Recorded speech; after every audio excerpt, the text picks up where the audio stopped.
Do.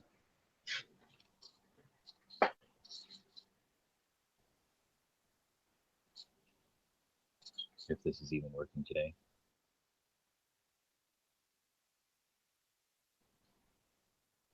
Oh, I forgot to turn my microphone on. That's why it wasn't working. There you go. Screw those phantom power devices. I hate that shit. The power went out here already 4 times this morning. Tornadoes, right? Yep. Yeah, I beat it coming to work. Like, it was just dark in my rearview mirror the whole way here. Did you check out Hit or Miss last night? I didn't get home till almost 11. I went straight to bed. What were you doing last night? Getting stuck in traffic? A little bit of that, a little bit of dinner detail, a little bit of making appointments for my mom, my dad, and my dog. And then I was just wiped out. Took a hot bath, drank a couple of snifters of cognac, and went to bed. Yeah. Okay. Well, last night was the Hit or Miss Geeks and Guns podcast. Oh yeah, I saw that. I saw an Instagram post or something from that saying he was in there. Oh God, it went awry. We had a good topic for a whole hour, and then Matt and everybody else like, well, we need to go on for another hour. And I'm like, no, we only go for an hour. And they're like, no, we got to go another hour. And I'm like, God damn it. Corporate takeover. I'm like, all right, fine, we'll put it to a vote. It's like, and I ask everyone, and everyone's like, oh yeah. Everyone except Heavy B said we need to go on for another hour. So I'm like, God damn you guys. Democracy is great. Even you, Travis. Even you. And F2, Travis. You, Travis. Oh, God. I'm doing quality control again today. Yeah, so, all right. I do not think I'm going to hit that. Yeah, fuck that. Every day for me is like, I have a good day followed by a bad day, which is usually followed by a good day. So, yesterday was a good day, physically. Now I'm having a bad day. It sucks. Which just means Friday's going to suck.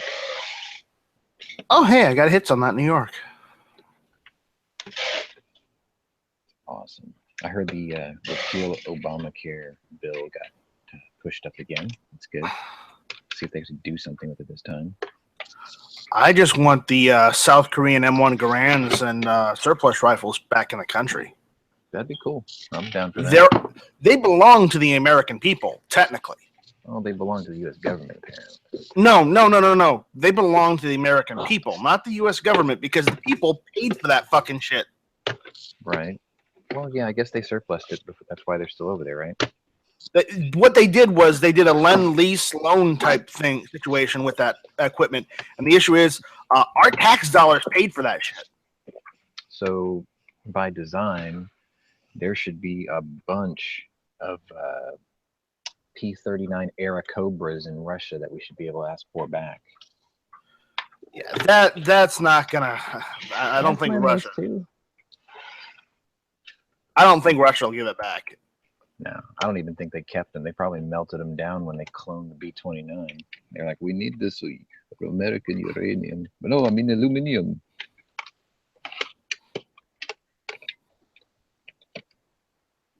Comrade Stalin builds it. But my whole thing is, if we lent or loaned rifles and rifles that could be sold to the CMP to another country, and they wanted to either give them back or sell them back, what the hell? Why know not? How Lend-Lease works, right? We don't actually want them back. We never ask for them back. What we do is we let them keep them for political and influential. What is it? What am I trying to say? We keep it as leverage for negotiations and diplomacy. Yes, that's what I'm trying to say. Brought a Congo's hold, but down to half with the New York. All right. Oh shit.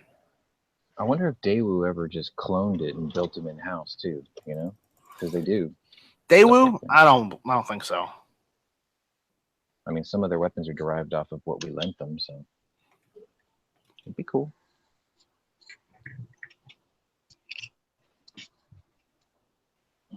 Yeah, the New York is hiding behind that island.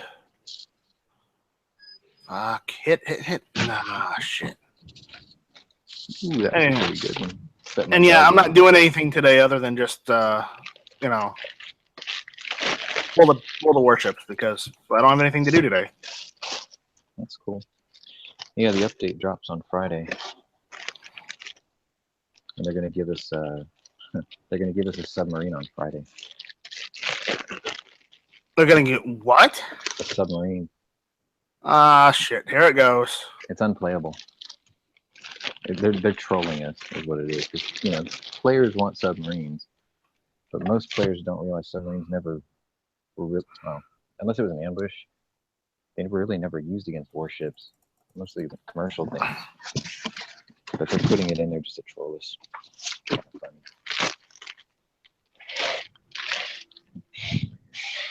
It's the second submarine that they've drawn out for the game. It's gonna have a commander and everything. I was like, you guys are cruel. Fucking Atlanta keeps pelting me, and I can't turn my guns to shoot him. This makes me angry. Triggered. Well, you're gonna love the next update. It's actually gonna hurt cruisers and destroyers quite a bit because it's going to open up the max view range while shooting on the move, so they can't like invisi shoot you anymore. No more stealth shots, like a destroyer that's 7 kilometers out where you can't see him. If he fires, you're gonna see him, which is great in high tiers because my Bismarck, I think its secondary guns have over a 10-kilometer range. So as soon as he fires on me, he's toast. Or he will be toast. Great, my ship is on fire, and I have 30 seconds until I can put it out. Isn't that fun? It is not fun at all. Hate deck fires. Fuck this game. That's why I hate Atlanta's. The more I play it, though, the more I'm starting to really get what I'm supposed to do. You see a cruiser, shoot that fucker first. Kill him first. Deal with other battleships later.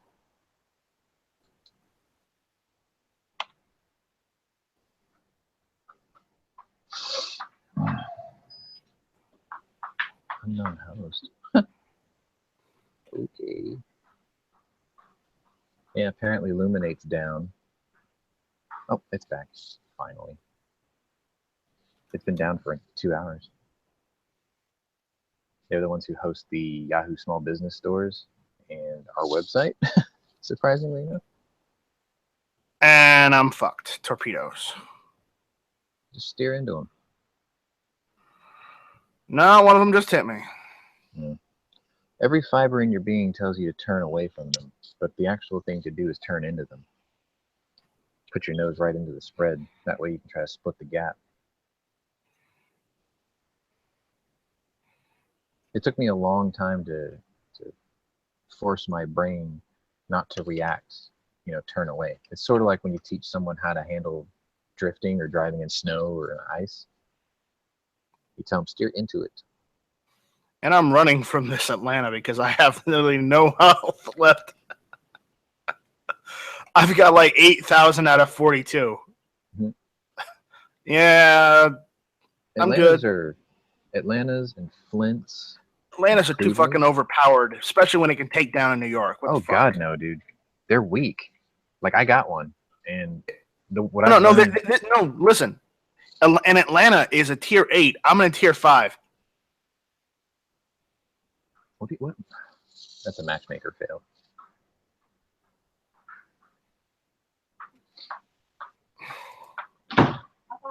I've killed one with my Texas though, so I mean I know it's not impossible. I think I got him stuck in one of the what map are we on? I got him stuck on one of the island reefs. He followed me. You need to pelt him while you can, then. I can't. I'm turning around to get him from behind because he's stuck. But it looks like the other Atlanta on my team is going to get him. So that'll work. He's dead. The thing I've discovered about those is they're connoisseurs. They're connoisseur cruisers is what they are, because if you're good at cruisers, you'll be really good in those. If you're bad at cruisers, you'll do really bad in those. They're very vulnerable. They have almost no hit points for its tier. So they're very, very easy to kill. That's why when I see one, I just shoot it. I give them the broadsides. And usually you can kill them in one barrage if you hit them just right. Yeah. Matter of fact, I killed a Takao, which is a tier 8. The premium tier 8. And the battle just started. We all started maneuvering, and he was in my max distance, and I lobbed a barrage, and I hit him with 6 out of the 10 guns. So he was out of the battle in the first minute. He didn't say shit. It was just triple citadel destroyed. He left. He didn't say a word. He was just like, okay, I got fucked. And that was the end of it. It was hilarious. And my team still lost. I gave us this brutal opening kill, and they still managed to lose. You guys suck. I didn't get any kills this game, but I was seriously pelting other ships, so I'll get at least points for hit. Yeah. My goal usually when I go into a battle is to do 2 times my hit points. So if I have 50,000, I want to do 100,000 damage. Something like that. Hey, I can repair my ship now. The kills don't matter if you do that. And I'm capturing C. Goody. With 8,000 hit points. What? With a little over 8,000 hit points. Captured C.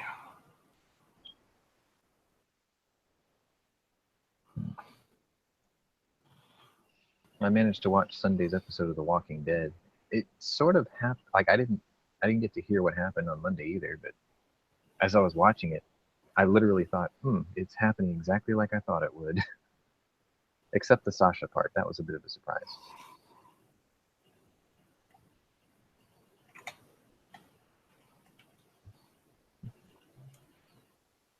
Thanks for resetting the keyboard controls back to default without telling us. I'm guessing the update came out today? There was an update last night. Oh, great. Let me pull this up and see if it actually came out today. I don't think they would do that in a mini patch for the submarine. Are you rolling in? Are you logging into your computer at home? No. Okay. I'm just checking the game website from work. I think it was just a safety patch. Oh, small hot fix was scheduled for... Actually, it's scheduled for tomorrow.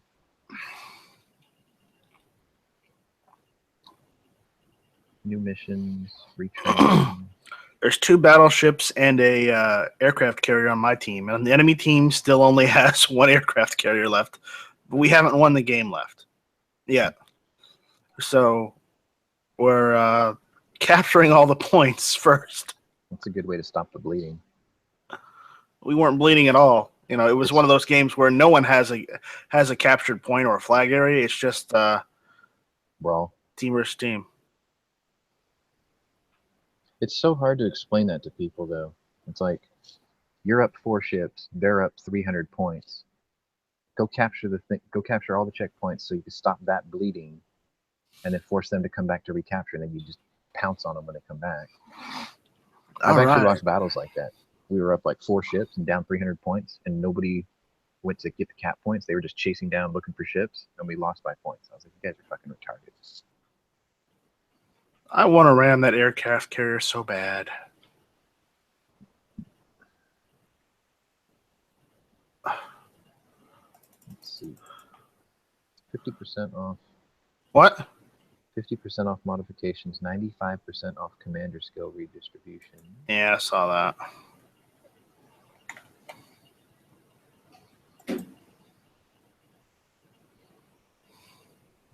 Wow, the right side of my hull just looks burnt to a crisp. Got wrecked. That's going to be a repair fee. Oh, you get the repair fee regardless as if you took damage or not. I know, but I noticed that. You get the point, right? Yeah. It's going to suck. They'll charge you a full repair cost whether you have 1% or 100. I feel bad for the American people of the time that has to pay to fix that. Shit. And we got it. Oh, they were in a Saipan. Ugh. Those are awesome, dude. I've got one. Ah. I turned in that, like I did that Christmas event so much that it gave me enough doubloons just to buy it. I was like, sweet. And it was on sale that week too. So I was like, I got it for a discount. It was free gold. It was great. It's pretty cool though, because it's like what, tier 7, and it's got tier 10 aircraft. They think I'm awesome. And then the dive bomber wing is like 10 aircraft. So it's like this huge wave. It's pretty cool. All right, we're doing Two Brothers. I don't like that map. I don't like any of the maps, honestly.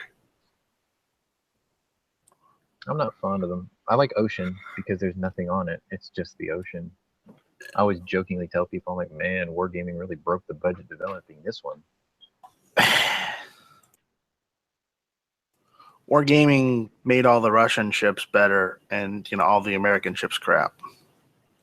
They're releasing the hood at tier 7 as a premium. I'm looking forward to that. That means the King George V is going to be the regular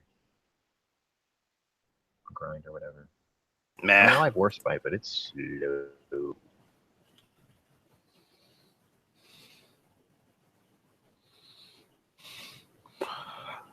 Oh god, somebody said warning, angry leprechauns aboard. Oh boy, we got someone who's got a team kill. Oh, you see a pink guy?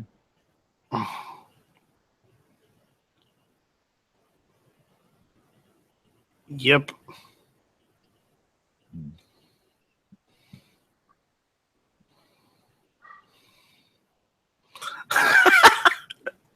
Somebody said, I hear they get really pissed off if you try to take their Lucky Charms.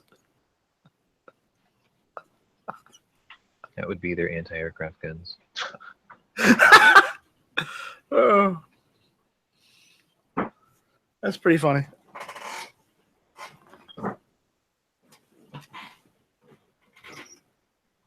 Six 6.3 is up. Oh, I guess they did upgrade to 6.3 today. Imagine that. Yeah, it's all your fault for not paying attention. Wait, Raph. What was that about sale?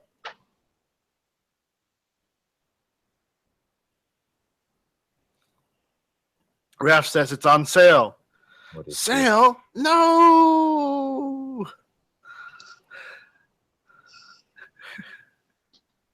He's like, I don't want to get any more guns right now. I can't afford it. And I told him, you'll get more. You'll see a sale. And he's like, no. Is he going to buy a P-83? Who knows what Raph is going to do? It's Raph.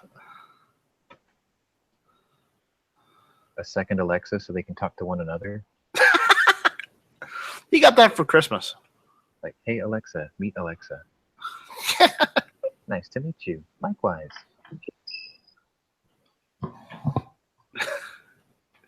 Good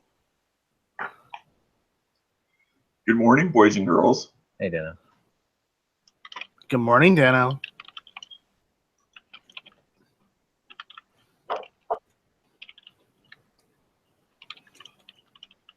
And I'm already on fire. What the hell? I'm already going at full speed. What the fuck?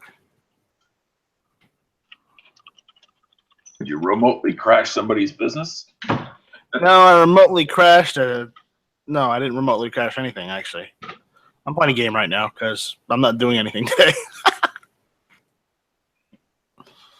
Busy as a beaver, huh? It's busier, right? But, You live within, let's say, 30 minutes or less of a decently sized metropolitan area. Not 30 minutes. It's more like 45 to an hour. Oh, okay. I mean, but I only have to go out that way unless I have to fix someone's computer or if there's a situation where I need to go to like a Best Buy or, a department store. So. Mm-hmm. Yeah.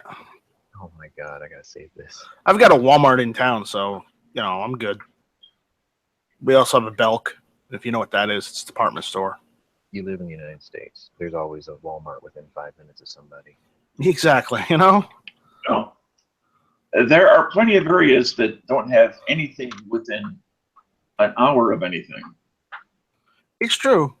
That is true. Those places still exist.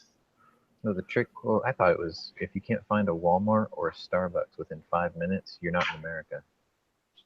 Well, then that leaves a lot of like North Dakota, South Dakota, Wyoming, That's in Montana. America. That's like Canada Dry. I'm kidding. Don't say that to Bob. Sorry, Nodak. But that's an interesting turn of phrase that I've not heard of before, but certainly Canada makes a lot of Dry. sense. Yeah. I was gonna say Canada Light, but Canada Dry just seemed funnier. Yeah, exactly.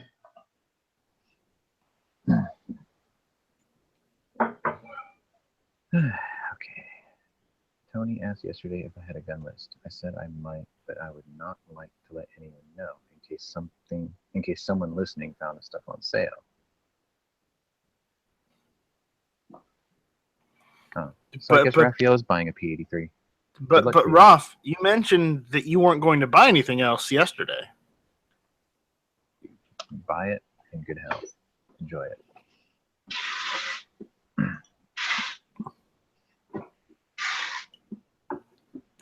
So I had my Jetfire in my pocket yesterday when I was getting dinner, and it's not a 51% place or anything, right? And I've known the owner since I was like 5 years old. So I'm sitting there, and like my foot falls asleep. So I lift my leg and I move it across the table, and it falls out of my pocket. did you pick it up and put it back in your pocket? It was funny because the owner looked at me, his eyes got real big, and he's like, "It's okay." Cool. Well, what fell out of your pocket? My Jetfire. Oh, Because these jeans I was wearing had really shallow pockets, and all I did was lift my leg kind of like almost to my knee just to kind of get some feeling back in my foot, and it just slipped out. I was like, "Oops." tell me, Sean, that you're not in the skinny jeans. No. Thank you. For some reason they just cut the pockets real shallow. I'm like, this sucks. Like I can't even get my wallet in there. I was like, fuck this. Well, you can get it all. You can take it to a seamstress and get it altered. Yeah, I mean I might. I don't know.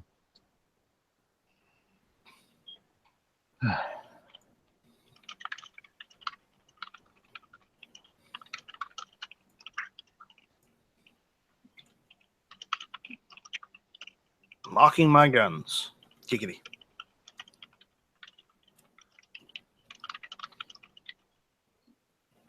And Clay's saying, "Don't you want a holster for that, Sean?" No.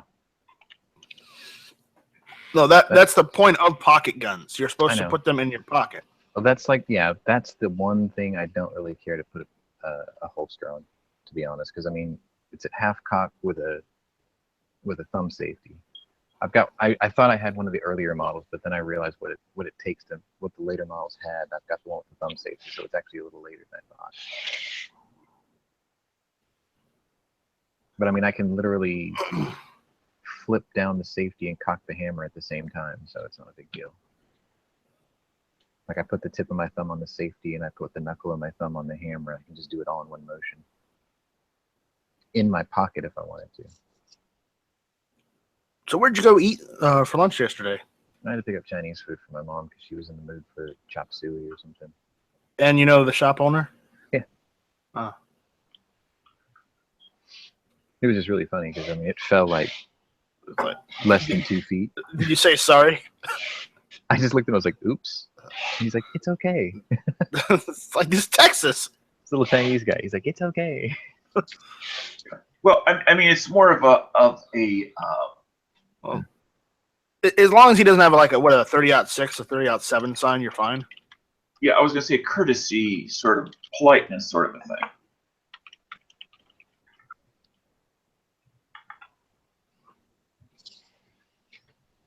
It's Yeah. cool. No, I just, after my pleasant surprise yesterday morning with my neighbor, I was like, whatever. I stuck it in my pocket as I walked out the door. I'm like, whatever. Oh, shit, those are done. I gotta go set up the next 5. The QC work today. Oh, don't run over my cable. Lightning cables are expensive. fucking Apple. That's why I don't fuck with Apple. Actually, my company makes aftermarket lightning cables. They're pretty good. That's what I'm using. Aftermarket what? Lightning cables for like Apple products to charge them and data transfer with them. You know, the proprietary cable for iPhones. Right. Yeah, it's almost like micro USB but thicker. Right. I just didn't know that they had a name for it other than it was Apple's charging cable. Yeah, it's called a lightning port. I learned about that the hard way. I was like, what the hell is a lightning port? And my boss was like, you got an iPhone, you don't know what a lightning port is? I was like, no. And he showed it to me. I'm like, oh, my charging cable. Like, I'm not Mr. 0 Day Wears anymore, so I don't keep up with that shit. I could care less about it. It's like, as long as it works. Hey, I still root my Android phones, even if the carrier says you shouldn't. Yeah. Okay. Fuck you. Back to the days of lightning what? Rooting an Android phone means you get administrator privileges on the phone. It's like jailbreaking. Usually Well, if you were to say jailbreaking, I know exactly what you meant. Usually they lock it so you're only in user mode and not administrator mode on your Android. No, I understand that part. It's just I don't understand why we have to multiple slang words for the same thing. Because Apple wants to be special. It's like jailbreaking. I think I'm not sure, but I think it was like one of the first terms. Yeah. It's like, why do we need another term? But they don't call it that for Android. With root, to get root privileges, that's a Linux term. Yeah. That's not specifically an Android term. It's a Linux term, and Linux was around before iOS. Handle being wrong, it's a Unix term. Well, I didn't know, Dano, if you knew about Unix, so I didn't mention it. You probably programmed in it before. That's because you can never give me credit for anything, when in fact Unix was out decades and decades and decades. It's the grandfather of Linux. I know. Well, you say you know. But the issue is, Dano, I didn't want to say it because I didn't know how far back you went into computers, so I didn't want to, use too many complicated terms to. Dano's an Amiga guy. Amiga. Hey man, those were popular once upon a time. Outdoor superstore. No, I think Dano's more of a Commodore 64 guy. That's fine. Coleco. Coleco. I had a Tandy 1000 where you had to type everything in one yeah, line. I had the Radio Shack or Tandy 50 cassette recorder. Yeah, it was like plugged in on the side. Yeah. Yeah, and I had to buy my own. Nobody bought one for me. And then you had to spend like 10 hours coding. There was a game called Ghosts. I spent like 10 hours coding it, and then the shit didn't work. Like, fuck. Then you had to find what line of code you screwed up. Man, those were the days. 5 years old, fucking 3 cups of coffee and a pack of cigarettes just to code a game at 5. Jailbreaking is not PC, and I told Clay, deal with it. Actually, I haven't jailbroke my 6S yet. I should. As far as I'm concerned, it's as politically correct as it ought to be. It's called fucking freedom. Yeah, no kidding. I can't hack my Apple apps until I jailbreak the phone. Like one thing that I'm not sure if it's there or not, but if it is, it's buried really deep or somewhere else. Is the ability to, like in Windows 10, and this is a place for you to shine, Night Stripe, is to set it so that when you start up your computer, it doesn't require a password. It just goes straight into admin mode with full features. That's always fun. Because I'm able to do it from version 8.1 backwards. Yeah. But I could not figure out 10. I tried to figure it out on my dad's computer. He's got 10. And it's like, I could not find. You couldn't figure out how to do it on Windows 10? Not within a 20-minute period. It's actually really easy. Well, it should be. It's usually just a Google in a matter of whether it's in the control settings or registry setting. Yeah. Now, the thing that pisses me off is, and this has happened since 7 for me, is for some reason I've lost administrator privileges in Outlook, so I can't click links in my mail to have them open in a browser. And people said how to fix it, and I've tried everything they said how to fix it, and it still doesn't fucking work. So it's like the only thing I have left to do is wipe this shit and start it over. I even tried upgrading from, I think it was Office 2013 to Office 2016, just to see if maybe the upgrade will override all the settings. Nope, it kept them. Well, what if you simply exported your mail, deleted the app deleted entirely from your system, reinstalled a fresh, clean version, and then imported your mail back into it? I did it. It didn't work. It was crazy. Hey, Dano, here's a link for you. It's I don't want to something have on to the explain registry. it, but it's right there Okay. on how to do it. I'll check it out in a few minutes. I'm currently trying to clean out my mailbox. I'm like 99.9% sure it's in the registry somewhere. I'm just going to wipe it because, I mean, I haven't done that in like 8 years.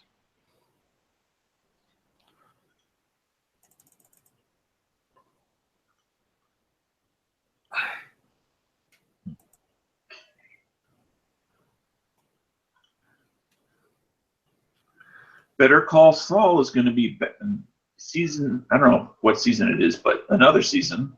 3, I think. Jimmy McGill returns. Now, Doesn't Gus Fring come back too? Gustavo? I'm not sure. I know that they showed him briefly.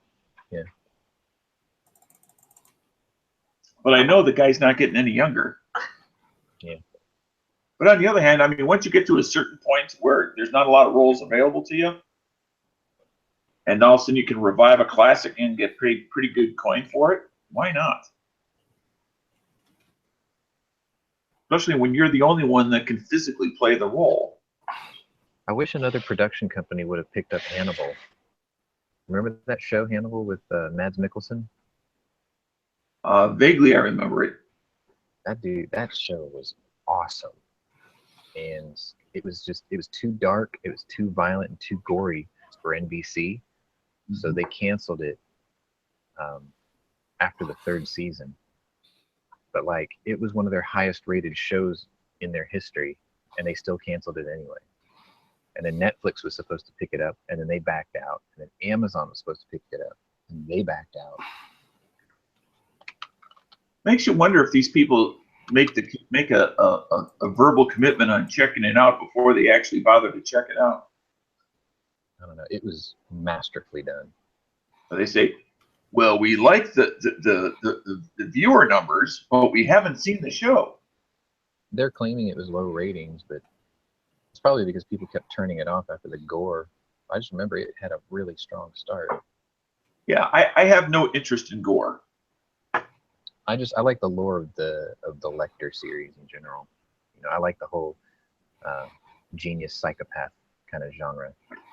I'm interested in the dialogue and the little peeks to the inner workings of the mind of these human monsters. Mhm. But I'm not necessarily interested in, okay, and now we're just going to get to the guttural, visceral pictures of what they like to do. Because once you tell me it, I don't need any more. Yeah. For believability's purposes. All right, so in December, December they talked about plans for a Silence of the Lambs miniseries. I mean, I thought Red Dragon was good enough. I saw that in theaters when it came out, and I liked Red Dragon. So, granted, I didn't like it because it was a good because it was a good story, because it's about a killer. But the issue is that it explained a lot of questions that I had about the background of said serial killer. They blame the tanking ratings because of online piracy. Because everybody wanted a copy of it because they liked it so much. They were like, I have to have this.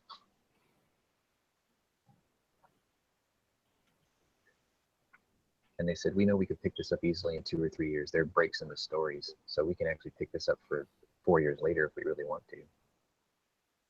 I guess that'd be fine. It's just, I'm pretty sure Hannibal was based off of Red Dragon. Yeah, it was actually based off the Red Dragon and Hannibal novels. So they could definitely do Silence of the Lambs, and they can definitely do anything past that. Because I always wondered what happened after he was on the airplane after feeding the kid the brain. You know, where did he go and what did he do with one hand missing? I'd like some closure. Basically, what we kind of get the impression that it's kind of like a Caribbean warmer climate. Oh, that's right. He was down there at the end of the movie, right? Because you see him take his jacket off, you see the ocean. Yeah. It just has that feel to it. You're right. Now, that may have been to mislead us or basically to give us no clue. Who knows? Maybe he was just hot. Argentina. Yeah. I think that's actually where they sent him, Argentina.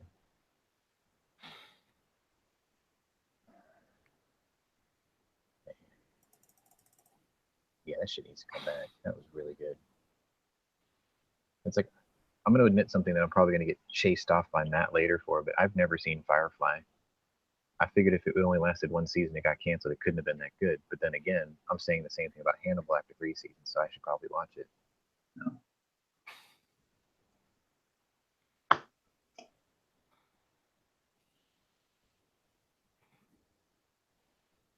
I saw that. I agree with Angry. Hannibal Rising was really good. I'd love to see a movie in between that and then Manhunter. Whatever story was in between there.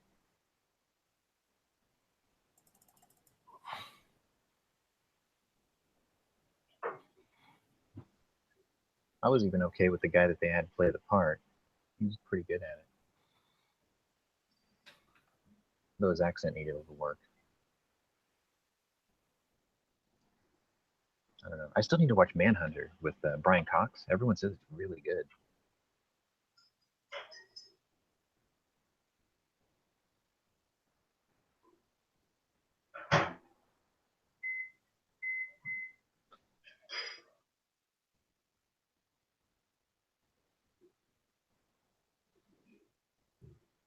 Yeah, that's what I'm gonna do tonight. I'm gonna get Manhunter. Fuck it.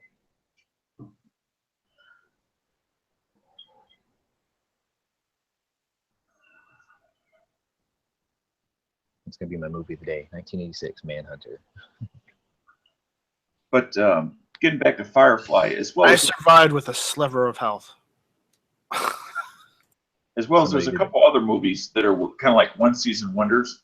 Yeah. That all they needed was a little bit of improving, not a huge amount, but just a little bit, and they would have truly been good, sustainable series. But it's like they just didn't want to put in that little bit of extra effort, whether it was, and I don't mean special effects, but writing, continuity in the story. Maybe it was a budgeting issue. Like I But thought, I mean, that's different than if it's like all the categories, like bad actors, bad storyline, bad individual writing, bad effects. I mean, bad editing.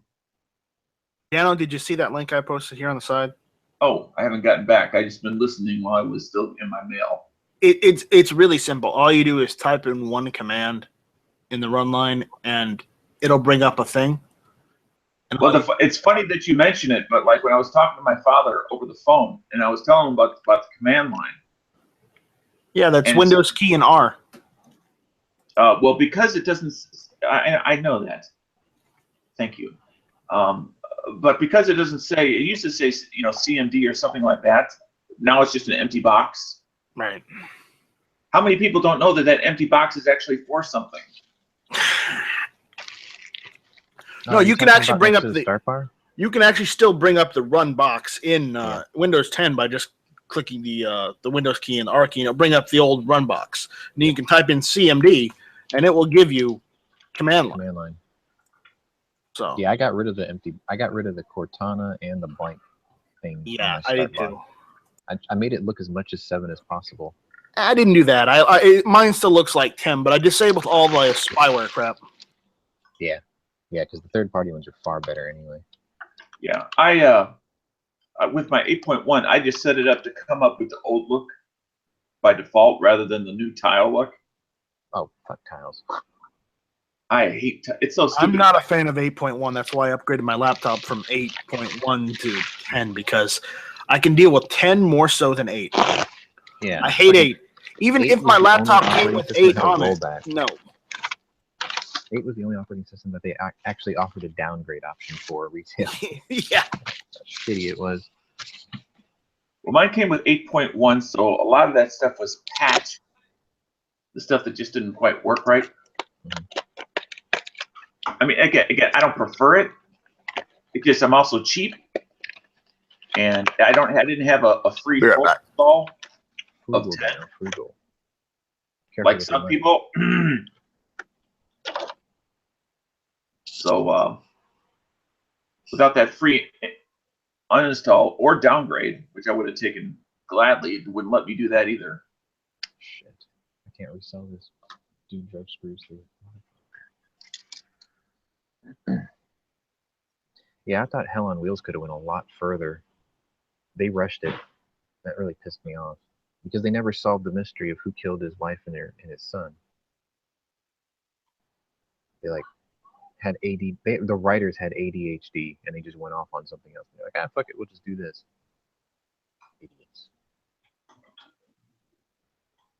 That was a shame. Punisher Warzone was a shame due to really bad editing.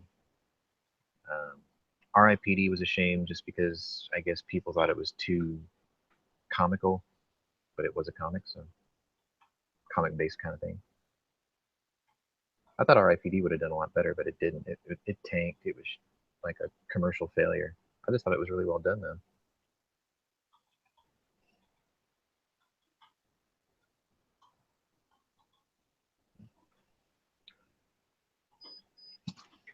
Alright, now I can test this thing and see what the hell's wrong with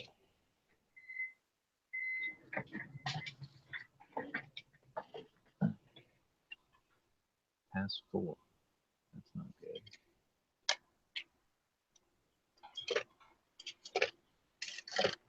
All right, I'm back. Oh, I failed. Should have put a disc in there. Dare. Alright. Y'all going together today? Y'all going together today, or this your... Oh yeah, I keep forgetting today's Wednesday. See you later.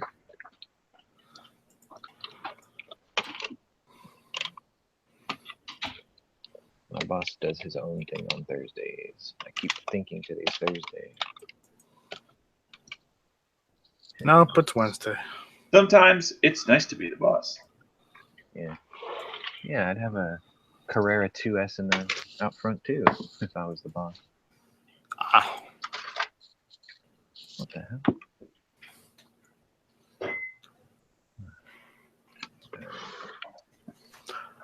Why do that? Why not get a DeLorean? They're made in Texas now.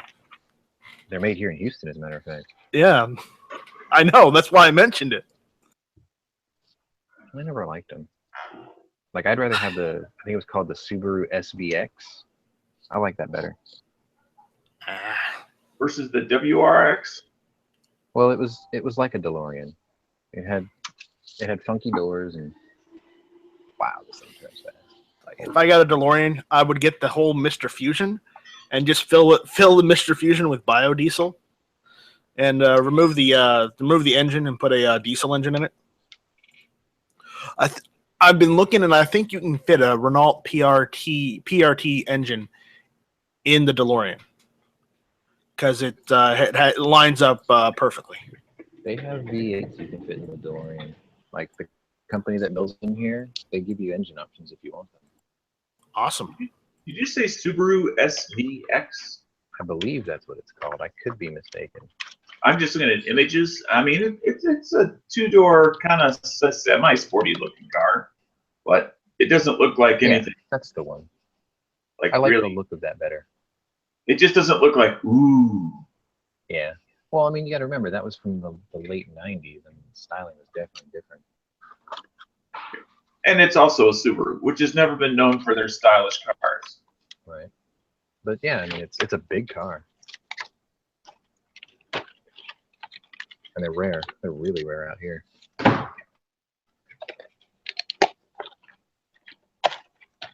Alright, so this guy was complaining that it was too loud, this fan, because he plugged a fucking 5-volt fan into a 12-volt outlet. It probably was burning up the engine motor. It's not supposed to turn that fast. I did the same thing when I tested it.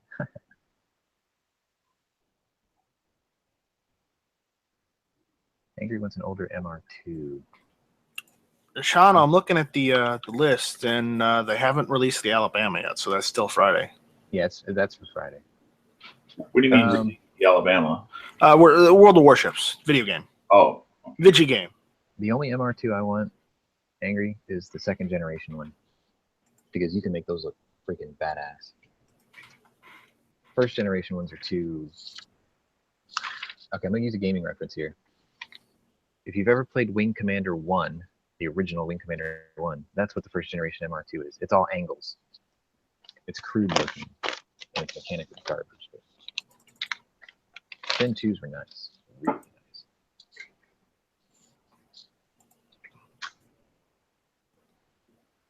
But enough of that.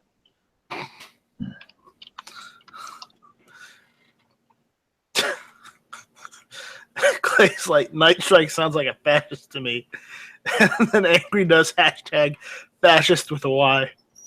A capital Y. That's right. That's right, you assholes.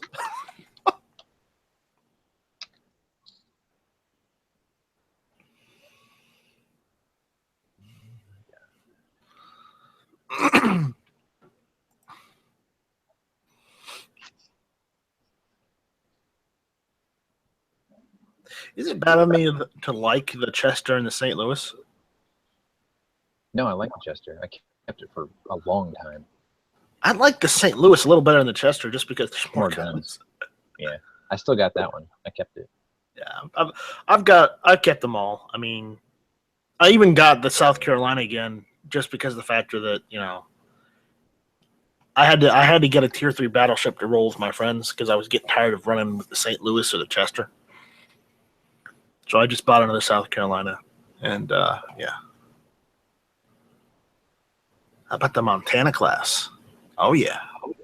Oh, that's not the MR2. Sean, do you have a Montana? Yeah.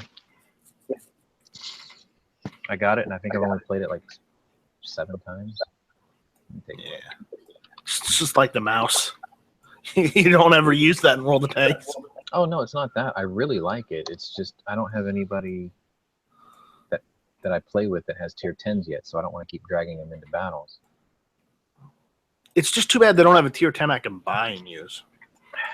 Because it's an end game ship. They don't give those away. They don't. It's not that they give them away. I mean, there was back in World of Tanks, you could buy a premium tier 10. You had to earn it. You had to earn it in Clan Wars, or the only place that sold premium tier 10s was the Chinese server, because they don't abide by Wargaming's rules.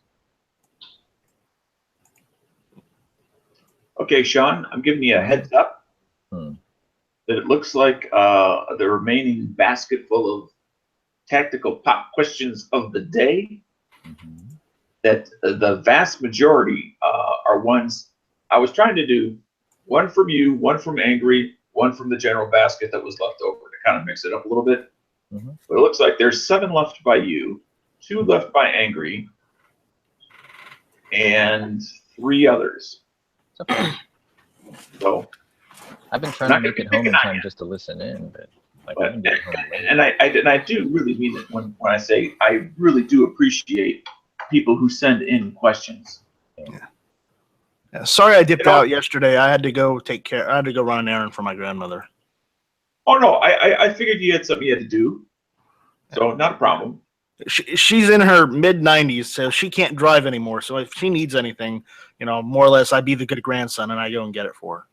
So the only expectations I have are people that are supposed to be there either at a certain time or are supposed to be there every day, and not each host is necessarily in that situation. Right. I mean, like Smeggy was set up as a come and go as he can. Okay, I had that expectation.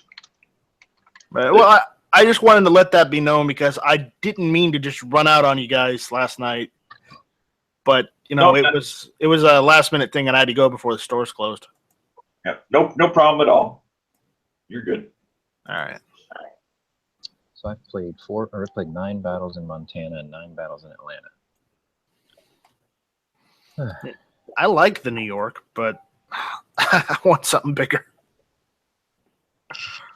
It'll start getting really fun for you when you get to Colorado. Because remember, really good. I did get the Arizona. Yeah, but that's a premium, so that doesn't count. That could be like an ominous sign. Well, the game is World of Warships, so basically about any ship from World War I to World War II, literally. So you have all your battleships, your cruisers, your destroyers, all that. They've got a couple. Well, that would clearly give a step up for anyone who has nothing but World War II stuff. They've got a couple of post-war ones, but they try not to go past like 1968 or so. I mean, you got aircraft carriers at that time. Yep. You had aircraft carriers in World War II. Granted, they were they were horrible aircraft carriers, but they were aircraft carriers. No, yeah. I think ours were pretty good. I mean, we basically defined naval warfare. So Japan and America collectively took the battleship right out of the battle, or right out of modern war. And in some ways, it's slowly. I don't know if it'll actually completely happen, but it's happening at a much slower pace with land warfare and tanks. Yeah, tanks are slowly going too. They're getting replaced with like APCs and Bradleys and shit like that. Right. Well, except for the Abrams, they're actually released. They've actually released the Abrams M1A2. I think. Problem with the Abrams is it's obsolete as fuck compared to what the Russians have been putting out. Have you seen their new tanks? They're awesome. Just because our government is continuing a program with a newer version doesn't mean it's a program worthy of consideration, aka the F-35. Don't even get me started on the F-35, and don't even get me started on them trying to mothball the A-10 when we really desperately need them. Yeah, I mean, there are technologies that are just too soon for prime time, and there's other technologies that still do exactly what we need to get done. But they're not cool anymore. A-10's still cool. I mean, it's cool in my book. Any plane that slows down because of recoil is good in my book. It's like an air brake. What about the air brake? An A-10, when it fires that main GAU 8, it actually slows the plane down. It's almost like hitting an air brake. Oh, yeah. Well, I mean, all that recoil energy is in reverse. So fantastic. And we know all about recoil. Killing of 3 teams may test stand your ground law in Oklahoma. Fuck that. Tried to break. Dano, I said we know all about recoil here at Gunchannels. Yeah.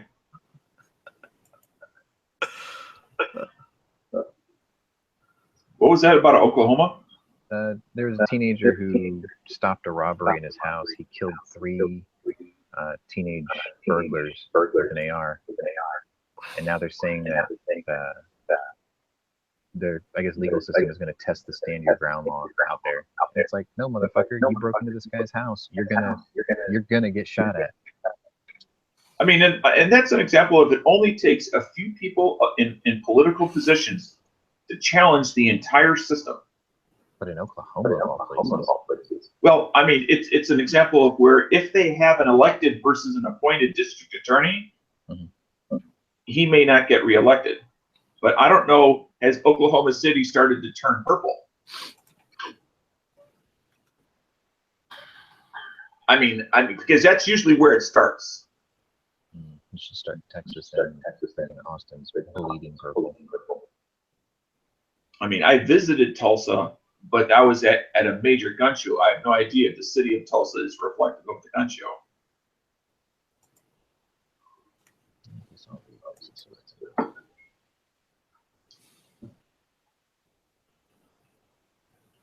Of course, go to a good one in America.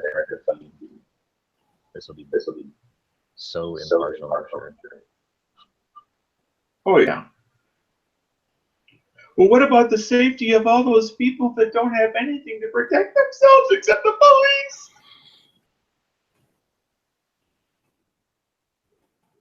The police were on their way. Why do they have to shoot them? They were on their way. The getaway driver was arrested on felony murder and other charges. You know, I always notice, what's the difference between felony murder and regular old murder? Criminal intent? Well, if you're murdering something, the intent is to kill them. And it's always. Versus manslaughter. I mean, then the intent is not to kill them. But here's the thing. They're breaking into someone's house. What's up with that?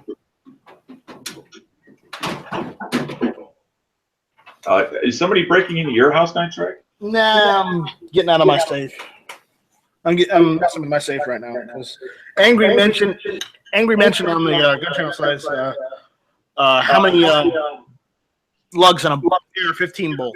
So I'm getting a bolt out to look. Because your safe sounds more like a filing cabinet. It's a security cabinet. Oh, okay. Because I'm cheap and I couldn't afford a nice safe. So well, I mean, it's hard to say, you know, at what point is it good enough? I mean, I do not have a Fort Knox safe. I do not have a $2,000 or $1,500 safe. I would love to have one, but I don't. I only paid like this is a 24th gun safe, security cabinet, and I only paid about $140 for it. So, I mean, I also rent where I live, so I don't want anything that I can't bring out at some point in the future. Okay. 1, 2, 3. Do we count the lug that's on the extractor? No. If it's a functional lug, why would you not? Because it's a nipped lug. It's not like a full lug. It's 7. But when it's in battery, does it help hold it during that first, before the bolt begins to move backwards? Does it keep it engaged? If it does, then it counts. If it doesn't, then it doesn't count. It's a very good question. They're saying you're echoing again. So I'm going to say, if we don't count that lug, I'm going to say it's about 7 lugs. It's 7. So.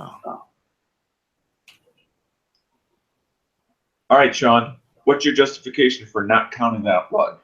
Because it's the ejector, and it doesn't actually fully slot into the chamber.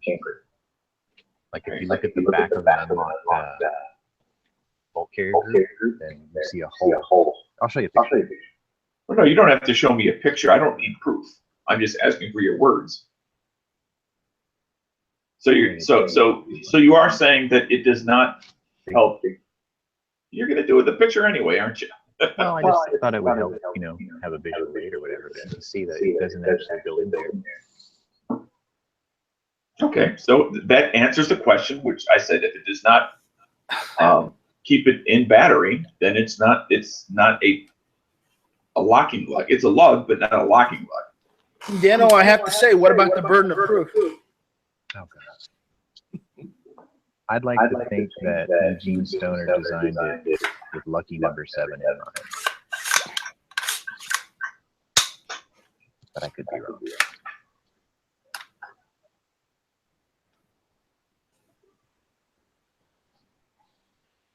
Because then you have to ask, well, why is it there at all?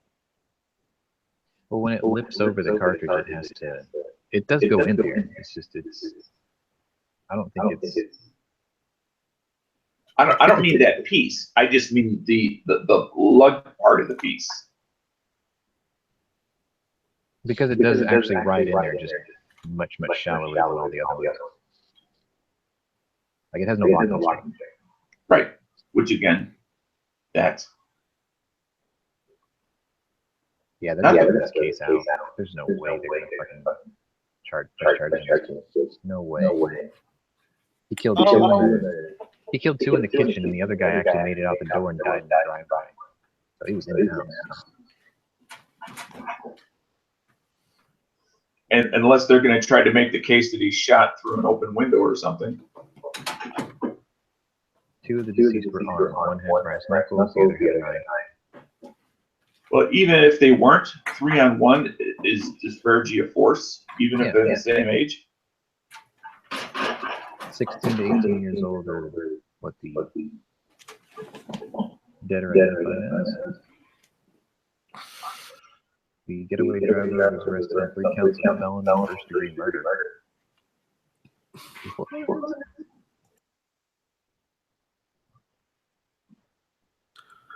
You're giving us some feedback, Dano. What? We're getting feedback from you. Just a moment. Let me move my Mr. Microphone. There you go. Make an adjustment.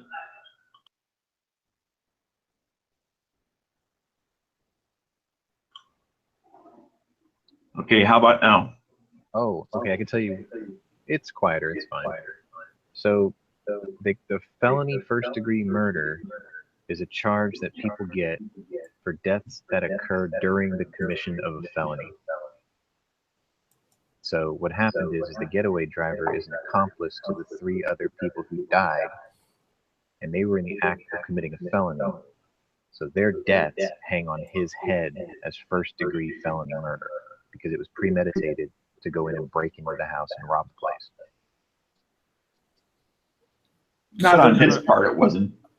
Not on the defender's was not premeditated. No, the defender doesn't face any charges as near as I can tell. And they're going to try to argue in the courts the legalities of castle doctrine and stand your ground. But you know what? Your ground is in your house, which is your castle, which is castle doctrine. They will throw that out with a quickness. Well, then who are the?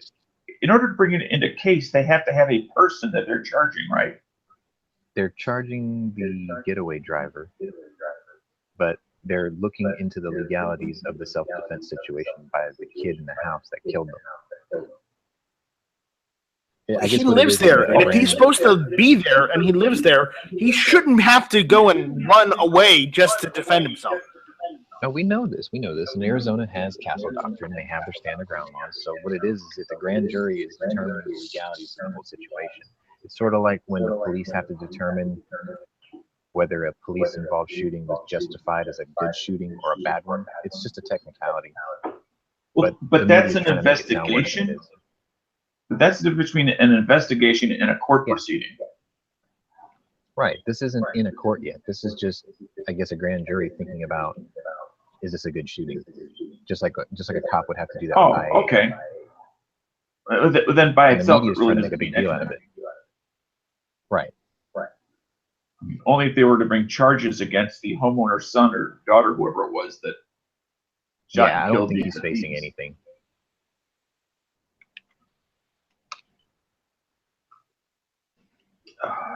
I need to make a trip to a gun store today that I just don't feel like making because it's not. Sean, can you see the internal chat? No. Okay. I'm gonna post this out in the lobby. Give me a second. I'll see if I can find it. I'll post it out there anyways.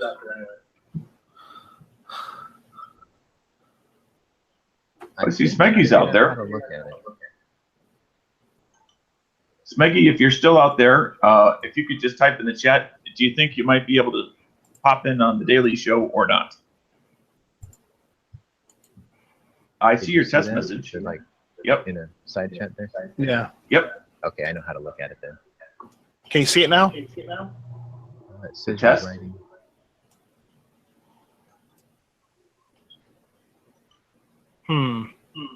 Now, what function within the Google Hangout did you use to create that? There. I can see that. Check that out. That's pretty funny. Well, while I'm checking that out, I still okay. Check out the first comment at the bottom. Don't be so mean. This is cutting edge Tuscan Raider weaponry. Oh, a Tika T3. Look what they did to it.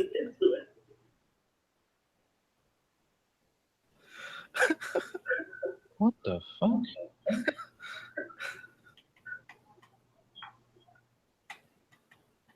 $1,500? Look what they did to it. They put AR stuff on it. Why They would you? grafted a pistol grip on a semi-pistol grip. Wow. It's like they took a Dremel and just like made room where there wasn't. And now you can't get your hand around the semi-pistol grip. This is what happens when you ban gun owners from owning cool shit. You get these abominations. Well, if you look, it's also I don't know if that's Austria or Australia, Australia. Excuse me. where they're not allowed to have decent shit. They're not allowed to have anything. Hey, they aren't really. That is an abomination and an outrage. See what I did there? It is. For anyone out there wondering what we're looking at, there it is. I saw that and I thought that was hilarious. Especially that first comment. All right, I got a question for the both of you. Mm-hmm. If all calibers and rifles that could shoot those calibers were banned, including the manufacturer thereof, except for 22 long rifle, and you only could choose something that currently exists, what type of firearm would that be? So you're saying that if I can only choose a 22 LR firearm Yes. that currently exists? I'd rebel. Well, yeah, but when you were done rebelling, because I'm sure you'd rather have something than nothing. No, I would rebel to get it all back. Well, I understand that, but No, you can come do on, that play while you're within the holding your rules. 22. I would have. Shit, I gotta pull it up. Let me look it up real quick. I saw it like 2 days ago, and I'm like, I would have this. This is the easiest question I've ever had to answer, actually. Because I have I'm not even a fan. an answer at the top of my head, but I want to share it till I don't want to share it until I hear what you guys have to say. I have the answer. It's on the tip of my tongue, so I have to look it up. So if it had to be a 22, you know what I would have? What's that? I would have a 22 Gatling gun. Stick.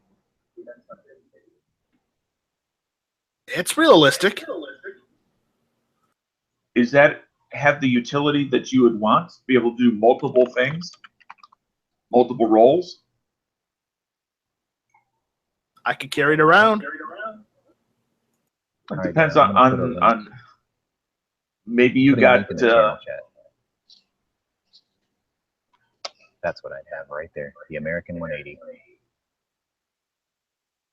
oh, the AR 180. 207 No. It's the American SAR 180, or the automatic one. Sorry.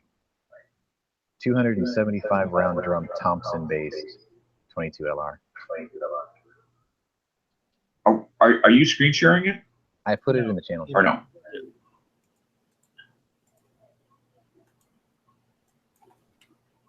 Came with 180 or a 275 round drum on the top. It takes forever to load, but and it's got like a 1,200 round per minute cycling rate. It's fast.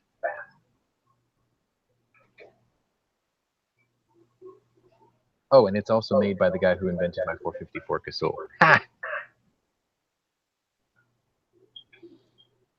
Yes, the Angry Bees rifle, exactly.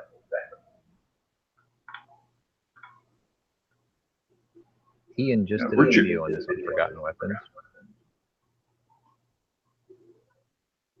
I'll put a link up there. That's pretty cool.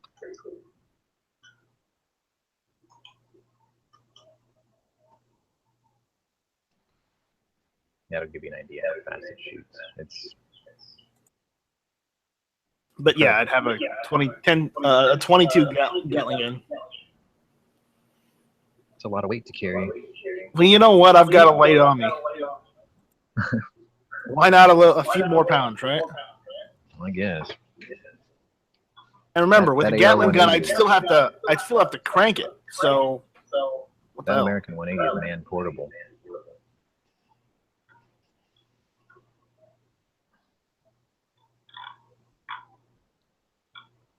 Now, I've never heard or seen any of these American 180s.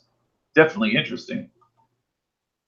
So what was your choice? Well, I wasn't initially thinking. I was not thinking like end of the world, but that's an interesting. But I think that's a very interesting pick. But before I saw that, what I was thinking of was simply a off-the-shelf 1022 breakdown with the BX25 mags.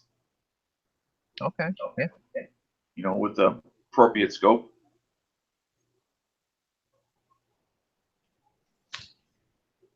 And the reason I say Yeah, my scope versus original red choice- dot is so you could cross the line between, you know, shooting a squirrel and something needed on two legs. You could go between the two. Yeah, before I found the American 180, my first choice probably would have been the new Ruger Mark IV, just for practicality. But The then pistol? after I saw that, I'm like, yeah. But I mean, after I saw that, I was like, that's not too big, it's not too small, it's not overly heavy, it's got a great fire rate for defensive uses. You know, it's not single shot or anything, but it seems like it's well-rounded, I guess. Have you ever owned one of those Ruger Mark 22 pistols? Nope, because I didn't like the breakdown on them. Well, yeah, I was just going to ask you what your experience was with the takedown.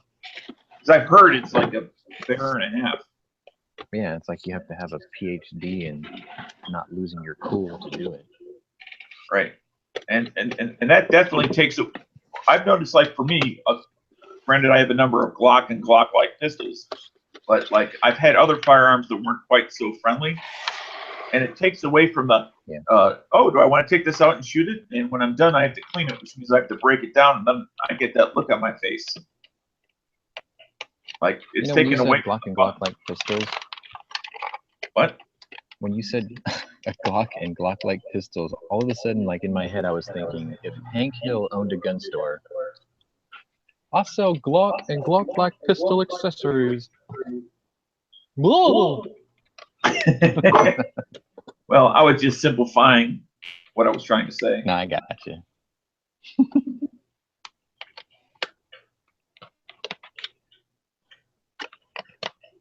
Alright. As far as just ease of break takedown. Like that new Smith & Wesson Victory, that's not too bad either. It comes apart pretty easily. Yeah. Because, I mean, in some ways, we are living in great times in regards to ease of use and ease of takedown in regards to pistol designs. And all right, so the 180 would be my long gun choice. I actually forgot something that I would have. I would have a Walther SSP if I had to have a pistol.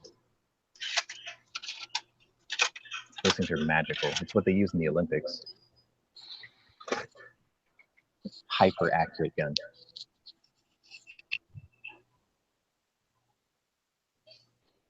It's what they use for the 25-meter speed shooting, I think it is. A German cop won the gold in it this year. French guy took second. What I want to know is why is 22 Plinkster not in that competition? Like, he could probably win the gold every time for the rest of time. I would say because he has a family, it comes down to not just money, but consistent money. Yeah. I mean, because when you have others that are depending on you, it's not just how much can I make this year, and then I'm right back to recreating whatever my career was. Well, I mean, like I said, though, the guy who won the gold this year is a German police officer, so it's not like you have to commit. You don't have to leave your day job to be in this competition. And he's good enough. He's definitely good enough to win.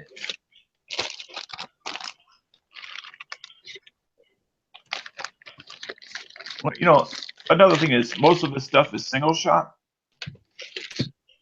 The 25-meter, like what do they call it? 25-meter rapid fire or something like that. The SSP has a 5-round magazine. 25 meters away, he hits it 5 targets. So I mean, that's like right up his alley. This guy can shoot chiclets out of the air. You know? Well, maybe he's gotten to the point where it's just for him, it's boring. Maybe. I mean, don't know. I mean, he That'd does be a the nice trick feather in the shots cap, right? because the competition is. I mean, for him, maybe very lame. I always wanted.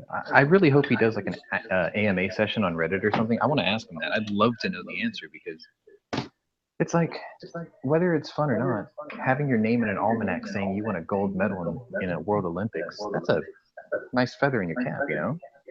Oh, sure. And by the way, what's an AMA session? Ask me anything. It's basically like you jump on a Twitch stream or something like that. You stream live and people ask a question and you just answer them. How is that different than when people use Google Hangouts to do that? It's exactly the same. It's just different, on different Reddit. software. Different audience, probably. Yes. Not 100% different, but. I always wondered why Trump doesn't do it.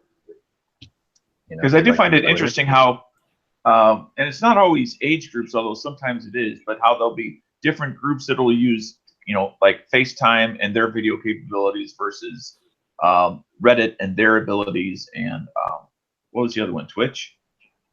Yeah, most gamers use Twitch. And then you get Vimeo out there, and then of course YouTube, Google Plus. And by Google Plus, I mean the Hangouts. I don't mean the other crap. Right. Not that it's crap, because we don't want to insult the mothership. No, we don't. Yeah, darn, we'd have to go to full 30.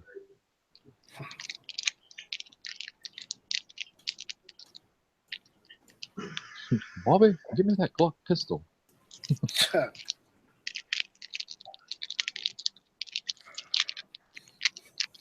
I used to be able to do an impression of just about everybody on that show, but I'm really out of practice. I used to like doing his dad's voice.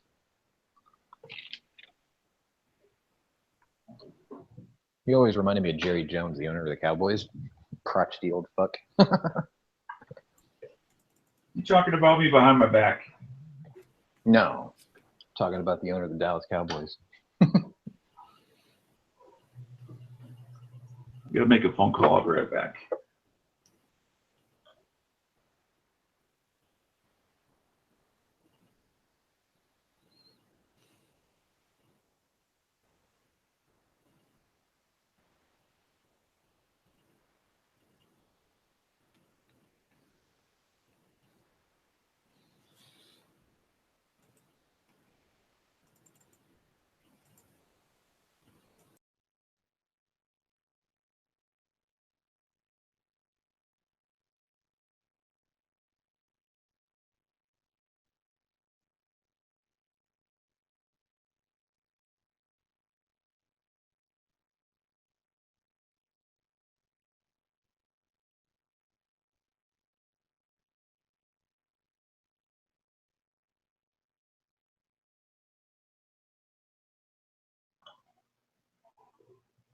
Hello, hello. I believe we have hit the lunch channels hour. Yeah. Now I definitely have to go to the gun store, because not only do they have the firearm I'm looking for, but it's at a good online price. I am. So I gotta see if I can wheel and deal. What's that? What are you picking up? Oh, nothing special. Just to see if I can get a Glock 43. Oh, okay, cool. Yeah, so you're gonna give that one a try now. Yeah. Well, I tried the 42, and that was perfectly acceptable. And the only reason I got rid of it was because my personal confidence issues with the 380. Mm-hmm. I have no problem with the 9mm. So I'm sure the 43, just generally speaking, is going to be perfectly fine, unless there's an individual issue with that particular gun. Yeah. I mean, like made on a Monday morning or a Friday afternoon sort of thing.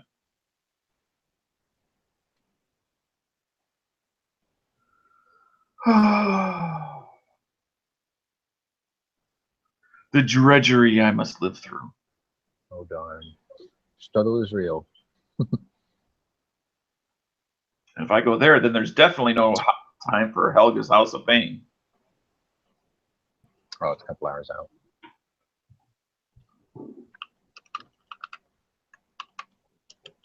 It's about hour there, hour back, and plus whatever time I spend there.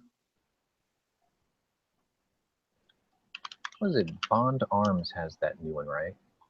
Is it called the Bullpup? Yeah, Bond Arms Bullpup. It's kind of cool. I think Yankee wants one.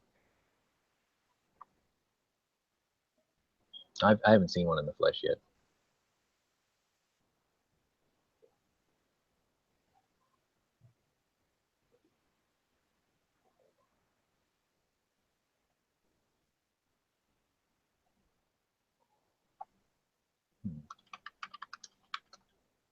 Let's find out where this place is.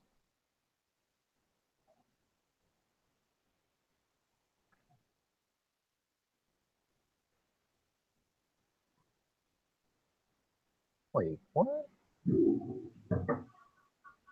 Oh, that's far. Shit. 4, 5 hours north of me.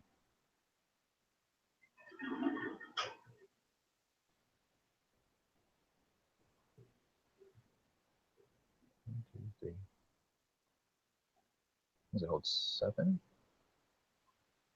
7 plus 1? Yeah.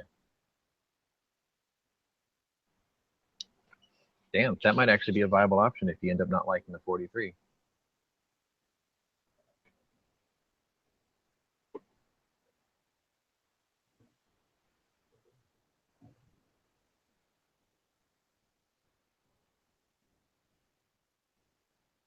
Yeah, I don't have an MSRP on it.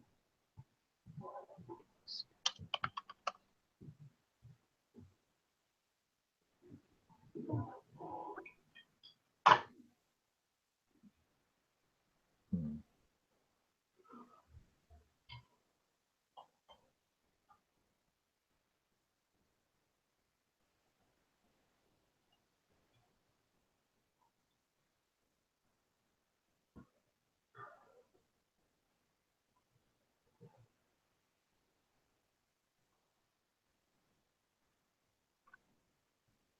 Nobody has a price on it. Unbelievable. Price on what?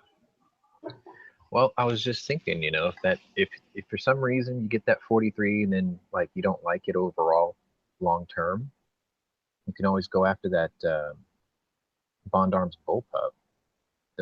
They look really well made, and it's a 7+1 9mm. I actually like the look of it. I wouldn't mind having one. I mean, I've heard of Bond Arms. It just, for some reason, I always thought they did like Derringer types. They did, but they bought out Boberg, and they make their XR9. They call it the Bond Arms bullpup. Like Yankee wouldn't buy one from Boberg after his experience talking to the guy. So when he got bought out by Bond Arms, he was like, "Hell yeah, sign me up!" You know. Yeah, that's one of Tony's personal.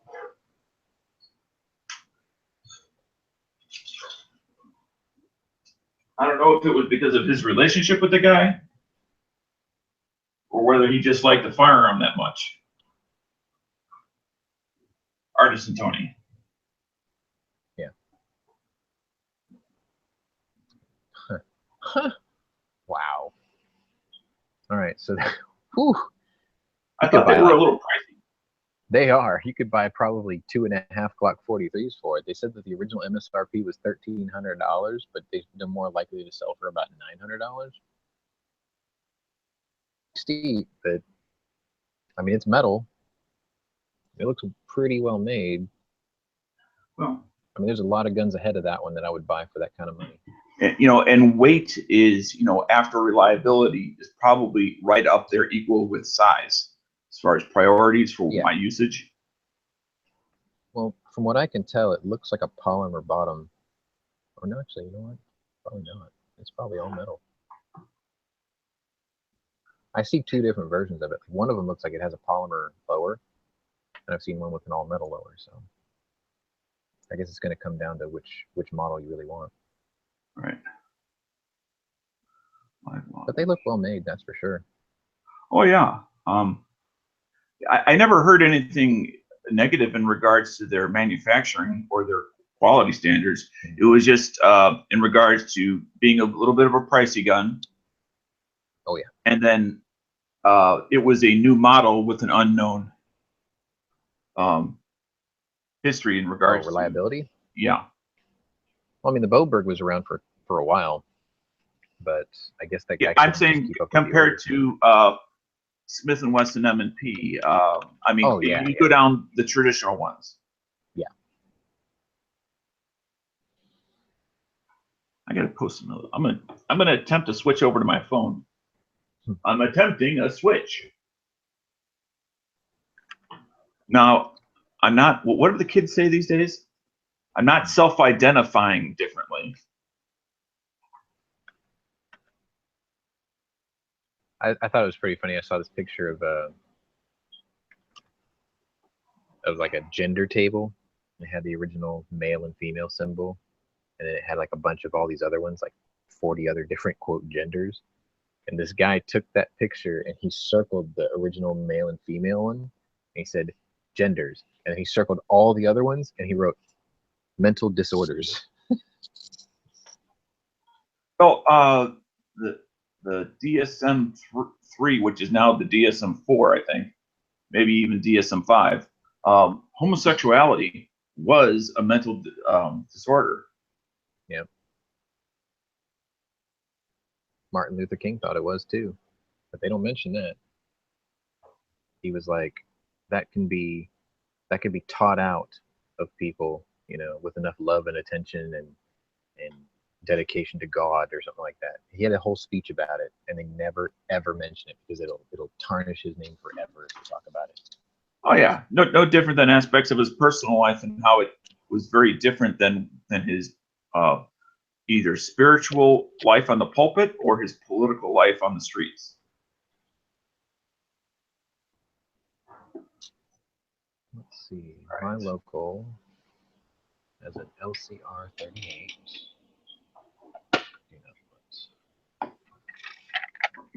I'm reading the candy jar too. All right, I'm making the switch. Wish me luck. I'm going down, gentlemen. I'm going down. Good luck, switch hitter. Did you call me a switch hitter? Well, you said you were going down. It's like I may be older, but I'm not dense yet. That's one of those. I'm not gay, but $20 is $20. I was like, whoa. All right. Bye. See ya.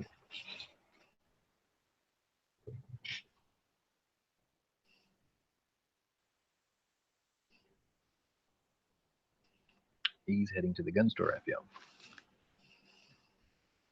Apparently, he found a really good deal on a Glock 43 subcompact 9mm.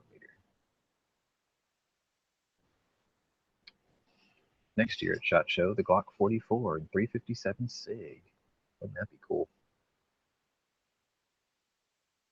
Well, knowing them, they'll do Glock 44 in 40, and then they'll have Glock 45 and 357 SIG, just to make it extra confusing.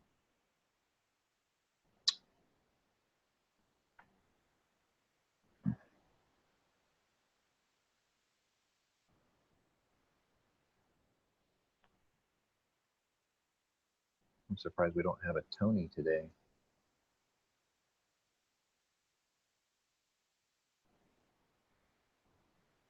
We still have no. There will be no early lunch today, clearly.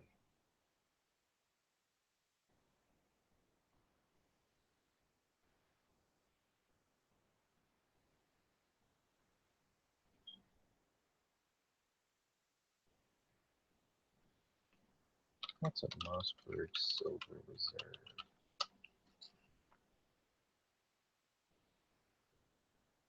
Oh.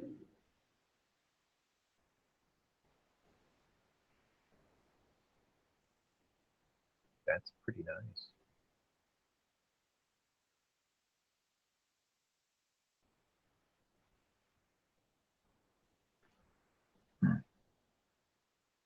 Model 2.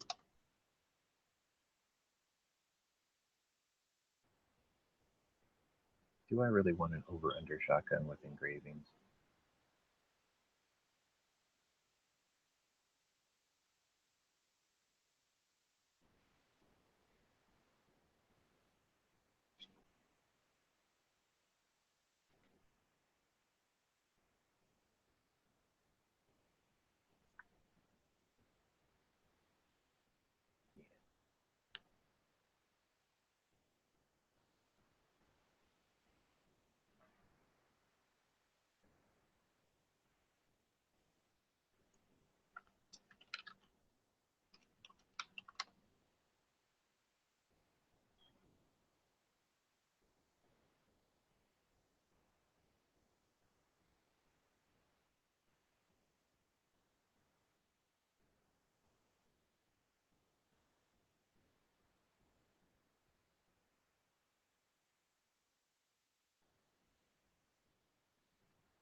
Ooh, what's that?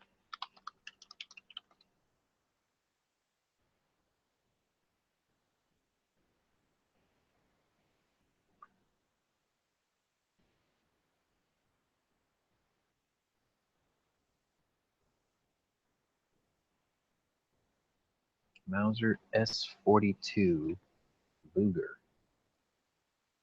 1937 manufacture date. Can be mine for $2,695. Ouch.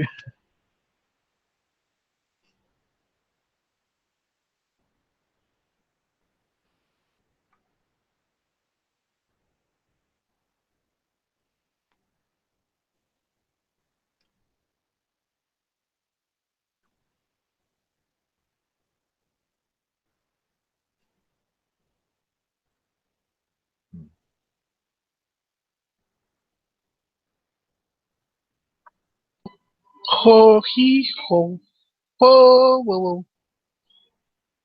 Are you watching Wizard of Oz? Sup, Sean? Just chilling. I outran a cold front storm head on the way into work, and it pounded the shit out of my building and knocked the power out twice. But now it's just dark and cloudy and no rain, so I guess it blew through already.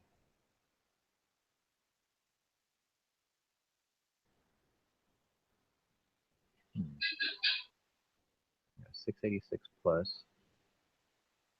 I got 686 though.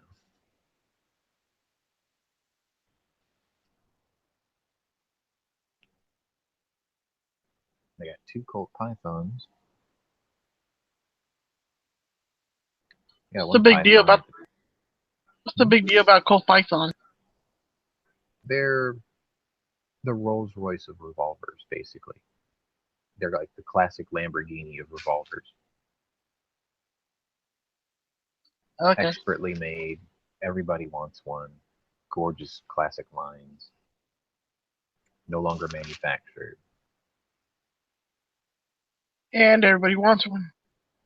I do. Everybody wants to be Rick Grimes. Carl, it's out there somewhere. The guy from The Walking Chode. Yeah, probably shot again. I fucking hate that show. When's it gonna end? He's been shot more than anybody else.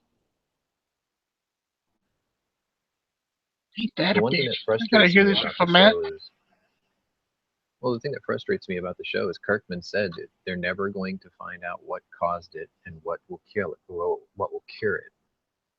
It's like Rick will never find an answer or something.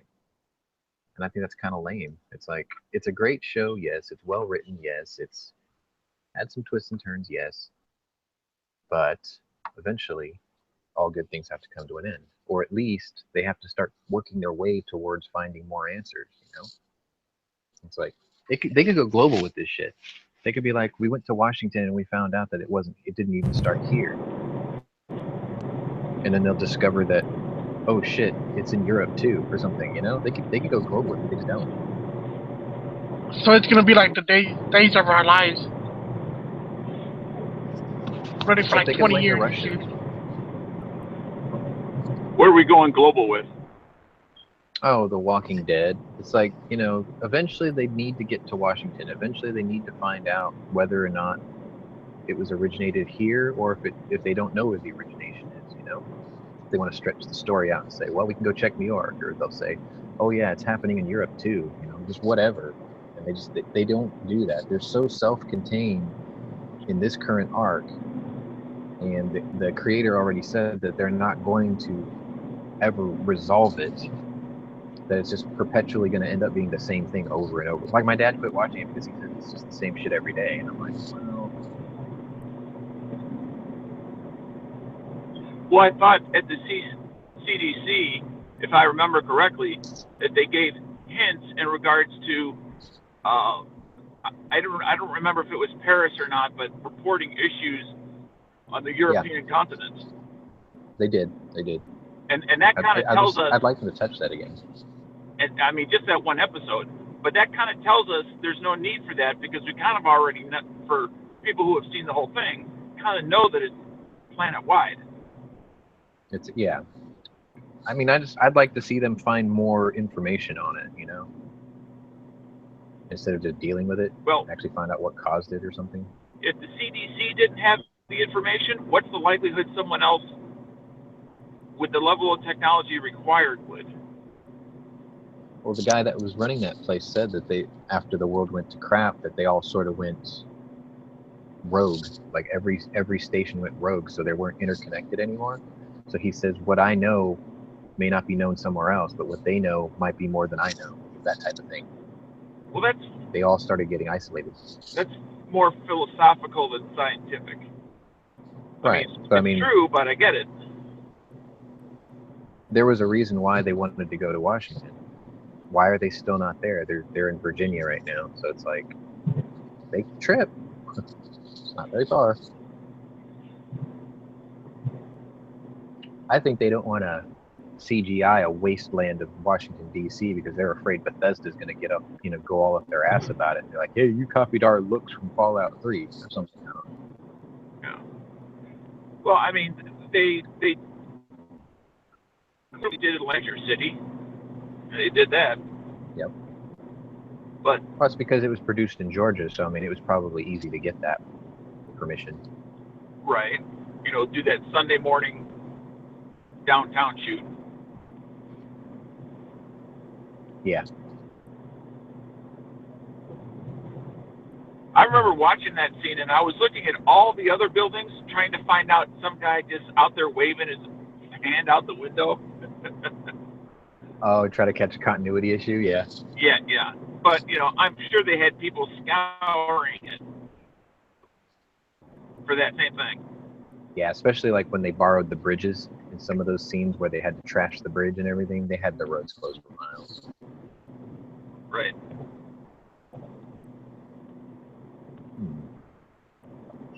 I'm not seeing anything worth driving. Let's go check. There's an AR-7 for sale in my area for $200. Like the modern AR-7? Survival Arms AR-7. You know, 22. one that's plastic and floats? I think so. I don't really want it. I mean, the AR-7 was designed for somebody that literally had 0 firearms. Yeah. So if you already have a firearm, there's no need for, other than nostalgia, for an AR-7. Oh, I think I just found what I'm gonna buy. I gotta make sure this is the right one.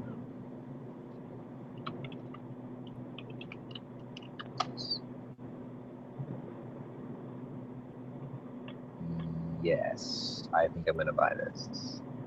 Sweet. It's a good price too. I'm on my phone, so you'll have to tell me what you're looking at. Marlin 336W and 3030 for $265. Oh, Tasty price. and it's a 30-30? Yeah. I am gonna have to go look at that. That's gonna be the companion piece to my 1895 SBL. Pretty sure I could put a top rail on this.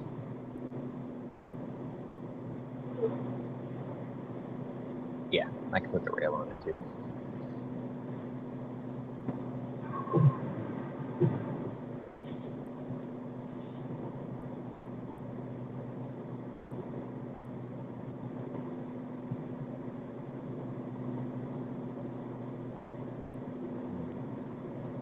What else do we got?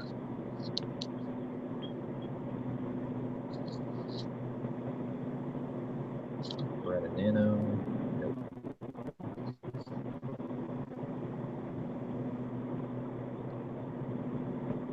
Colt Single Action Army in 3220. Ooh. Just whip out my American Express.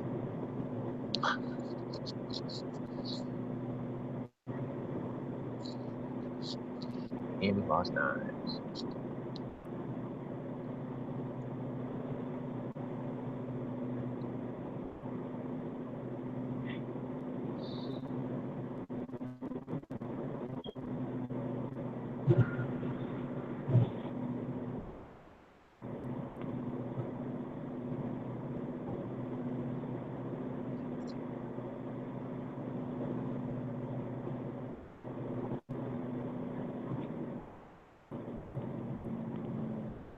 Yeah, I live in an area of social justice warriors for damn sure. There was this woman, she was a veterinarian, and she was arrested for a murder for hire plot or something. She was supposed to go into court yesterday, but she committed suicide the day before. She left like a really long, detailed note. And I don't know, man. People are just like, this is so tragic. This is so sad. You should feel sorry for this woman. And I'm like, you should take a long walk off a short pier.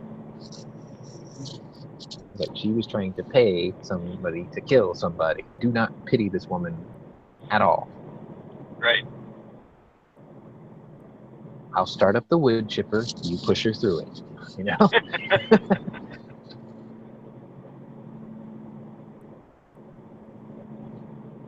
me read her stupid suicide note.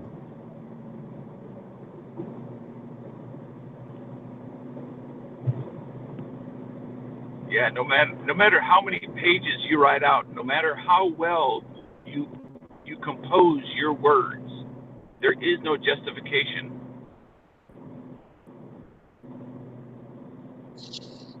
for murder for hire. On Monday, she jumped from a high-rise to her death. Oh, she did.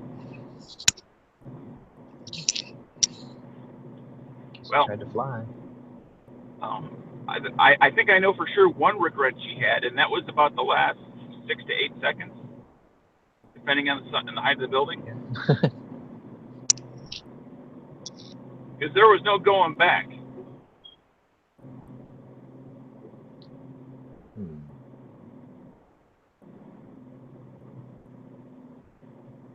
Just use your imagination when I say devastation, and you won't be off. Yeah. I guess that's what it looked like. You know, and I imagine that, you know, long before, you know, I use the term sand wars to describe the Middle East because that's exactly what it ends up being, regardless of its actual geographical location. It's just one sand war after another. Whether it's, you know, 100,000 men and women or whether it's 5,000 men and women, it's just a continuation of one thing after another. But long before the sand wars, we had lots and lots of first responders having to deal with post-traumatic,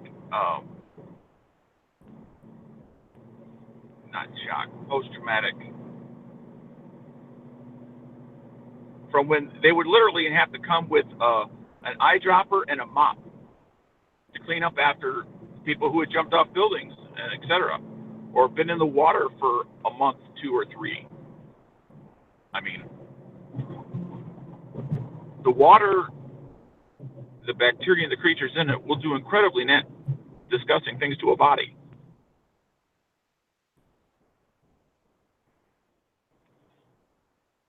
As will gravity.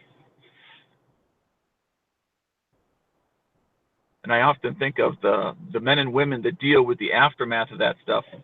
And it's not just first responders, it's second responders. You know, crime scene investigators, things like that. And the people that, the morticians that have to deal with it. You know, dealing with death all the time, normal death is one thing. Dealing with somebody who went from the 10th story to the 1st story in a few seconds is quite another. Well, I mean, I hear returning soldiers all the time call it the sandbox. It's not offensive or anything. It's just that's where it was and that's what it felt like. I love when people call my shop and they're like, I need to know where this came from. I'm like, it came from me. I sold it to you, right? No. I need the country of origin where this was manufactured. I'm like, dude, I'm a distributor. I'm not the fucking manufacturer. Give me a break.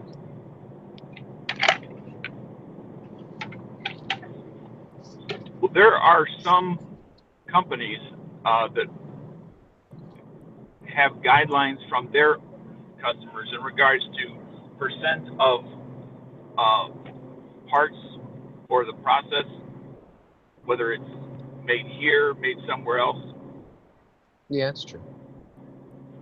I should just start telling people, yeah, these are 922R compliant. Yeah, I know.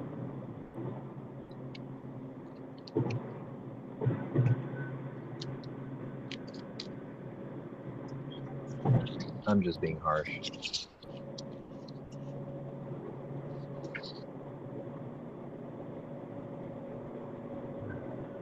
Okay, so her boyfriend's going to be held without bond. Her boyfriend is 9 years younger than her. Her boyfriend was denied bail and was denied the right to go to her funeral. Good.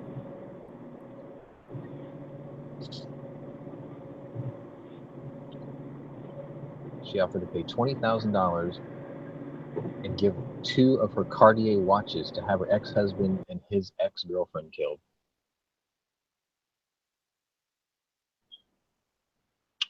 This to go after an ex's ex.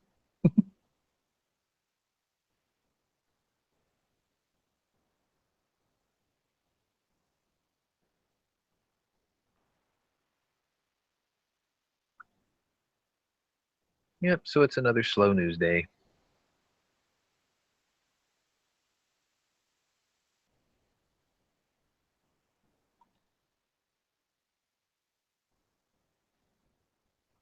Student shot during attempted carjacking. Big deal. Shit happens all the time.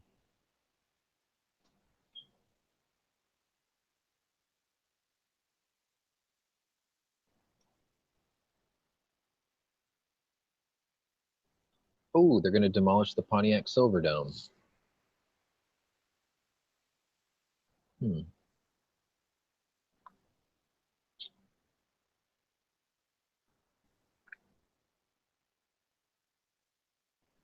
At the end of the summer.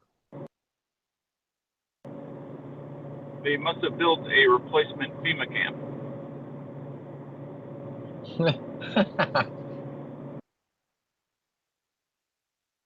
I mean, it hasn't been really used in like 15 years. So. And then the inflatable roof got broken like 4 years ago. So the insides are just dry rotting away. Should make that shit in a paintball field. That'd be awesome.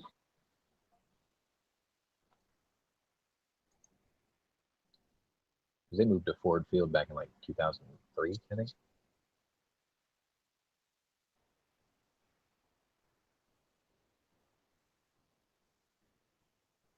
Colin Kaepernick was destroyed by his mom. She called him a disgrace to her family.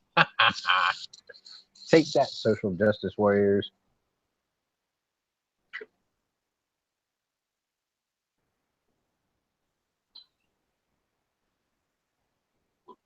That dude's mom should have went out in the field and slapped the shit out of him. Right.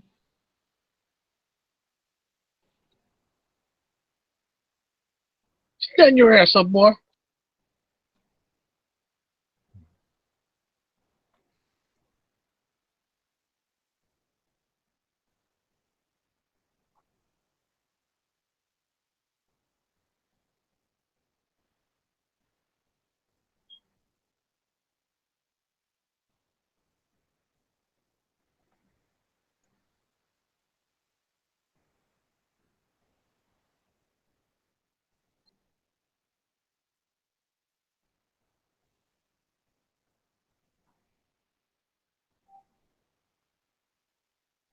Oh, they're bad.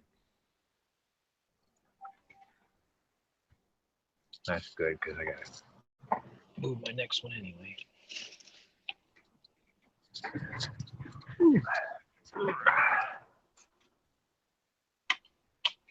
Hey. Thanks. Oh, what's that? What am I looking at? That is a python. Ivory grips?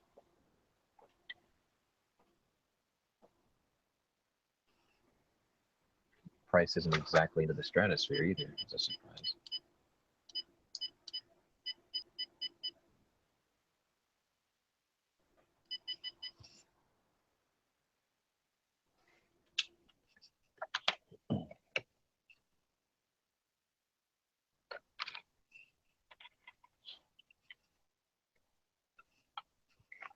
I'm not big on simulated ivory grips, but I have to have them for the sledgehammer gun.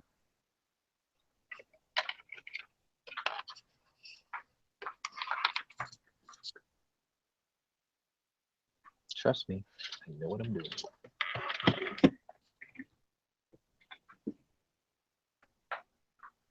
Gotta mute for a sec.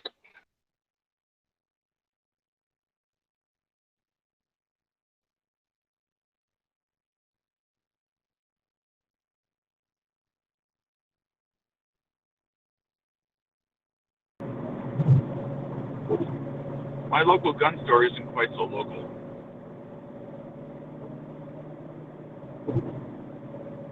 How far out is it? It's really by comparison. It's not really all that far. It's a matter of perception. I'm talking like It's 20 miles. I want to say it's like 35 miles. That's not bad.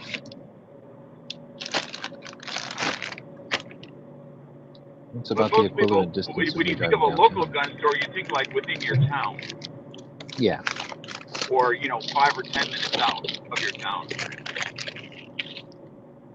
literally 5 minutes away.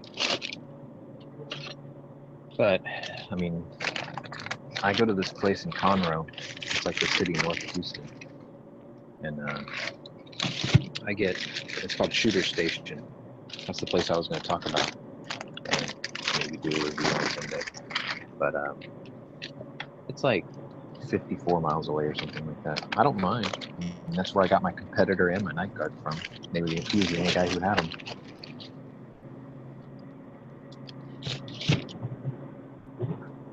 If that's where the goods are, that's where you go.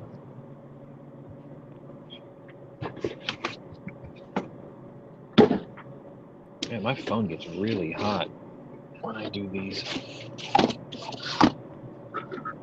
Are you bragging? No. It gets physically cold, warm in my back pocket.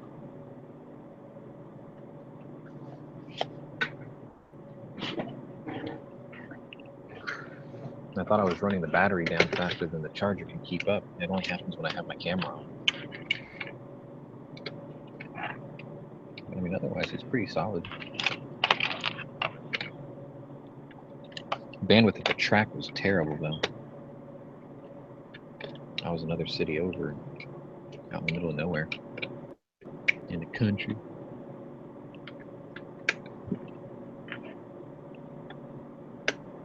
They put the racetracks out in the country. So. Can you see the back end of that truck? I see it, but I can't make out what's on it. It's, well, I guess I'll go ahead and tell you. Not the flatbed, the one in front of it. Is that the south end of a northbound pig? There's Piggly Wiggly, and it's the ass end of a pig. Man. Northbound pig. No, I'm getting off right here too. I gotta put the phone back. But anyway, I thought it was kind of funny. You have a...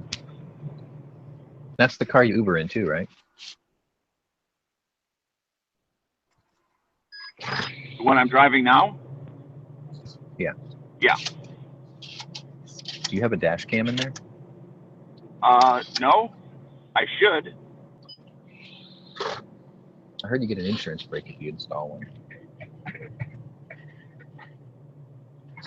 When I first started doing this, my insurance agent didn't even know what Uber or Lyft was.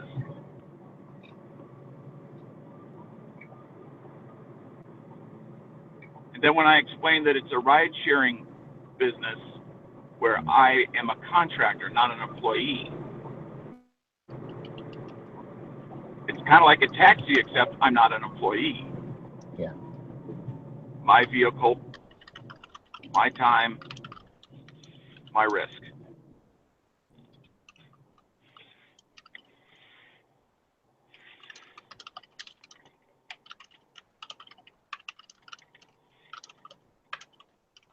Okay, my phone bracket is just a little bit too low to get a decent picture of the road. Mm-hmm. And I can't adjust it any higher other than hold it by hand. Otherwise, I do some of those driving and talking videos. Yeah. Because I figure nobody wants to sit there and look at me the whole time as I'm talking.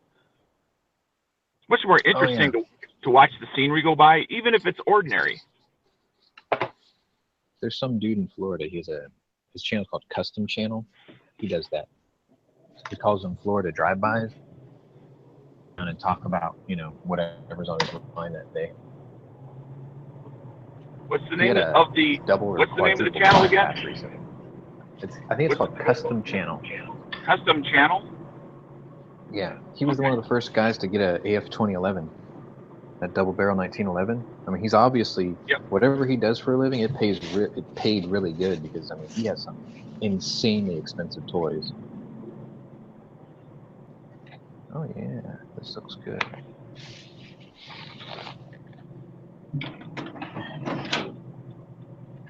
My boss's wife brings me lunch these days because she knows that I don't like eating the things that are around my shop because they gave me this condition.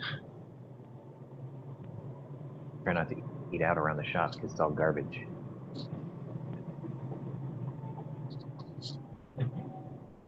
And now we wait for the microwave. Now, do you normally eat Asian food with your mom and dad at home? My dad won't really eat much of it, but my mom and I do, yeah. Like I think grocers that, have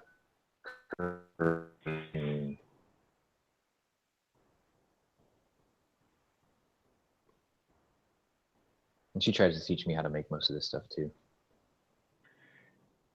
Now, is your dad from the U.S. or from overseas? He's he's born in Detroit and he grew up in Vanderbilt and Onaway, northern Michigan. Okay. Well, and I was trying to figure out the food thing. Yeah.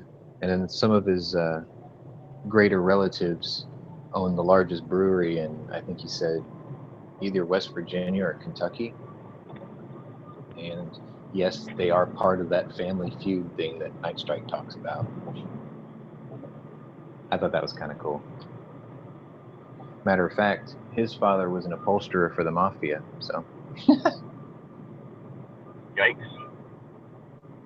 Well, they used to take road trips up to Canada because of his quote employer, and he drove a Packard, a really nice Packard back then, which most people couldn't afford.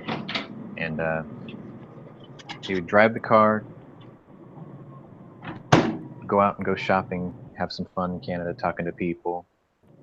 When he came back, car was waiting for him, turned around the other way. And the trunk was full of like everything that was being rationed at the time. Right. So they had a Well, good arrangement. I have Rubber was rationed. not. He got. Go ahead. Go ahead. Oh, when rubber was rationed, he actually put his Packard on jack stands, and he got $1,200 for the 4 tires on it.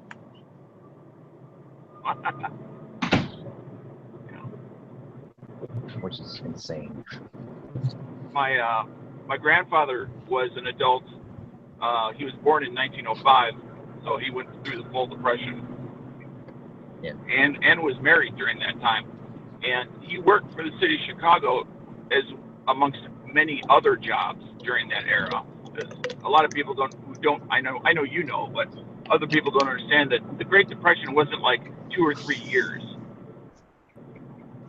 It was a very elongated period all the way up to World War II. But he used to, on the side, along with everyone else that worked in Chicago sanitation, would do side job pickups after hours. So they do their daytime runs, and now sometimes they do the after hours work during the day if it was literally on their route.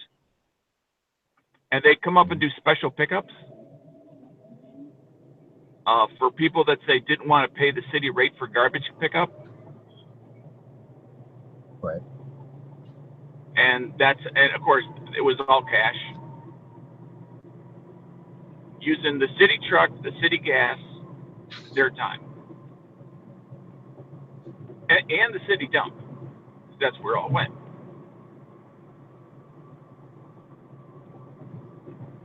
That These was, are jalapeno peppers. but there were people, skirting the edges of the law just to get by. Oh yeah, absolutely. I mean, the exception was somebody who did nothing, because that meant that they were probably well off or connected. If they didn't have to do something to get a little extra to come in.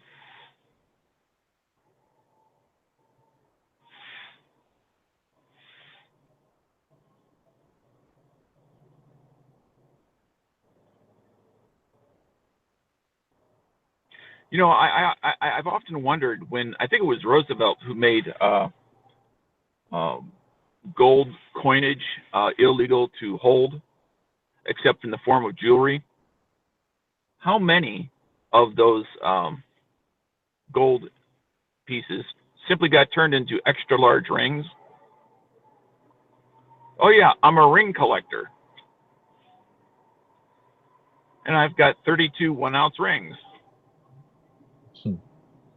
I casted these into bullets. Aren't they pretty? My couch was put together with gold nails. And what was even more crazy is they expected people just to turn it in. Yeah. Like, Well, I mean, that was the time of rationing, so I mean, they did have those drives. Yeah, just take the asset that you've worked very hard to get and just turn it in for nothing.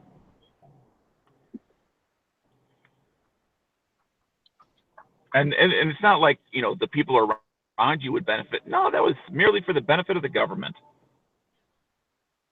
And of course, there was so much. There's a term for it. I can't remember what it is. When government people benefit off of their jobs,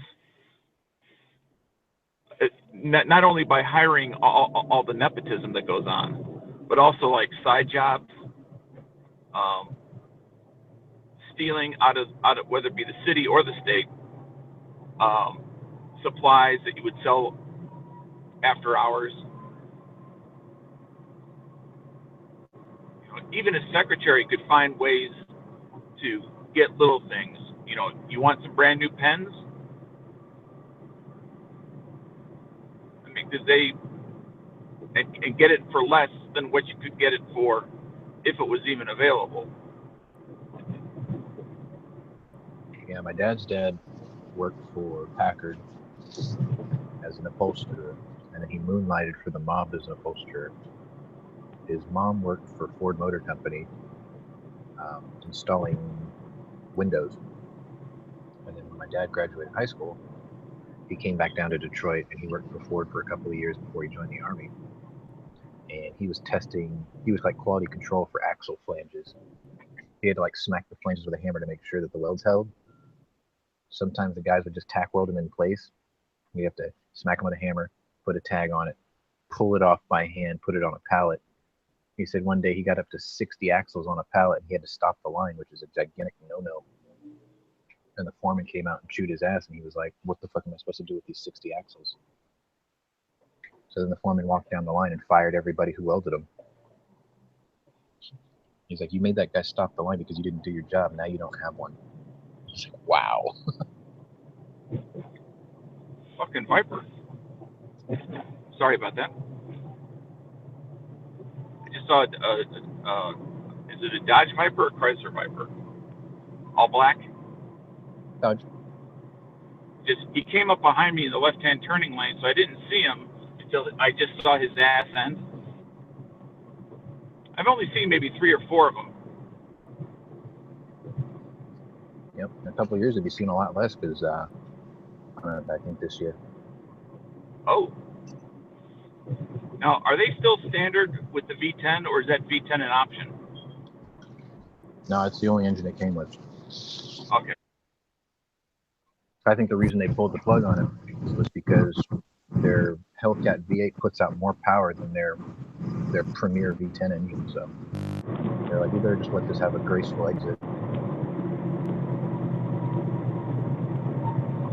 I wouldn't be surprised to see a new one come out later with that Hellcat motor or the Demon engine. I'm not familiar with either one of those.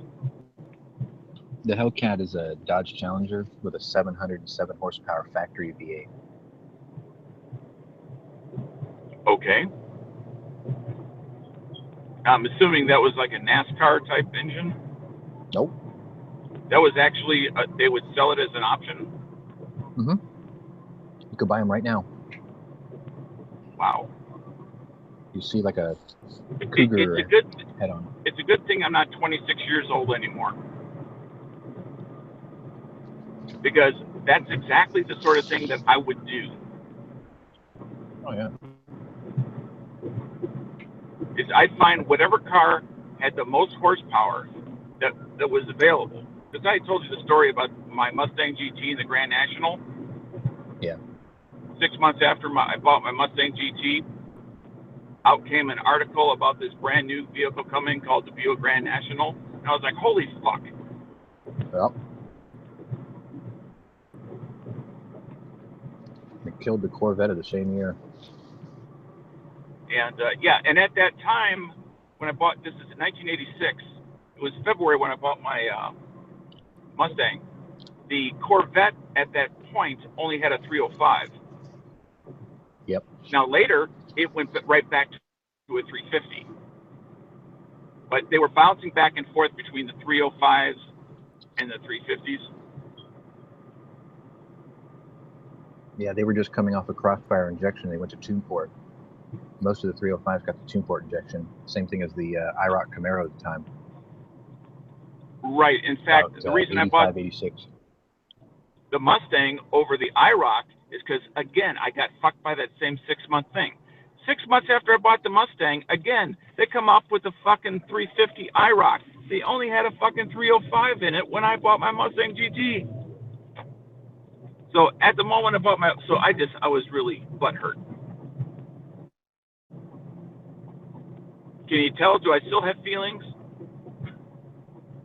Just a little. But you never know. Maybe that was the difference between me living and not. Because I exercised every horsepower my car could provide. See, that's the thing. If a lot of people gave it a hard time when it first came out, but the Toyota or the Scion FRS, the GT86, people gave it a hard time because it had such what looked like a weak motor. It was a car specifically designed to make you use the entire car, use all the power, use that little grip that it has because they put little skinny tires on it, so it made it really tail happy and fun to drive. Be reintroduced to that idea of you don't have to have 1,000 horsepower to have a lot of fun. Okay. We're coming up to my gun store. I'm kind of holding my I'll try to see if I can show you the sign there. That's Bullet Stop Gun Shop. And that right there is the gun store. Let me pull on in. Like a big house. Yeah. And right next door is a factory. Oh, they make their own there? No. A factory, not the factory. Of course, we go back over here, and that's the entrance. And that little garage behind it, that's the shooting range. Mm-hmm. Or as they say in Louisiana, shooting. Shooting. Shooting. CH. Shoot.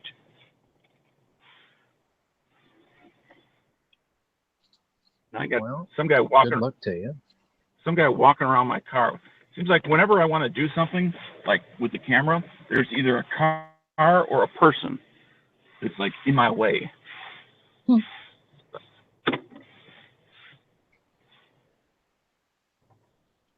dun, dun, dun, dun, dun. And in between those two buildings is where I'm headed. So go offline here. If you're still there, I'll come back later. Give you the blow by blow. Cool. Good luck to you. Thank you.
You guys are going to have to bear with me. I'm actually lunch channeling as we speak.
Hey, fellas, what's going on? What's up, Tony? How you doing, man? No, and I have the volume turned way loud, evidently. I'm actually all right. How are you? Doing good, man.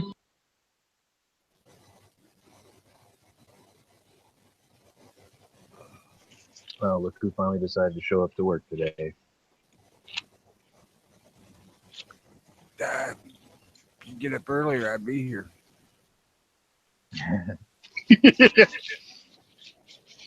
Like, you do realize today is one of Jenny's days. I thought it was. Today's the 29th.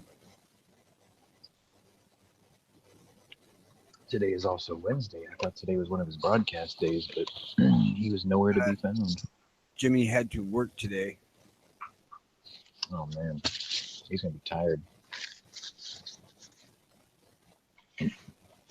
No, you know what? That's perfectly fine. I admire a person with thick. It's kind of a rare quality these days. I used to have that. I have it. It just isn't paired with good pay. Mine never was either. Okay, this one's done. I ain't got a whole lot of shit to do right now, so I'm trying to look busy. Dano is currently at his local trying to pick up a Glock 43. So he'll probably be back on in a few minutes for the drive home, and he'll show off what he picked up. Can you turn up your mic? Let me try. Hang on. Gotta find the button.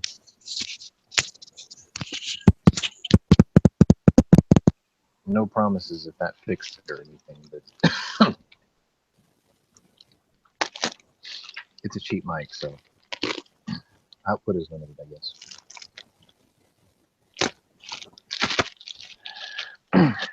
So anyway, yeah, he's getting a Block 43 right now. Well, that's cool, except that I don't care for the 43 much. Or the 42. I don't know about the 43. 43 is just a 42 and 9, but it had to fit a very specific set of criteria for him. So Yeah, we went through the list. Yeah, we tried to go through the list to see if there's anything that would tickle his fancy. I think I stopped at the Beretta Nano, but the 43 is a good choice for what he's asking it to do. And then I remembered that there was the Bond Arms Bullpup, but it's like 3 times the price, so I kind of killed that. The carry one?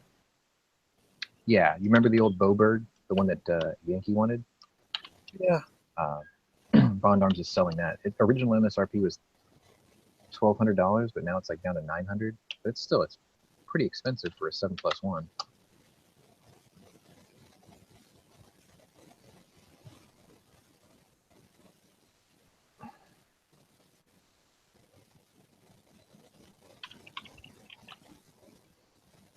Well, has he already bought the thing and is just going to pick it up, or is he going to look to buy one?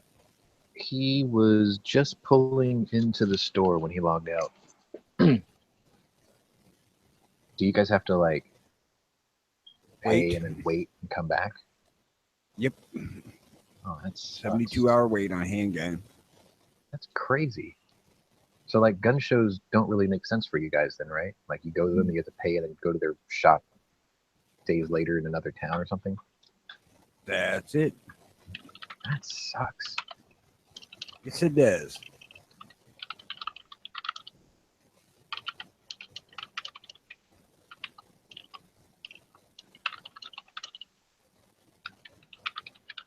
I'm like, if I'm pissed off and want to shoot somebody, why would I drive to the gun store, pick up a gun when I'm carrying one already?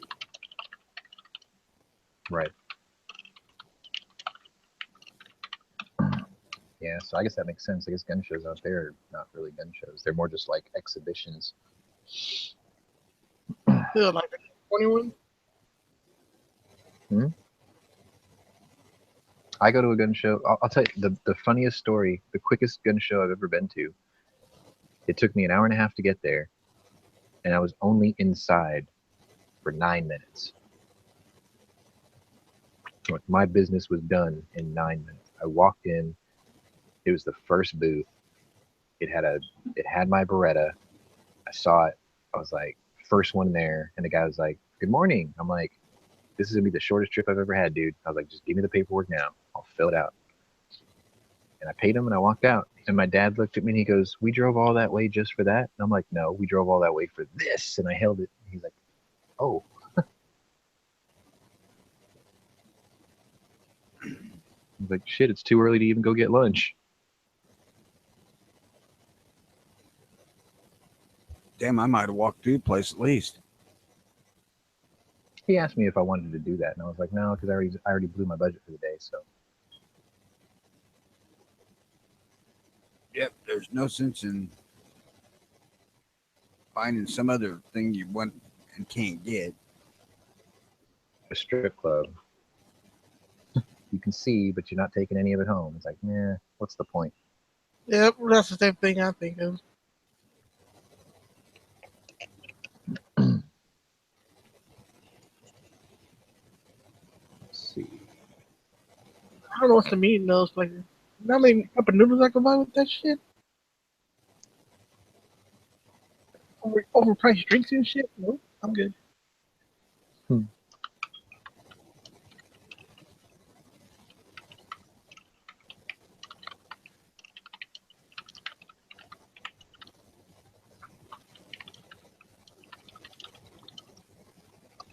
I have never been in one.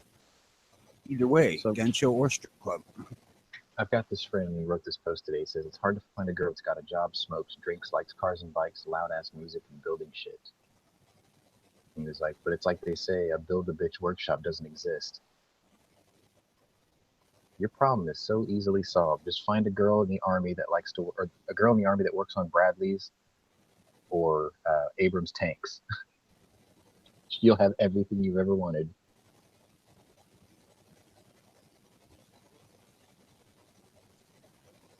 My friend worked on Bradley's, and the woman he was dating when he got out, she just got out, and she worked on Abrams tanks.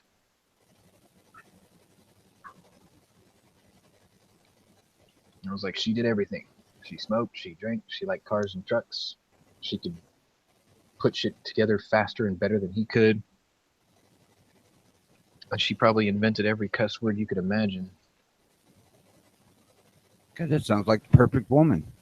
Right? Sure he wasn't a lesbian? I'm telling you, man. My fantasy is fucking Taylor Swift laying underneath a 58 Belvedere with a 10mm wrench in one hand and a beer in the other. She wouldn't need a 10mm wrench for anything on a Belvedere in 58. Yeah, that's true. Give her a 9/16. I don't know. I've modified my Powerball fantasy car. See, I was gonna build it myself, but I think I'll just have the Ring Brothers do it now. No, the Ring Brothers are awesome. Yeah, that Cadillac they built was fantastic. So I like that muff. Hey, I'll be right back.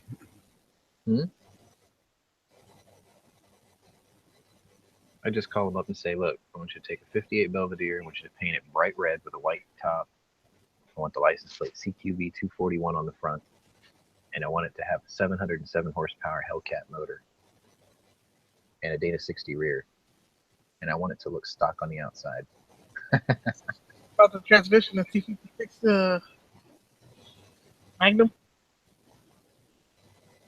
Oh, damn it, Angry, you're right. She has to have a 500 bone collector on the drop leg holster, too.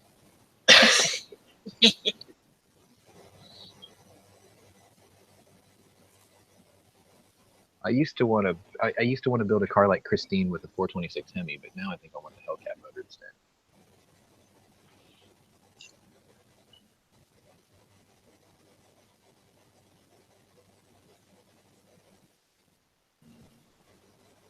Lunch strike has returned. I didn't leave for lunch. I went to take care of a couple things. So Grandma. Hey, nice strike. Sorry I jumped out of your chat, man. My internet went out, dude. That's all right, man. Don't worry about it. No, not my grandmother. It's just I had to go water my blueberry plants. Oh, you got blueberries? Yeah, I've got a whole. Well, I've got like 12 of them that are growing just out of the ground. I don't know if they're wild blueberries or what, but the plants are taller than me. So they've been there for like at least 20 years. Hey, So hook it with some seed. I had to go water those and spray some pesticides on those, and then I have some that I've gotten potted plants on the patio that I had to go water and make sure it's got pesticide on it. I grow ghost chili peppers. That's my gardening indulgence.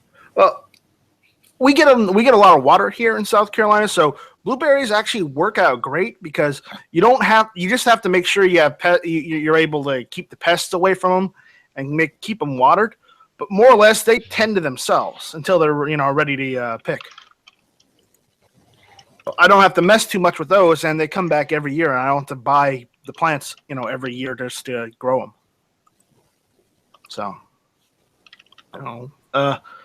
we've been talking about not clearing, but getting some of the stumps out of the back 30 and like partitioning it off and actually growing blueberries back there, because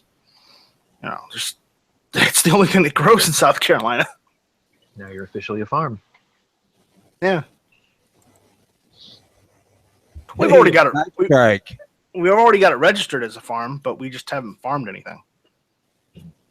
Grow weed, big cash crop. Oh, hey, Tony, I forgot to tell you. Guess what I found today? Okay, what? XW 3030, $265. There you go. On my way. I want one. On my effing way, man. So you got it? I got to drive 2.5 hours to get to it, but I'll probably go check it out. Every time I get my credit card bills down, something like this happens. I just hope it ain't rode hard and put away wet and nasty, though. It That is. seems a bit cheap, right? It does to me. As long as the finish is okay on it, I'm cool with it. Yeah, I barely got my credit score yesterday. How bad is it? 7. 7? 767. That's not That's bad. not bad, dude. That's pretty good. It's funny. I financed my my 500 Magnum because I find it. There's this company that my local uses.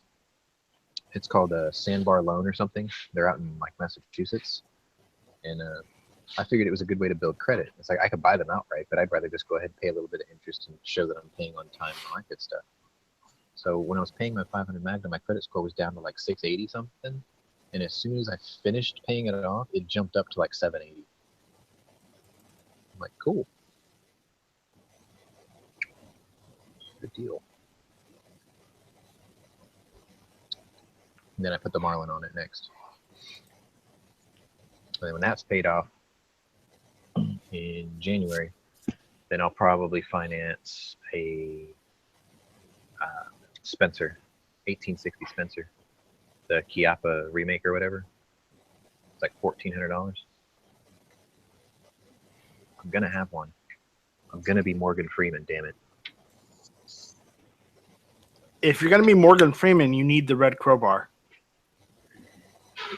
No, I'm gonna be Morgan Freeman from Unforgiven. Just I'm not gonna die. Oh, that's right. Morgan Freeman, not Gordon Freeman. Excuse me. I'm thinking video games. Sorry. Yeah, you don't want to end up in a pine box out in front of the fucking bar. Right. That would kind of suck. That Who's would. the owner of this shithole? I own this establishment. Boom. You dirty, low down, rotten son of a bitch. You just shot an unarmed man. He should have armed himself. Armed himself and put my friend out in front of his establishment. Yep. Don't worry, when they stick your ass out there, I'll come down.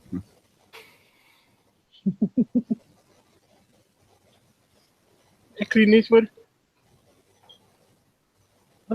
Isn't that movie with Morgan Freeman? Gene Hackman, Morgan Freeman, Clint Eastwood. The guy who plays Greeley is actually a really famous actor too.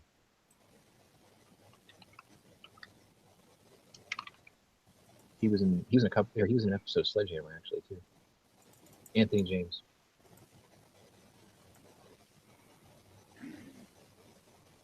And Richard Harris was English Bob. Gene Hackman was Little Bill. Little Bill Daggett.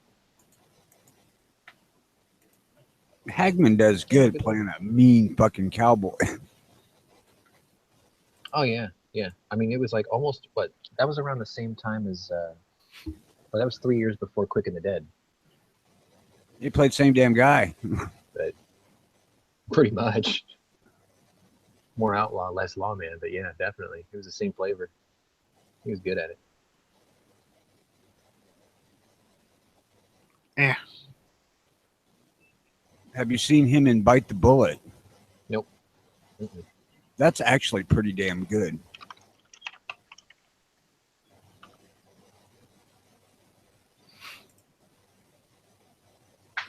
Oh, this is an earlier work. Oh yeah, it's really early in his career. This has got James Coburn in it too. Yes, I think my dad has this. it I'll is check a it good flick.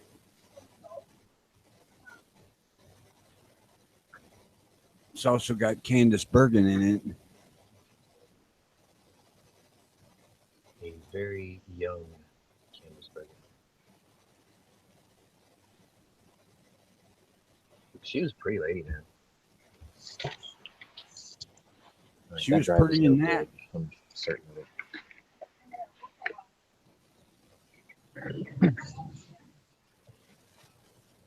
That drive is garbage.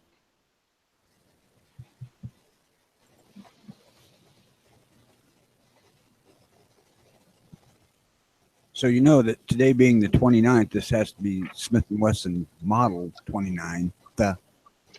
Only if you bought one. You got a Ruger, not a Smith & Wesson. There's no reason not to honor the greatest gun ever made. It's not Colt Python Day. Honest to God, I like the Python really, really well in the hand. It's a fucking fantastic gun to shoot. But Colt didn't choose a name that you can attach a day of the month to, so fuck them. It's 29th. Same with Ruger. If they made this Hunter the 29th or something that I could sneak in there, I'd do that too, but nope.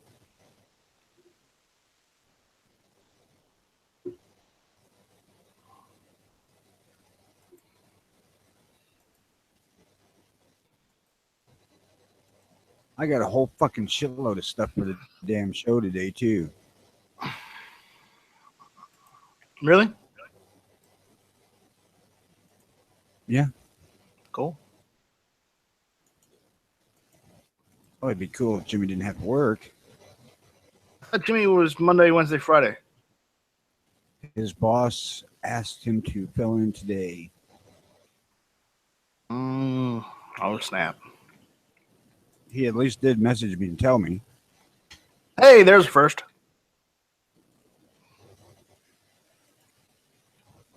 I think that was the second time, but yeah, you're close.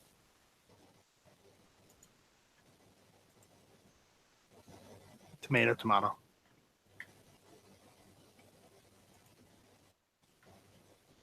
So if anybody's actually listening to this shit, today's the 29th. Go buy a Smith & Wesson 29.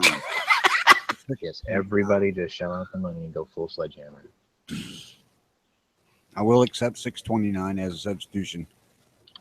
Yes. But you can bet your ass that June 29th we'll have a big thing on the 629.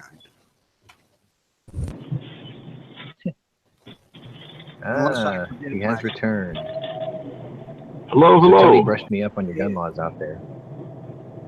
So you're gonna wave a receipt in front of me saying you bought it? Yeah.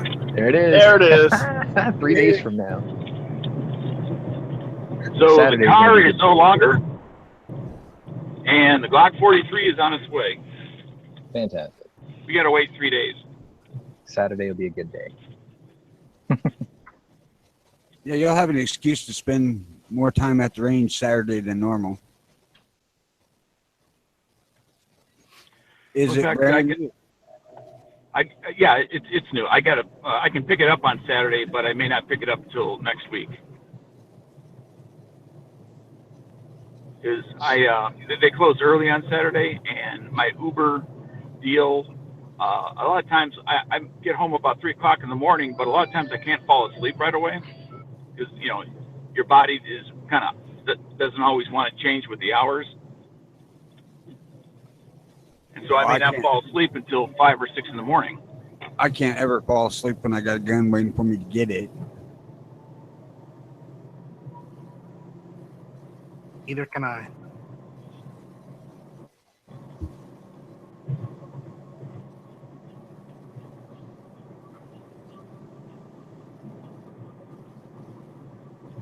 Although I got to say, when I bought this Ruger, I actually wasn't in a huge hurry to go get it. I waited an extra couple of days, but I had already shot the damn thing.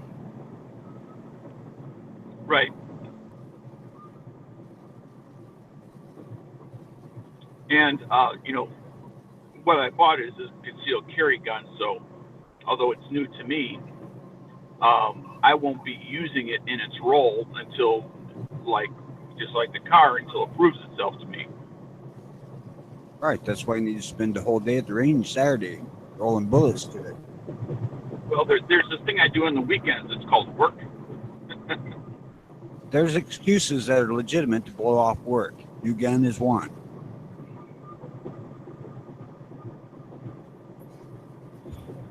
You just have your boss call me and I'll tell him.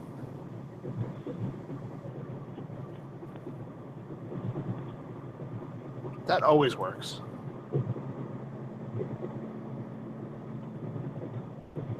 Except I'm the boss. No, you're in the same position as Night Strike. You got one of those asshole bosses, huh? All ride-share drivers are contractors.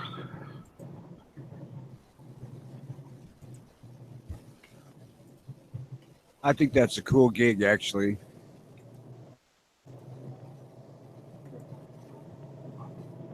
Well, what makes it unique, and at least to me, and really cool, is the fact that you can do it whenever you want to do it, and stop whenever you want to stop. So, like, if I'm not feeling well on a Friday, and I'm 2 hours into it, I can simply just drive home.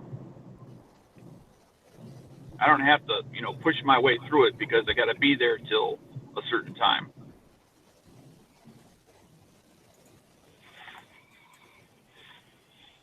I know that there's a lot of iffy press on that shit, but if you can carry a gun, fucking.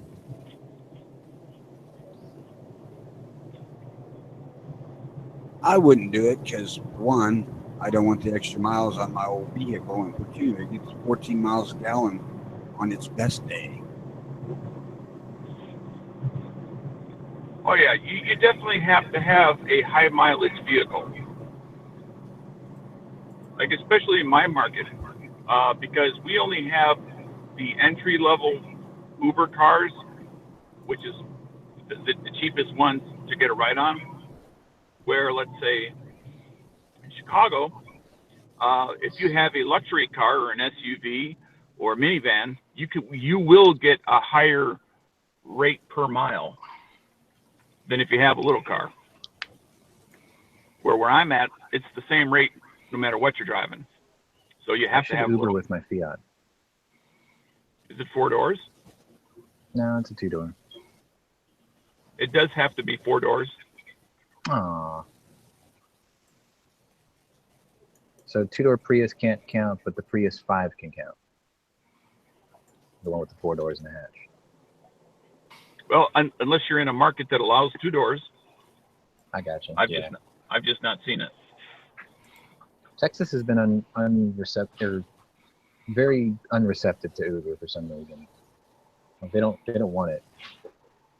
or whatever. Oh, Because of the taxis there in Texas. I guess. now is your city the one where Uber left because of the fingerprint issue? Oh, that's a good question. I'm not. I don't really look in. I didn't look into it much, but take a look. There was a city in Texas that the city council required Uber to fingerprint all of its drivers. Right. Uber- I remember that. And Uber and Lyft refused when they passed it and literally left the city the next day. And by leaving the city, they just mean they turned off the app. Yeah, Houston had it.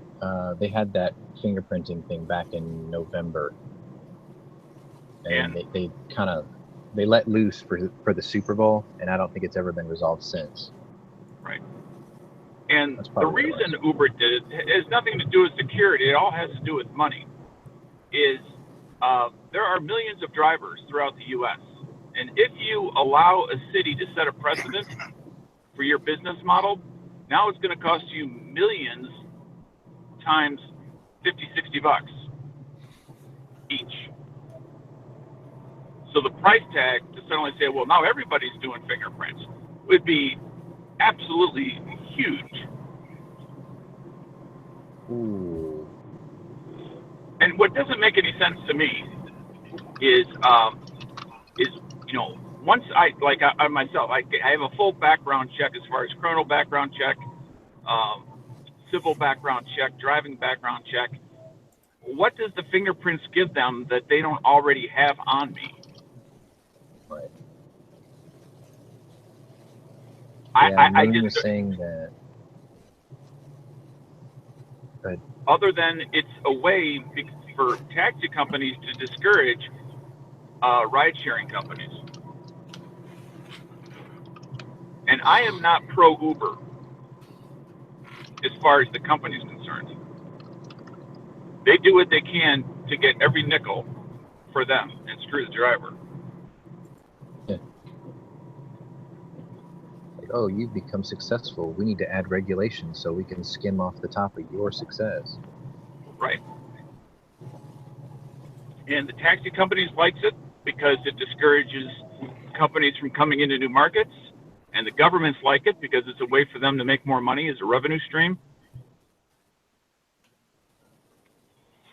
But it actually provides the passenger in the back seat no benefit whatsoever.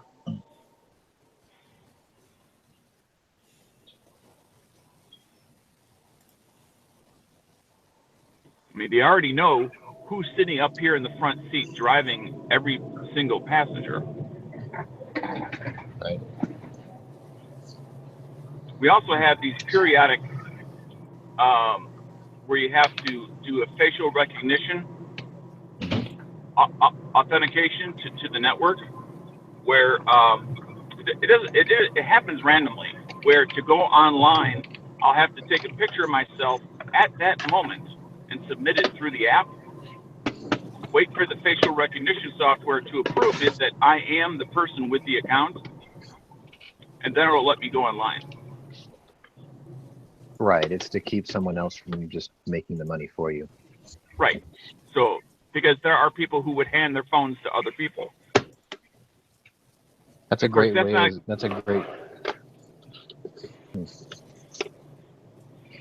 Now, the other thing, which again, I question whether that does any good or not, is every passenger that I pick up is sent my picture before I pick them up.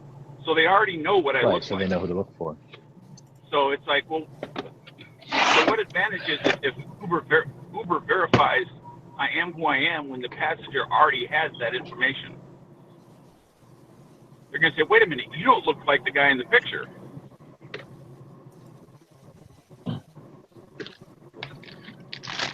Sorry, I don't. I used my Pennywise picture that day. But it doesn't cost anything, so I got no real problem with it.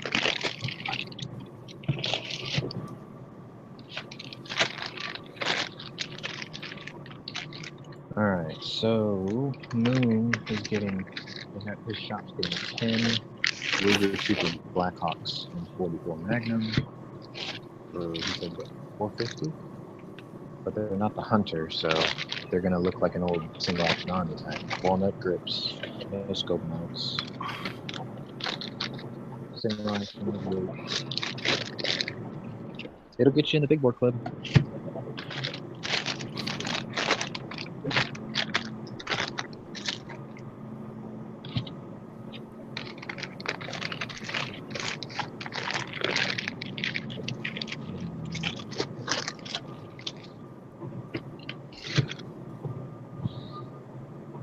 Hmm. 3 days of waiting.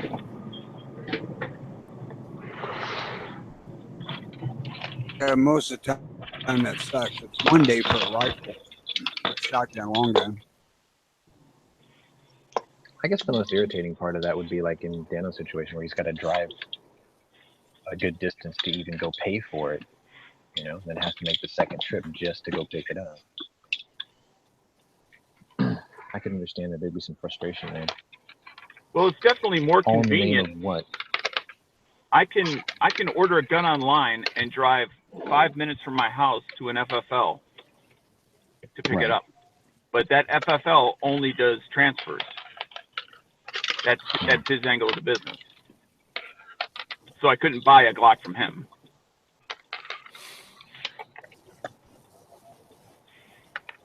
Which is why I did Yeah, a my little. reloader's supply does that. Which is why I did a little price searching online just before I went there, just to get what some of the current retail as well as some of the sale prices were. And it wasn't like an ultra fantastic price, but it was a good price. It was $450. Did you get a fair trade for your car? Yeah, it gave me. I paid $300, gave me $275. Oh, that's not bad at all. So you know, for $25, I got to experience it. Yeah, Pros I mean, and that's cons. practically rental. Yeah.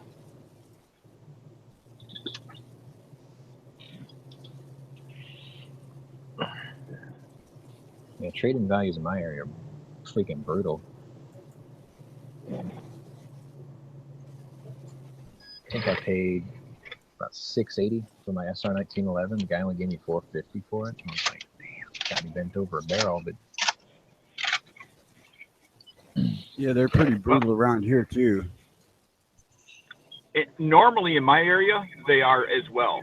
It's just that I know that I got my car new at a very, very inexpensive price compared to what a lot of places are charging. A lot of places around my place are charging $400 to $450. I paid $300. there we go. So because of that, when I went to trade it in, I got a pretty good amount.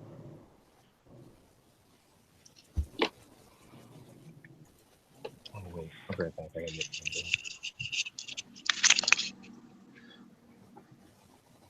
And of course, I haggle. I'm a haggler.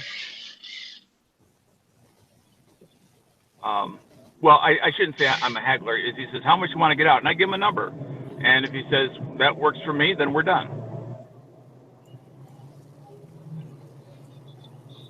But I base my number off of what I see used stuff going for. And he's got to have enough left on that he can make a profit.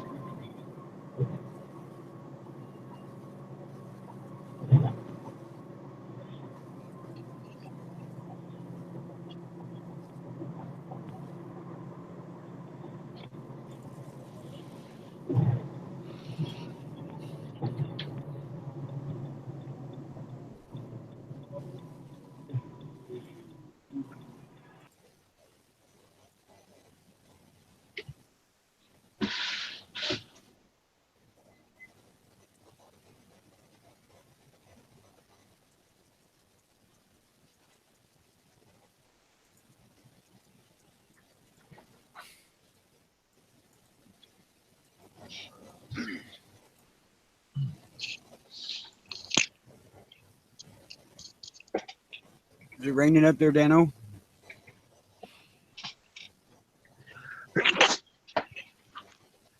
Oh, sorry, I didn't mute that. It's just starting to drizzle. Why, what's the radar look like?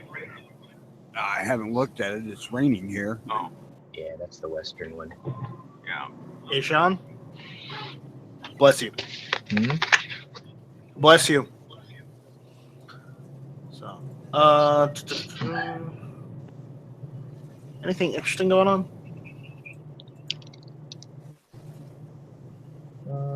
Bond was denied for a guy who was in a murder for hire plot. He's not allowed to go to the funeral of his now dead ex-girlfriend who committed suicide Monday because she knew she was guilty. No, other than that, not really. Awesome. Great. I love when justice serves itself.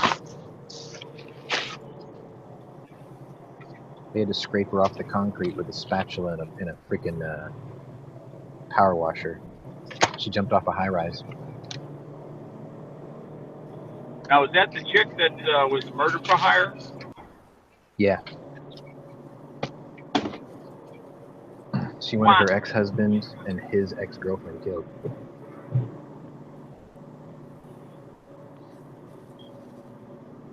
And she was a rich woman too, man. I mean, I think she was like a oral surgeon or something like that, and she put up 20 grand and 2 Cartier watches. So it's like, it's not that she wasn't hurting for money or anything. I mean, she just hated the guy.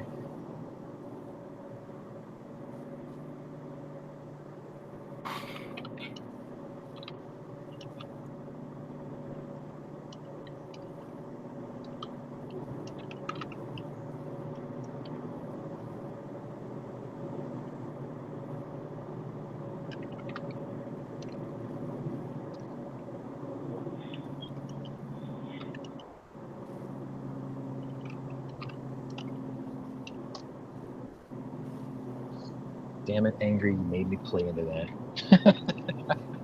Now I can hear his voice.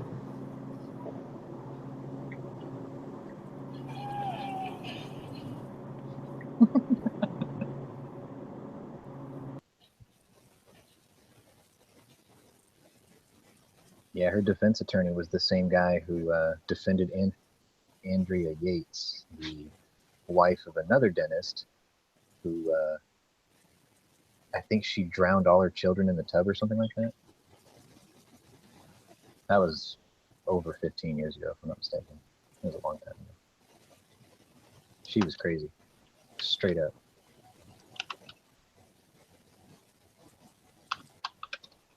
That's got to be a hard job to be a public defender, where you're the court-appointed guy and you know your client's guilty. That takes a special person to do that job. Well, it's only in the cases of a heinous crime.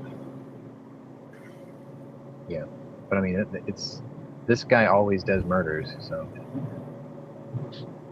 he's like the one you call, I guess. Well, I would think in the public defender's office it would make a certain amount of sense to specialize. Yeah. You know, no different than in, you know, the private sector. That, you know, you do civil law, you do criminal law, and they're always doing criminal law, but Oh, hey, so you're Ralph. still not going to do Helga today? You know, you had to say that. Why'd you have to say that? Well, you seem like you went in and out of there pretty quick, so it's your Ralph trip, has man. Ralph has got his what's that show out of Canada with the guys, Trailer Park Boys outfit on? Right, Ralph? Can't see him. Oh, he turned his camera off. He didn't like that. Trailer Park Boys. I'm not a Trailer Park boy. See, now I got to play this stream and Can't hear you, Dano. like rewind it. It's hot outside. I said, you look like a Trailer Park boy. Gotta watch that show. It's the hat. Oh my God. I was trying to listen cannot to pronounce this that name. chat on the Gunchannels website, but it was I kept hearing stuff from the past, so I joined the call.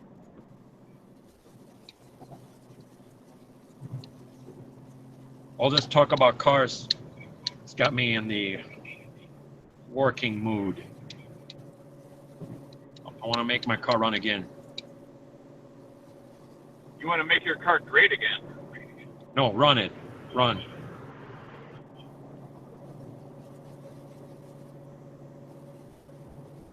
So here I am, live from the outside, working on. I'm going to put you in the engine compartment. He's working on his actual car. There you go. It's a car. Which car? Yes, I hate working on cars. Is this the SUV? No. That one runs perfectly. That's my dad's. He bought it because I don't think he trusts my stuff. which is right, because my stuff don't run. You can't blame him.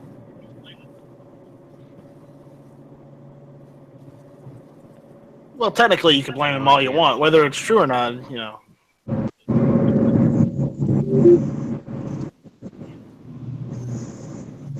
Trying to bypass the mechanical pump because it doesn't work. I'm trying to figure out how to get rid of some fuel lines here and simplify the back of the engine compartment. Just cut them off. Started doing that.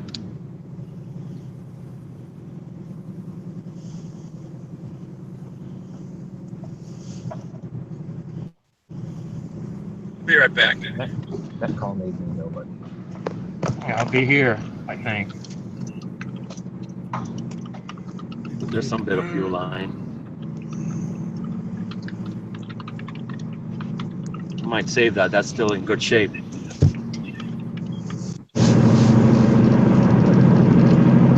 Fuel filter. Oh, I'll keep that as well. It's still in good shape. It's clear. are you working on your Volkswagen? Yeah. I'm working on a Volkswagen. Square back. No, 67 Beetle. No kidding. Yeah, no kidding.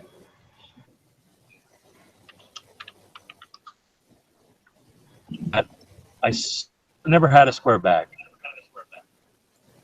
I like had the a slant back one over the square back. for a little bit, but it wasn't mine. It was stationed over there. I was holding it for a friend who just bought it. Yeah. But for a while, it was mine, sort of. I wanted a fastback. No, I wanted a square back. A guy down the street had a 67, and all of a sudden it disappeared. I was hoping to get first crack at it if he wanted to sell. I don't like them, but, well, I sort of like them. I don't like the engine they have, but I like them. They're very nice and spacious. Do you have MPs on your Beetle? Huh? Do you have MP wheels on your Beetle? No, stock wheels. They made them for Only 1 year MPs. only.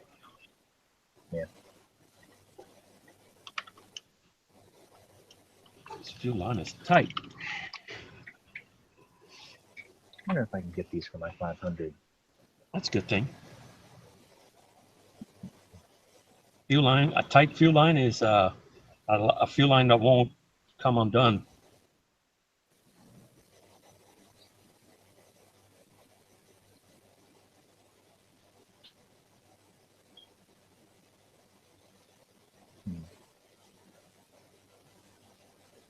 I don't think they make those for my 500. Car.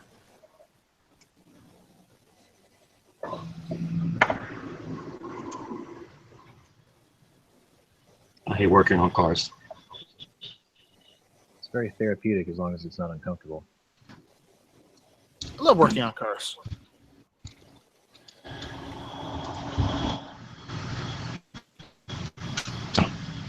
a form of transportation. That's why I'm working on it. My new Beetle is sick. I think it's I told you electrical or transmission. I'm not sure what it is, but Yeah, safe the I don't limb think- home mode. I don't think I'm gonna put more money into that. Sick of it. So it might go to the razor blade factory.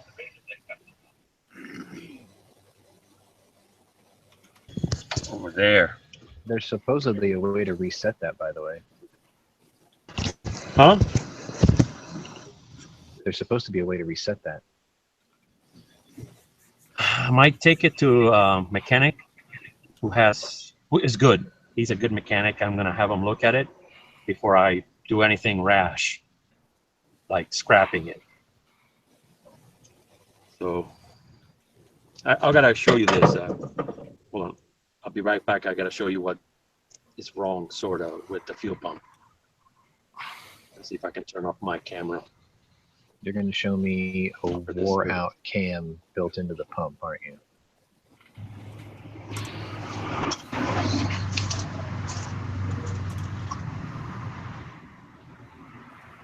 Oh, we lost a knives and a Dano. I know. What? Oh, no, never mind. Sorry. What? I had the user list all jacked up.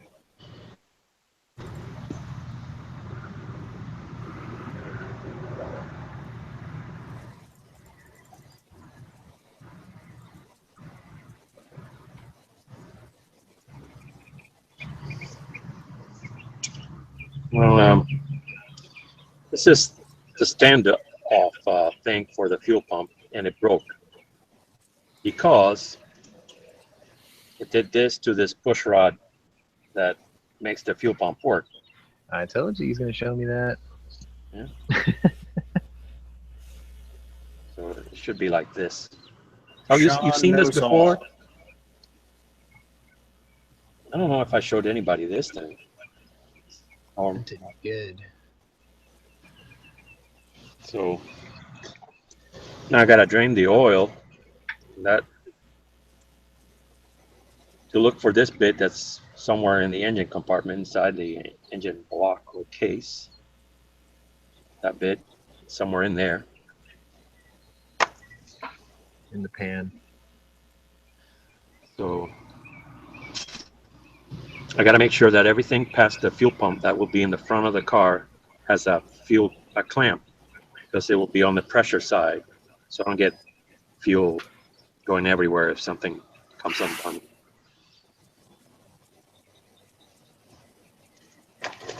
I bought some clamps, stainless steel ones.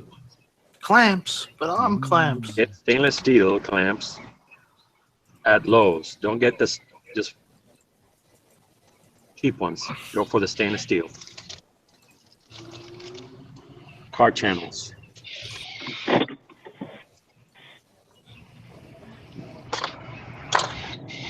So,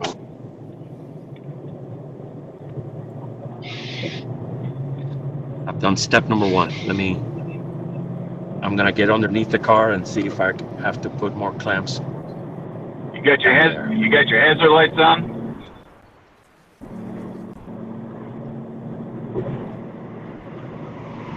Dano's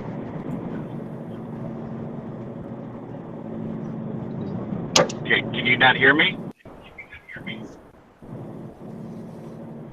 I can hear you, Dano.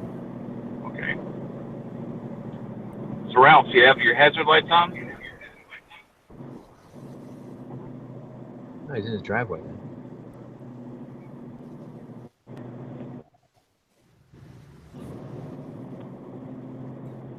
No, I tried.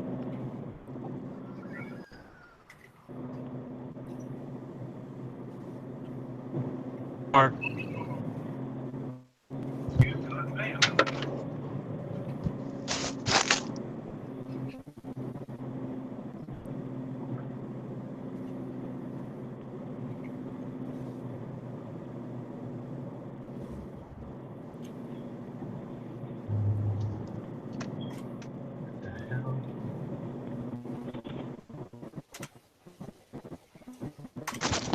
This is gonna get more difficult. The tires are low, so I can't get underneath, so I need to jack the car up.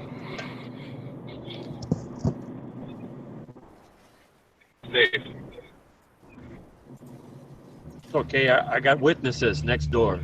They're, if I have a problem, I just yell and they'll come over and help me.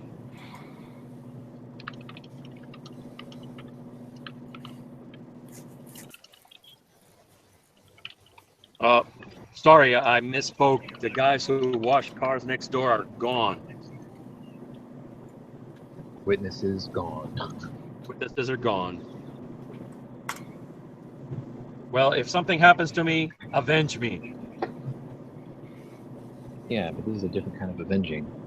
All we can do now is crush your beetle.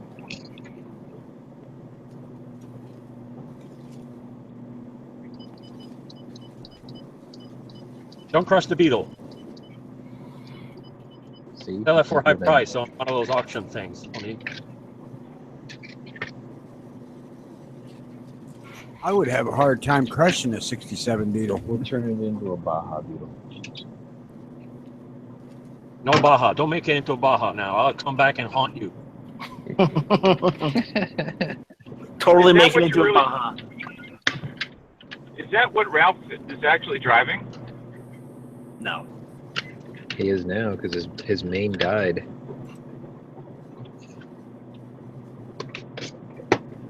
Transmission stuck in third. Same thing BMW do to save it from blowing up.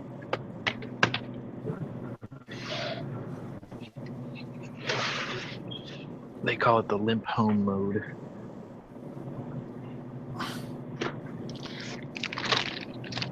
It usually has something to do with either the turbo or the mass airflow sensor or the thermostat. And then you got to get a code scanner to reset it after you replace the parts.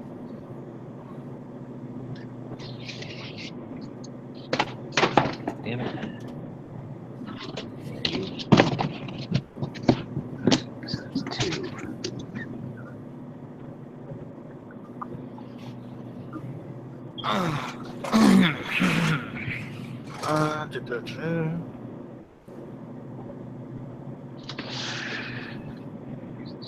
I don't really want to do this.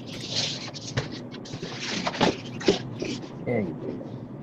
No, I'm working on something right now.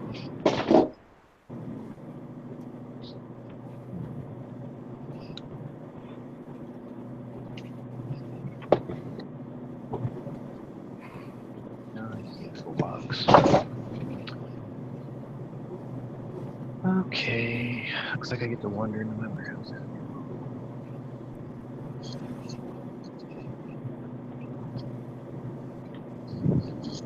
There's an argument going on back here. Come on now, you're all supposed to be entertaining me. Ha ha ha! Funny. You're so funny, I never feel last.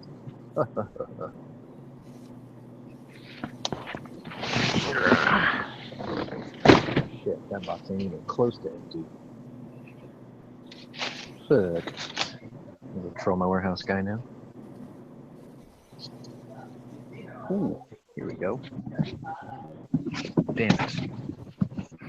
Piece inside of it. I need an empty light-on box. The whole thing with the little bits in the middle. No, because it's almost full. Yeah, but it doesn't have a thing inside it.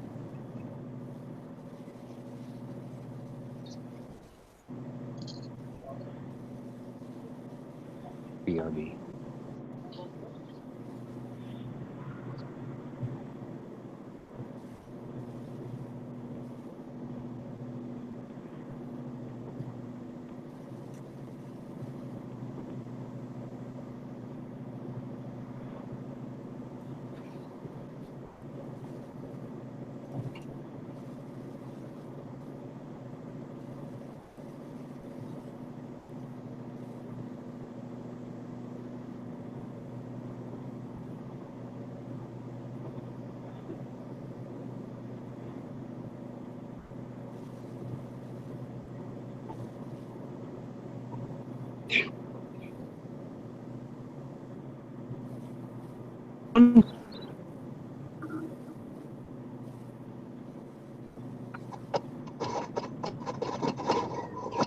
Wheels locked up.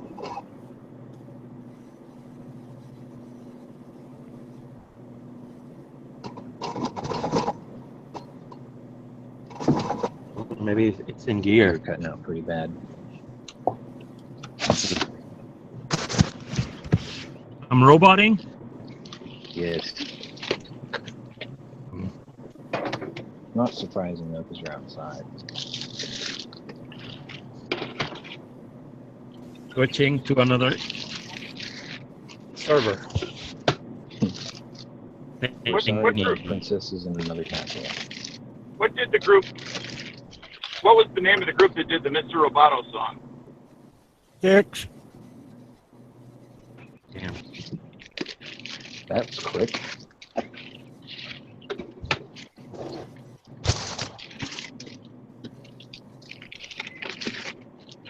I need a towel.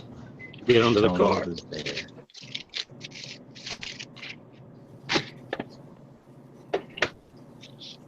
Tony, for more points, what album was that?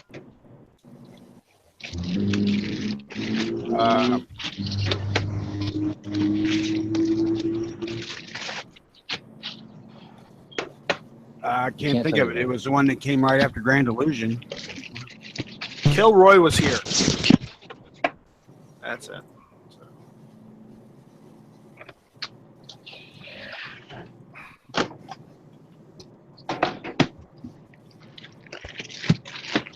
My most disappointing Styx album.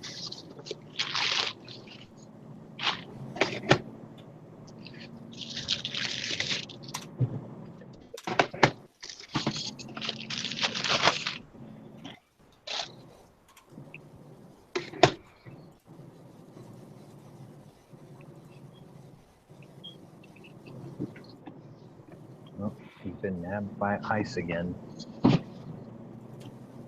Who has? Who just disappeared? Nice. Fuck you.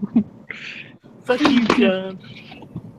Oh, I earned a good one yesterday, but I can't remember how I did it. Well, you know, eventually. Yeah, he put the smackdown on me good yesterday.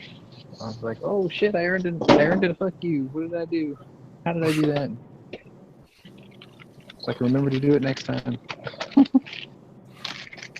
Let me know. I'll do better next time. It was very unusual. We haven't ruined Gunchannels dating for the day yet. Give it time. There's hope, Dano. Grab her by the pussy. There you go. Locker room. We're gonna have locker room talk right now. There, we ruined it. Right there. Thank you, Donald Dano. I do what I can for the effort. Just Donald.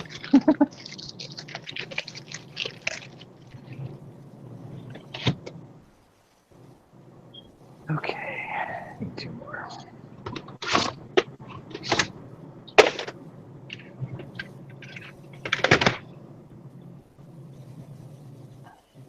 Phone is cooking my ass. Maybe it'll blow up and I can sue Apple. Your phone blew up and burnt my biscuits. I look like Yosemite Sam and Who Framed Roger Rabbit. That's provided you have biscuits in the first place.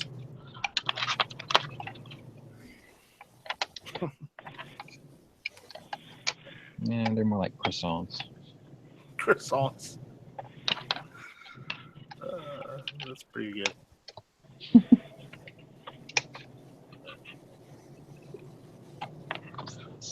Number 6. Now, see, I really think that when you do the grab her by the pussy thing, you need to channel Jerry Mitchell like and say, "Get some." Oh yeah. Get some. Get some. There you go. I wonder if he says that when he gets into bed every night Probably. to the missus. That's got to be weird. He defies his age, though. It's incredible. He's got to have an adamantium skeleton.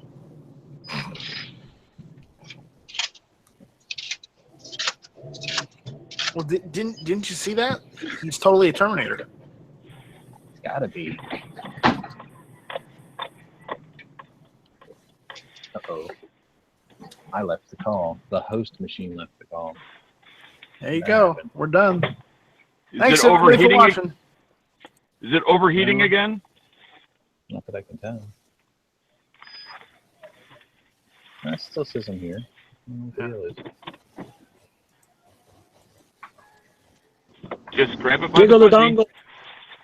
dongle.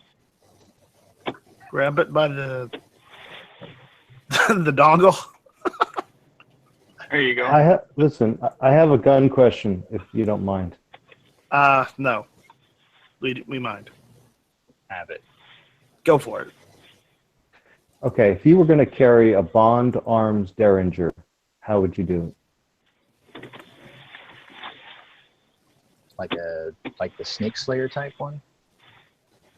Yeah, it doesn't have to be one of those 6-inch barrels, just a standard size. Ankle maybe?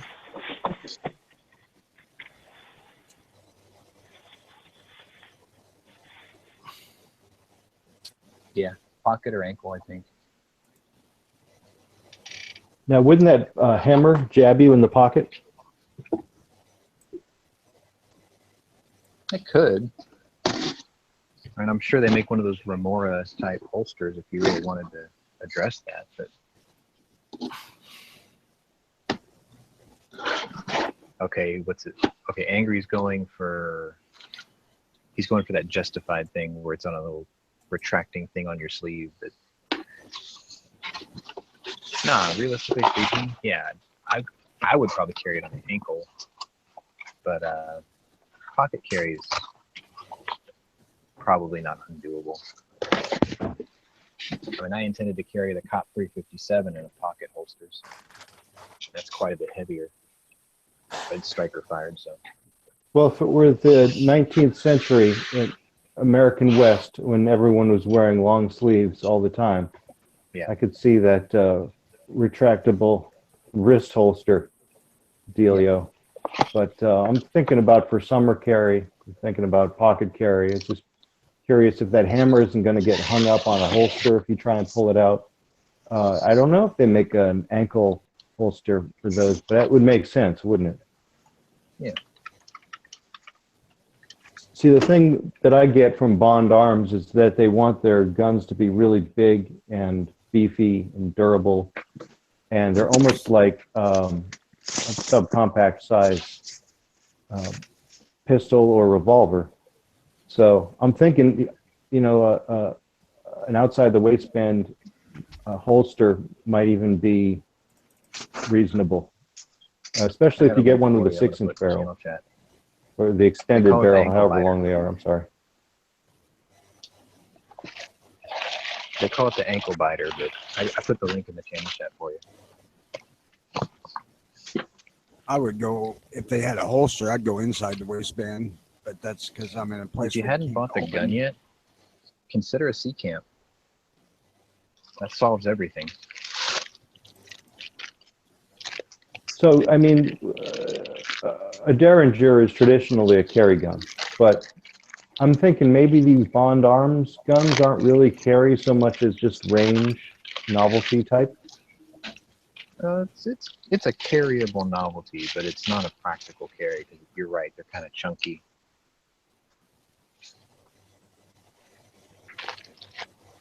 I mean, if you just need something really small and easily pocketed, I would probably just say get a C-Camp. I think it's called an LWS 380.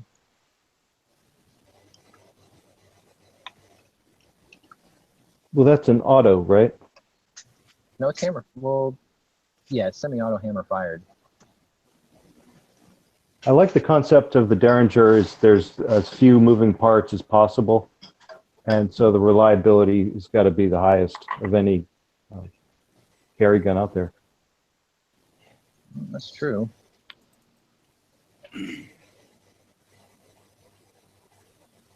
Except when it comes to getting smaller and smaller pistols, there is a point of diminishing returns in regards to ergonomics. how bad you want it to smack you when you fire it. Well, they make those Derringers in 9mm, and like I was saying, they're almost subcompact size. So granted, I haven't held one, but the grip doesn't look that much smaller than a J-frame revolver, which I can handle just all right.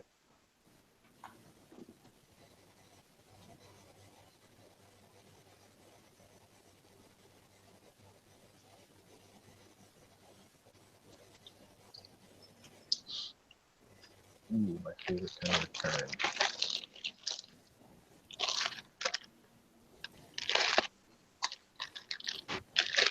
Nothing for me to check.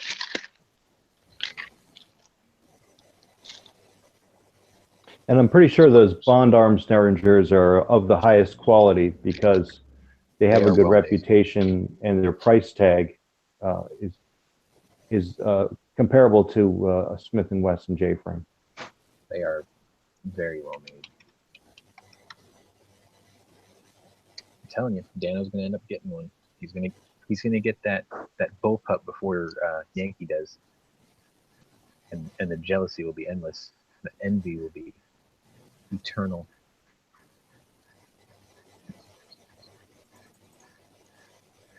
And he'll tell us he only paid like $5.99 for it. He's like, "Wow, you got a great deal."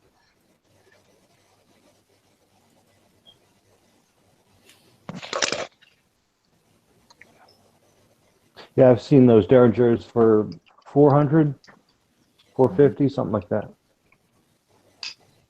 Keep in mind they're pretty heavy for their size.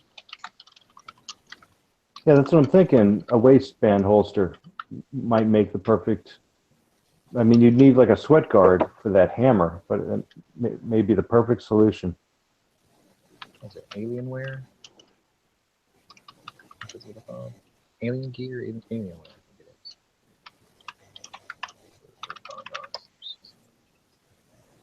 And then that begs the question: if the 9mm is going to be almost as heavy as a 45 Colt, should I just get a 45 Colt?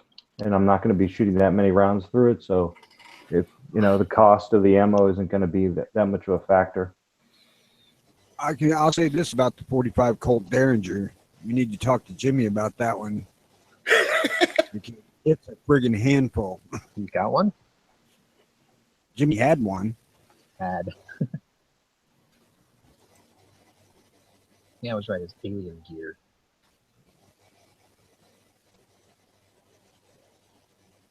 They make that hybrid holster, so it's got the sweat guard. It's pretty comfortable. I had one for my shield.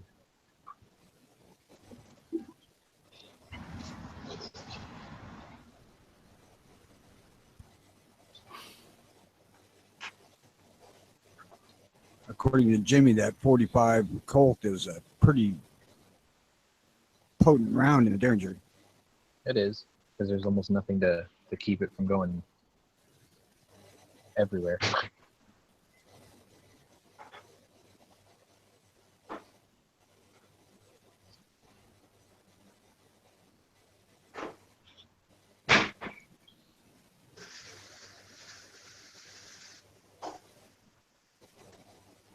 I don't know. If I was in a place where clothing is minimal and carry is difficult, I'd probably just get a C camp.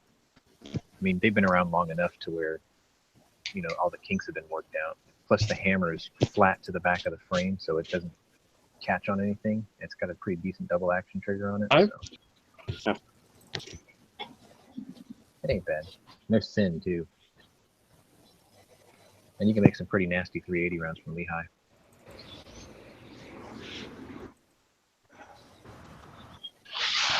I wouldn't G2 rip with one though.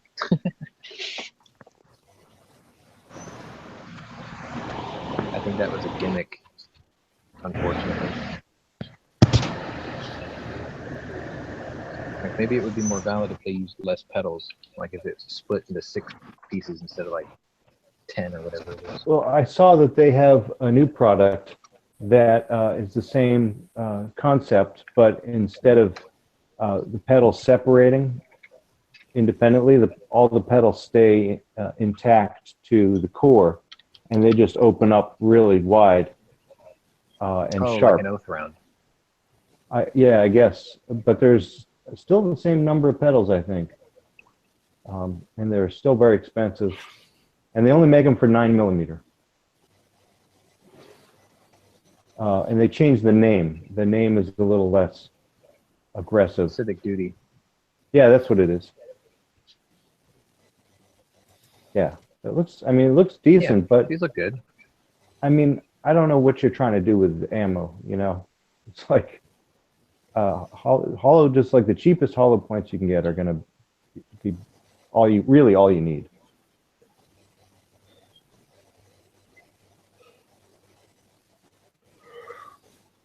You ain't going to get argument out of me on that one, because you're right.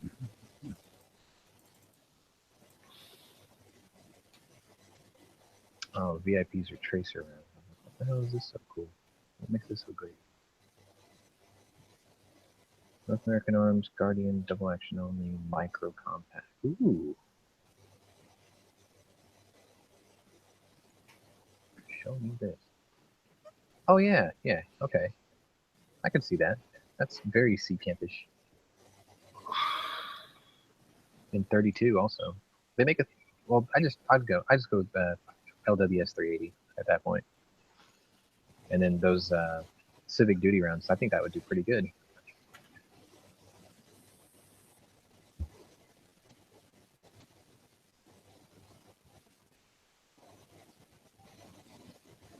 Yeah, that one.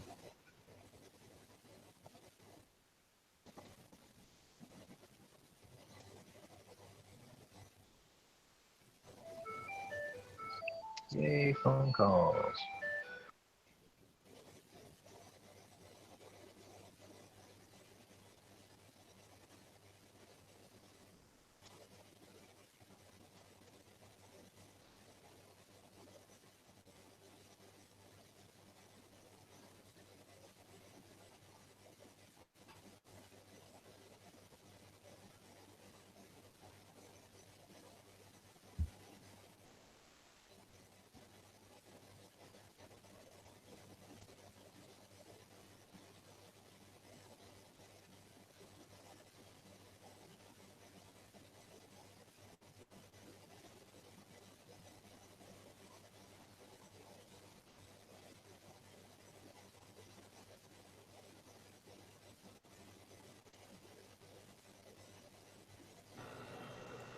Is this still live?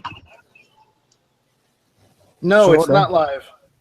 Okay, we're on tape now. Yeah, you're on tape, so be careful what you say. We're always on tape. Still Yeah, especially on your phone. working. I got bad news and bad news. Some of the brake system is leaking, so that's something to look at later. Well, yeah, you don't got to worry about it stopping until you worry about it going. Yeah, I'll worry about that later.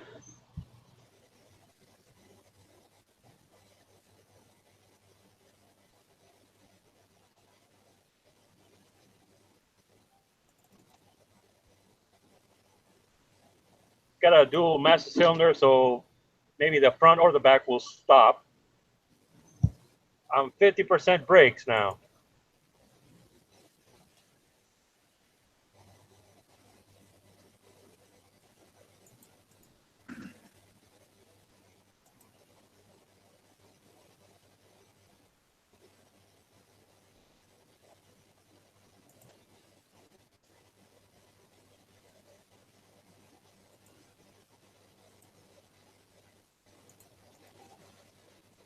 That's why they put a handbrake in the thing.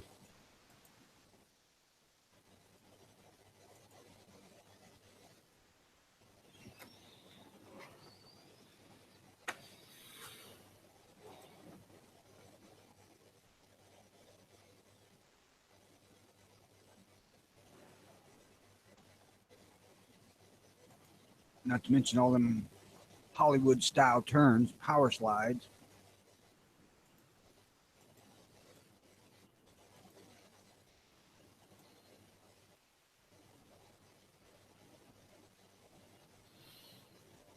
So it looks like all the holster options that you guys posted are from Bond Arms, and this sticky holster, ankle bite holster thing is you have to buy a holster in addition to the strap, and the strap is like $65. So yeah, not cheap. I mean, looking at $100 for the two options that you guys posted. Either one.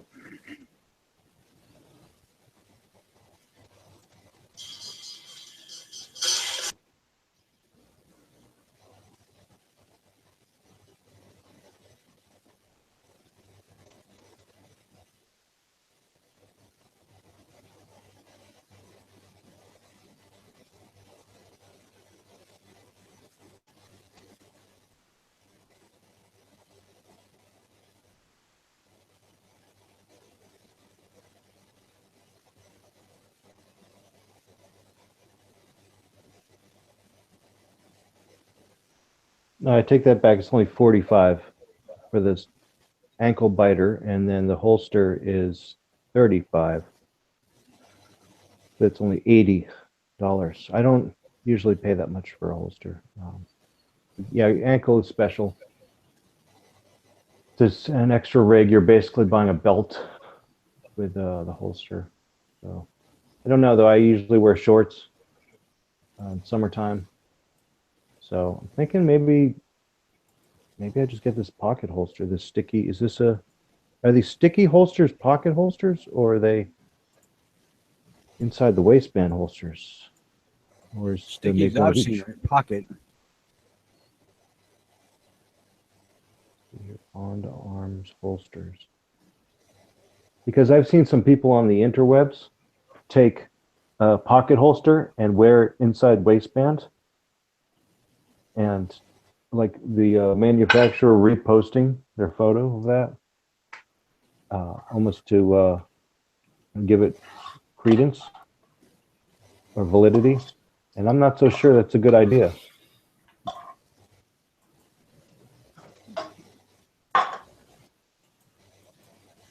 They had them at Walmart last time I was there.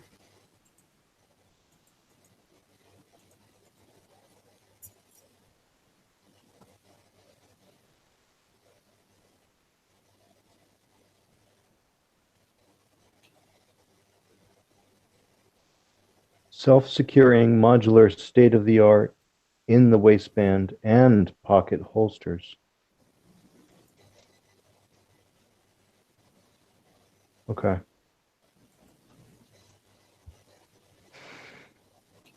So it looks like if your holster is an inside the waistband type holster, then you can also use it as a pocket holster if it's small enough. But I haven't really heard anyone recommending the other way around. If it's advertised as a pocket holster, I haven't heard anyone saying, yeah, just throw that in your waist, throw that in your yoga pants, ladies. But that's what they're doing. And if that rubbery material is sticky enough, then I guess that's all that matters.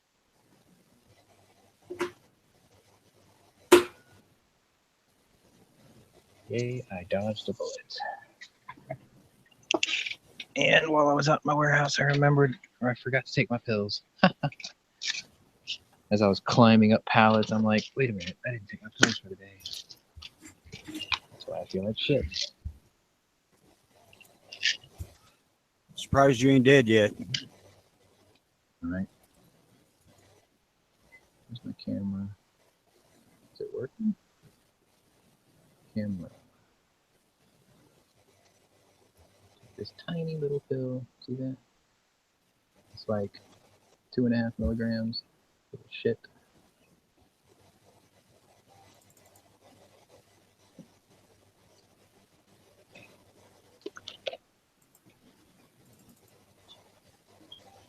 You should ain't giving you nitroglycerin because that's what that sounds like. Nope. It's called amlopidine bacillate. And they were supposed to send me a new bottle 3 weeks ago, and they said they lost it. So they said they were going to send me another bottle 2 weeks ago. And I still ain't seen it.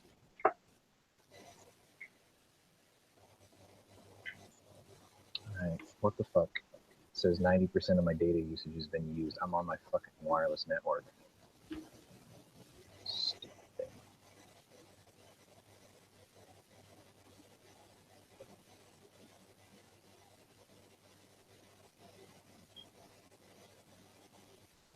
Well, thanks for running this chat and the helpful link, Sean. I appreciate it. I'm going to look into one of these Bond arms and probably going to hold one. I just happened to see one at the gun store last time I was there. I was hoping that they had a Model 57, but it doesn't seem like any shops really carry those. They're just to order only. So I'm going to put that one on the back burner. It's kind of pricey and it's kind of an exotic thing. But You talking about the 41 mag?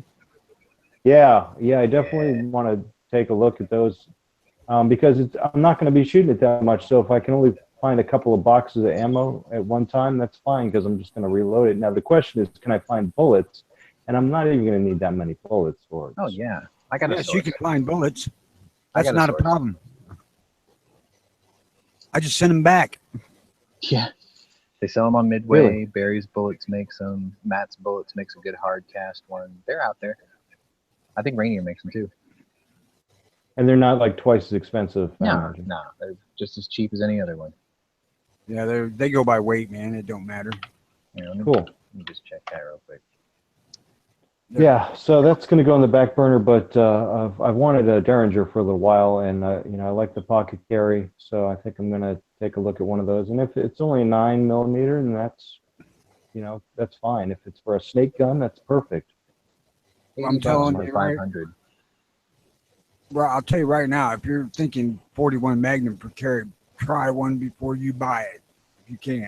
It's pretty snappy, that's for sure. Yeah, it would be my bush gun. I would definitely take that up to Alaska or Montana. You see that? So, 81. oh yeah, 80, look at that. 80 for 500, $17 for 100. That's a Keith style bullet. And then it's $22 for a 205 grain wad cutter. That punches really nice holes. They're a little more expensive though. And it won't really be a range gun for me. Like I'll just practice, and then I'll carry it when I go out into bear country, and maybe try hunting with it, maybe a pig or something. But I just kind of like the look of it and the concept, and when I have some money, I'm gonna see if I can pick one up. But He says, angry, why don't we want him to keep his hand? He said, get an M4 survival Derringer. Only someone as crazy as I would buy that, but it's that 4570 Derringer. He wants to hurt you. Yeah, I think it's called the M4 Alaskan Survival Derringer.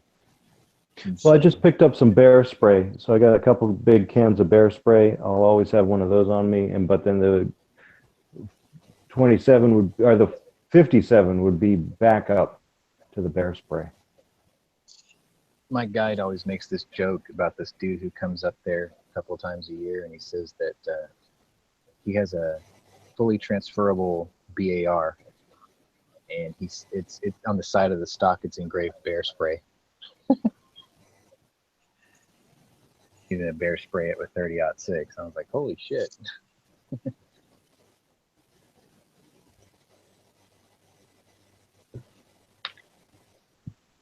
Who called me? Yeah, the thing about this bear spray is it only lasts for 7 seconds because it shoots out a 30-foot stream. Yeah. So you can hit the thing while it's got some distance on you, but then if you miss and it closes on you, You better have that 500 ready real quick. and if you go in, like I'd have to practice with it first too. Actually, that's why I bought a couple extra bottles. But if you go in like 1 second bursts, that's still only like 7 bursts, and if you keep on missing because of wind or whatever, yeah, you're definitely gonna want a real gun. Bear medicine. Oh, wait. No, man, you got it all wrong. It's 22 bear killer, not 10mm bear killer. Hey, can you see side chat, Sean? Give me a sec. I'll pull it up.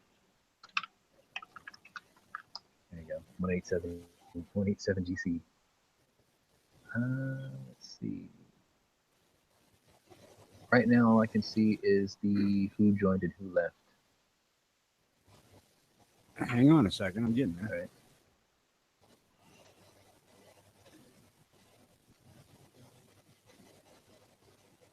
I still want to know why it's using my data while I'm on a wireless network. That doesn't make any sense. There you go. It's because it's background data. No, I turned that off. Oh, I know what you're talking about. Never mind. No, I got this. You're right. But Apple did this sneaky shit called wireless assist, and it's on by default. If you type something, I haven't seen it yet. I posted it in the friggin' side chat. Hang on, I'll put it in the regular chat. I see Night Strike typing something. Okay. Is that the same thing that you were posting earlier? Yeah, it's Yeah. the same thing you posted. I saw that one.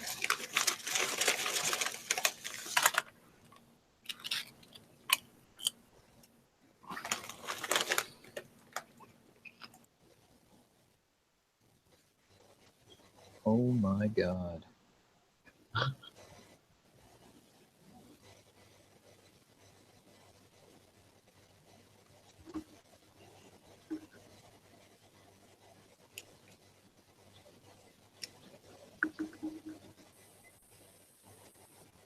Suddenly, Bob's killing a bear with a 22 doesn't seem so far off. Oh, I never disbelieved it. It's just, it's absolutely imperative that you have perfect shot placement through the eye into the brain cavity. Otherwise, you're just going to piss it off. Yeah, because I mean, essentially, what you're doing with a 22 caliber round through the eye is you're going to force it to have a stroke with a piece of lead.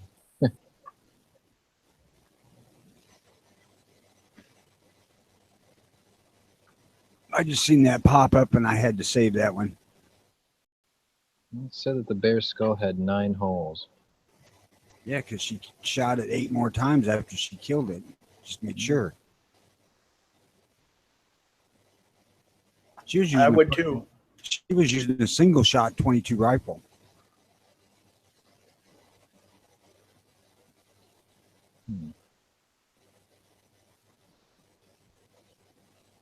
It's a boy's rifle too. Holy shit.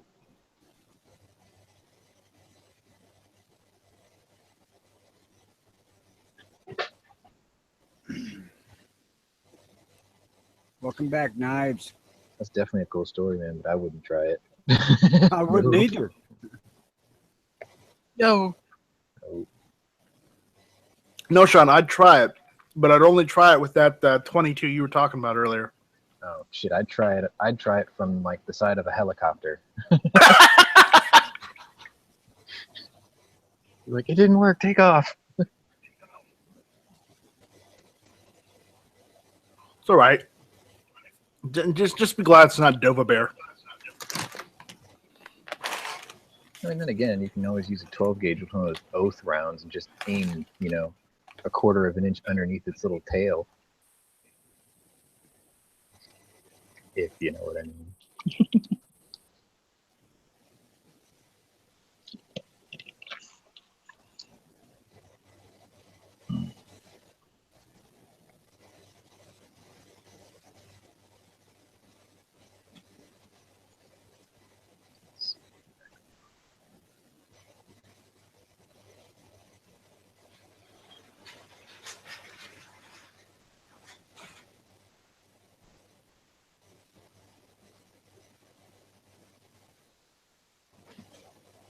God damn, it's cold and nasty outside.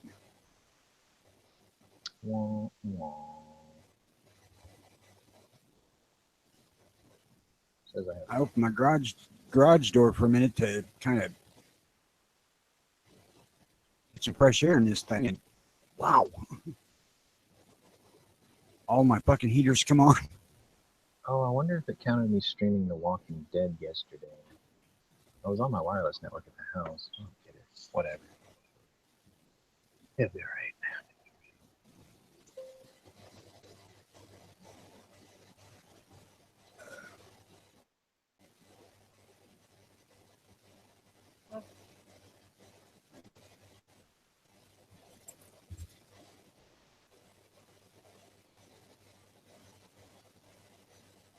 Yeah, I don't know if you were here earlier, Tony, but the movie of the day today is going to be the 1986 version of Manhunter with Brian Cox.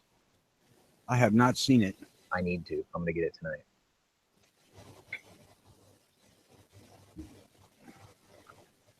I'm actually sitting watching the Harry Potter series.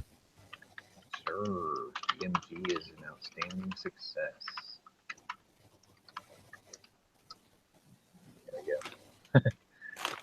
What G is single mine. mothers do to make money. G is admiring the fact that we have a full room today. So I told him, I was It like, can "Good be. morning, It Gunchannels." is kind of entertaining.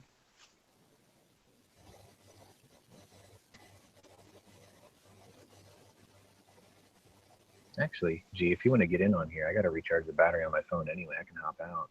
The hosting computer's in the same room, so I can just watch and listen in from there. Oh yeah, I got to put a link for him though. Wouldn't do him any good. Yeah, we got room.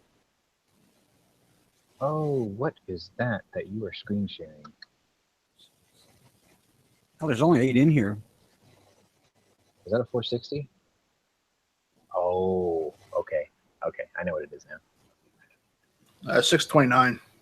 Yeah, that's one of those ones with the rails on the bottom too. That's sexy as hell. Well, I don't like it with rails. You know, I'm reading that link that you put it in there. Nice strike about the bear shot with the 22. I put it in there. It says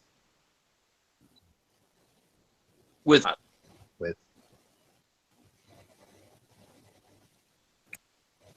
the one that says, what 22 rifle did Bella Twin use to kill a world record grizzly in 1953? Okay, one, that's not my link. I was only reposting it for Tony. Oh, okay. Well, I'm just referencing it so you know what the hell I'm talking about. Carry on. I'm just saying it is short of an eyeball shot. That's the only way that sort of thing would happen. I'm not disputing that. Eyeball. just- The skull exists. There's freaking 8 or 9 holes from a 22 in the skull of that thing. Yeah, because after she hit it the first time, it probably went down, still breathing, and she was like, "I better finish this off before it gets up." It just, they make it sound as if it was one and done. That's what the witnesses said. Yeah, I mean, it's killed it, one enough to get it. gave the first shot. Well, just to make you happy, Sean, I'm going to run an errand and then work my way over to Helga's. You bastard. It's for your own good. I was going to have an afternoon of my lazy ass on the couch, but no, I got to get guilted. Well, didn't you take yesterday off too? Never mind. None of your business, beeswax. I was raised Roman Catholic. That means I'm very influenced by guilt. I gotcha. Oh, you're one of those Catholics.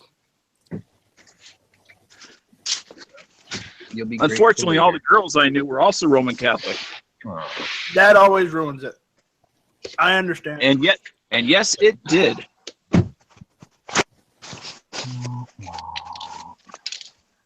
Which is what's a god kind of chick. Yet there's no pre-sale samples there. Wow. BRB. Well, Actually, there goes dating channels. again? Yep, we went further into the hole. The hole?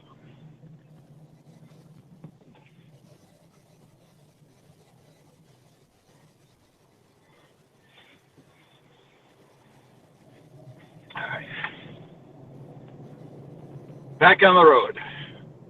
There's only so far you can go, Night Strike.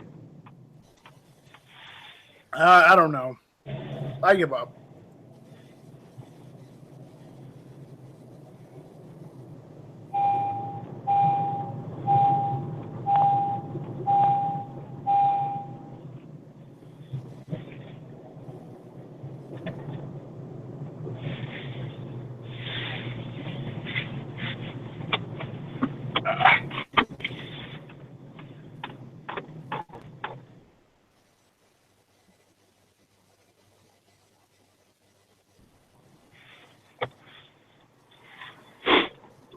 So what were you all talking about before I got in here? I was just wondering how long it would take to shoot 1,000 rounds of 9mm through a Derringer. I suppose that depends on your dedication. Probably 4 hours if you pushed it.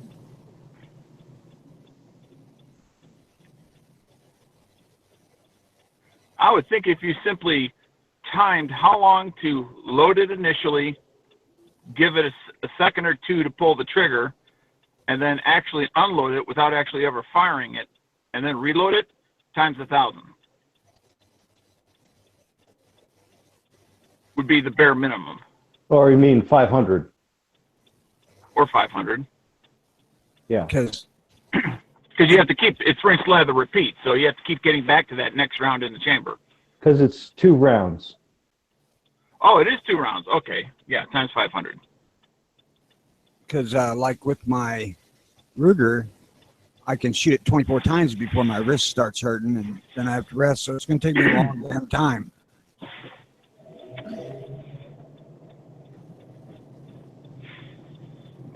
So that would be a good YouTube video. You could get a group of a dozen people on the line and just pass the thing left to right and see how fast you could shoot 1,000 rounds through a single Derringer. I think it might be kind of a boring video to watch. Yeah, Well, I hate shooting videos. It would be a 8-hour hangout video. Well, the thing is probably around 300 rounds or so. It gets so hot nobody can hold it. Well, what is the lifespan of one of those things?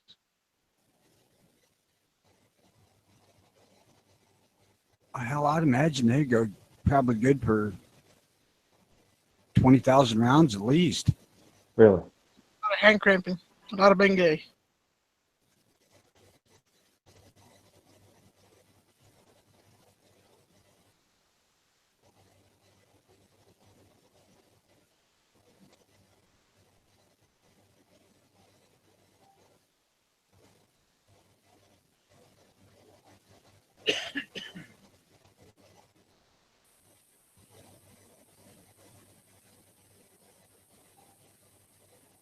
Yeah, I don't know if you're going to get 20,000 rounds out of a Derringer. And I don't know the first thing about it, and I'll have to do some research, but I know they have replaceable barrels, so if one gets shot out, you can replace that. But I imagine there's some mechanism in there that would break from all the shock after a while, whether it's the firing pin spring or whatever cocking mechanism. It's going to eventually, there's going to be some little piece that snaps.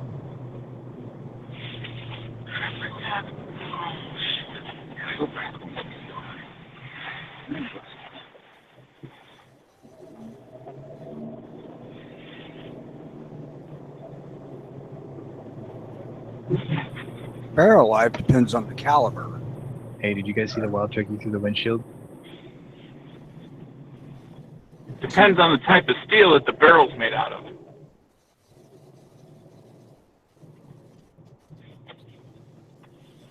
I mean, we were talking about steel types just yesterday in the Daily Gun Show, and just, you know, upgrading from one type of carbon steel to the next level up may be all, even though you may double the price, you may only go from 5,000 rounds in a barrel to 7,500 rounds in the barrel. So it's very steel dependent, type of steel dependent. Well, I'm suspecting that the Bond Arms being high end is going to be fairly high quality steel too. Right, but they're designing it for low round counts. They're not going for that, and somebody's going to fire 1,000 in a row.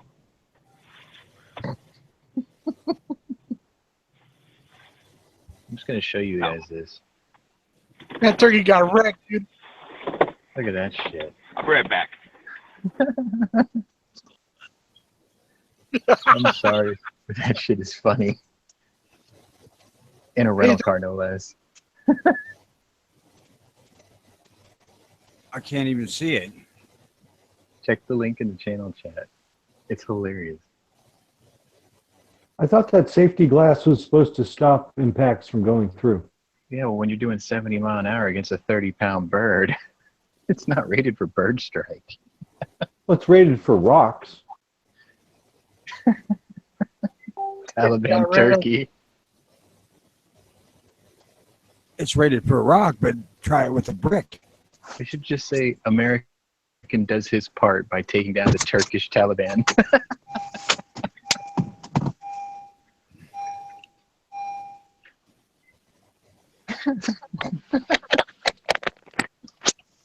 I think Turkish Taliban's right. Or perhaps even Turkish ISIS insurgents. Well, now that you're describing it, I don't have to look. I know what it is. I've seen pheasants do that kind of shit too. Take flight in front of a major highway. Take flight right in the windshield of a Chevrolet Dually. That'll do it every time. And make it about halfway through. Oh, he was halfway through that windshield too. And that was in a freaking Yukon. I don't think renter's insurance is gonna cover this.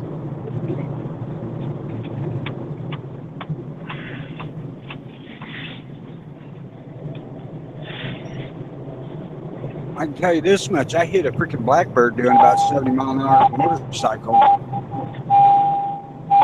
Oh, by the way, Sean, just before I stepped off, what kind of bird was that smacked the windshield? A turkey. Wow, turkeys are big. About a 30-pound tom. Yeah, wow. Yeah, we got a lot of turkeys up here. And So would we say the turkey's name is Turkey Tom Kukiewicz? Nah, man, it's just Taliban turkey. Taliban All right. tom. All right. or ISIS affiliate turkey. There you go. Ooh. Snap. He identifies as a freedom fighter. Or just One remember, man's freedom fighter is another man's terrorist. Smeggy identifies as an attack helicopter, so just remember that. Does he? One man's freedom fighter is another man's ground turkey burger. Yeah, didn't you hear that?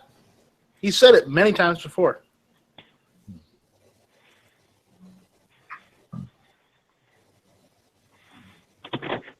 That would explain why he's all over the place.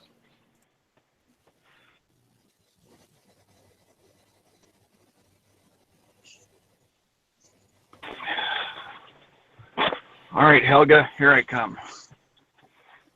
You know you love it. Yeah, I do.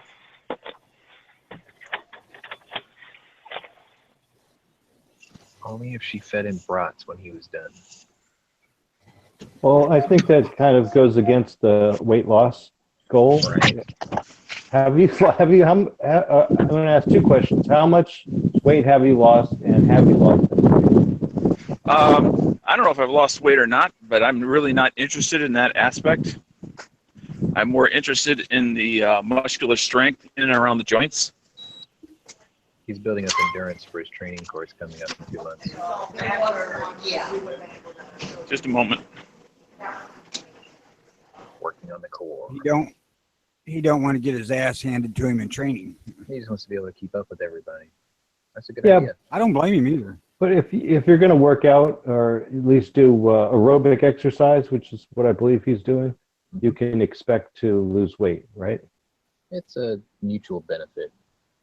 I'll tell you what, I rode endurance on a bicycle for a couple of years, and I never lost a fucking ounce. You didn't have much to give up, though, did you?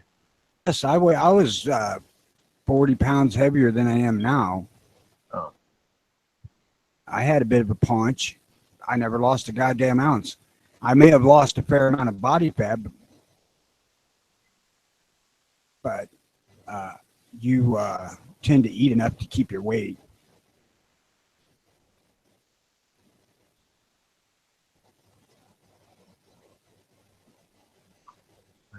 Now,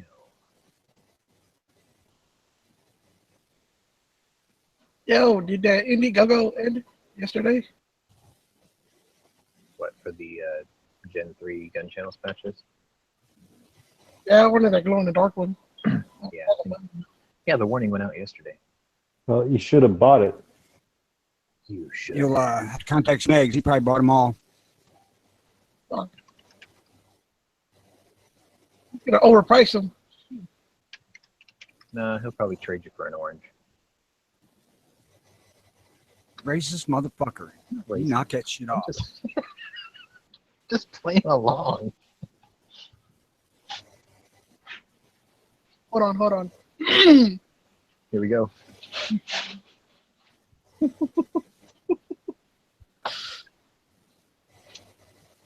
Like,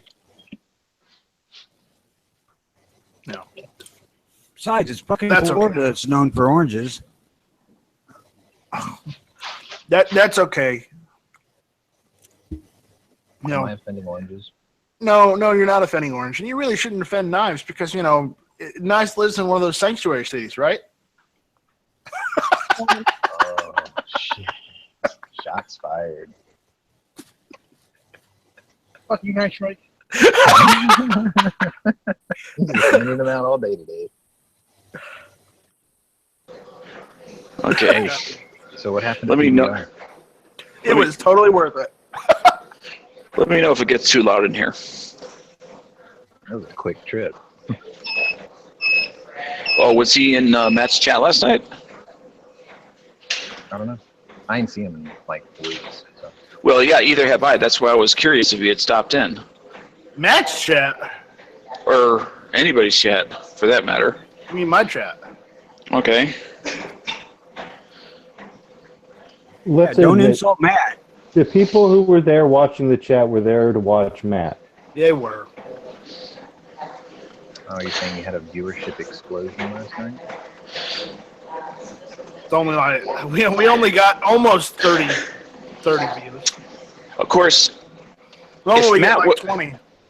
now, if Matt said, now, come see me on Tuesdays at such and such time over on Hit or Miss. Oh, he does now. He posted it on his Facebook and Instagram last night. Yeah. Oh, he did? Yeah. And you, what kind of numbers did you get? Let me look. Last night I was at like 330. No, I mean live. Live, I only got 28 live. Okay. He did this at the end after the chat. No, last night I had like 330 subscribers or something like that. This morning I woke up, I had 352. Cool. You're moving up. Yeah. Moving on up. That'll Matt, go back like- down when they find out he ain't there all the time. Yeah. Yeah. That's it. It's like, what do you mean? This is not Matt's alternate channel? No, this is Night Strike's channel. Unsub. I know, right? That's harsh. Who is this Hey. motherfucker that don't know how to spell strike? All right. Yeah, although it may have seemed cute at the time, that time has passed. I don't know, man. But the time is now.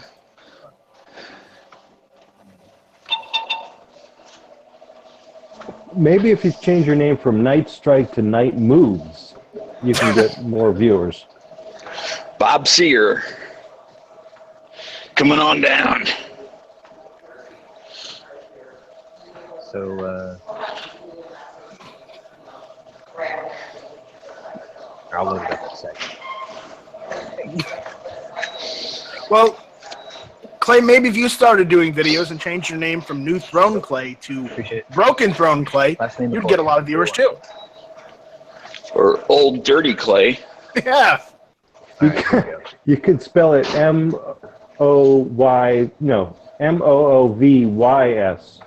Was this the game you grew up to? Would that make sense? Right there. You want to Night get Moves? viewers to play, man. It would have to be Moyv. I never liked that series. I thought you grew up to this. No, I didn't play it. I didn't have I don't have a TurboGrafx 16. It was on Nintendo too. I remember that. Yeah, but I didn't like it. I was more of a Dragon Quest, Dragon Warrior, Final Fantasy guy. Oh yeah, I'm with you on that. Would you fuckers shut up and let the other people talk? Never. Never mind. Now Clay's gone. It's pointless. We broke Clay. You heard his feet. We broke the new throne Clay. I was gonna You say, heard if his he wanted feet. to start- if he wanted to start a video and channel and do well, he should just name it Sporting Clay. So who is posing No, as Mr.? If he did, then the ATF would have to reclassify him. Who is Mr. in the chat today? Knives. Mr. Who? It's Mr. Knives. Oh, why is it just showing up as Mr.? First name only. What does mine just say? Jest? I'm not Yours sure. just says Dano. Yeah, yours just says Dan. Mine just So says much for. you.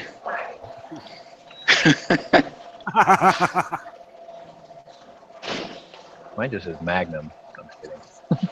Oh, Yep, you killed Clay. You broke him. no, it's because Knives had his. We were screen sharing that I couldn't see the mythical turtle.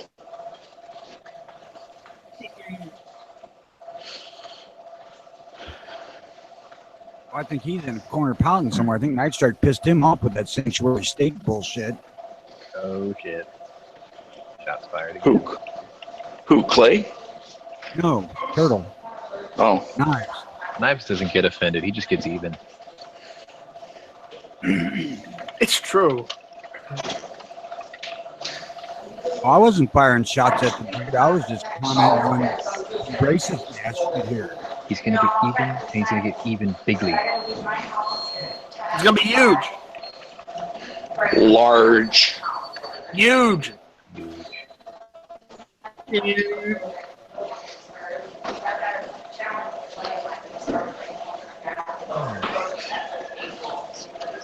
This looks like an empty package.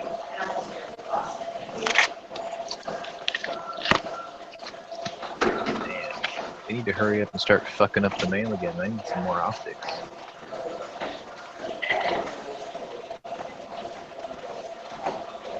More free optics.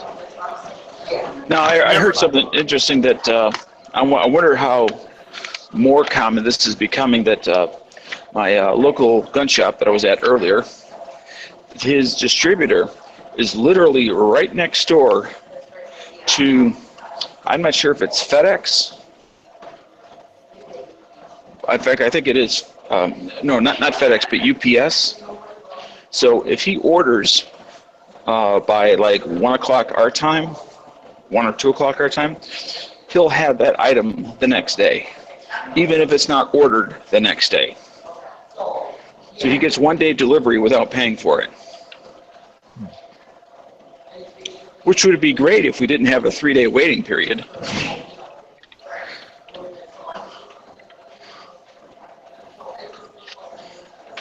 But it makes it like, because I've heard like Moon and a couple other people speak about how they'll go on Amazon and sometimes they get stuff literally 24 hours later. It depends on which fulfillment warehouse has it. Right, and how close they are to the carrier. Yeah. Like, well, with Amazon Now, I think it's called Prime Now or something like that, they'll take a hotshot courier from the fulfillment center in Humble, which is like an hour north of here, and they'll drive it within like 3 hours and have it at my door at the shop. But I've got FedEx and UPS right across the street, so right, you have a similar thing. Well, evidently they're sending me my fucking bullets by carrier pigeon. Maybe they're sending it by knives. Turtles aren't very fast, you know. Yeah. Yeah, pick it on me today. What do you get? Projectiles for just range use or for something else? Basically, just dick around on the range with. Yeah, but still, it's been fucking 11 days. Yeah, that is excessive. What's your tracking number say? I didn't get one. Oh, that sucks. Well, can't you call me and have them send you one? Probably could, but I can't be bothered with that. He's like, that's Okay. work. So it's easier to bitch about it to us who can do nothing to help you than it is to tell somebody that might be able to help you. No, it's not easier, but it's a hell of a lot more entertaining. Well, there you go. I mean, It's not like I don't have 1,000 bullets plus here already for the damn thing. It's just I'm holding off to go to the range till they get here so I can try all 3 different kinds I got. but you got 3 different weights or 3 different types? 3 different types. They're all 200 grain. Well, so what are the 3 types you got or getting? Plain lead with a lube ring in it. The other is powder coated, and the third one is plated, which I've used a lot and like. They're the ones that are dragging their heels about getting them here. Right.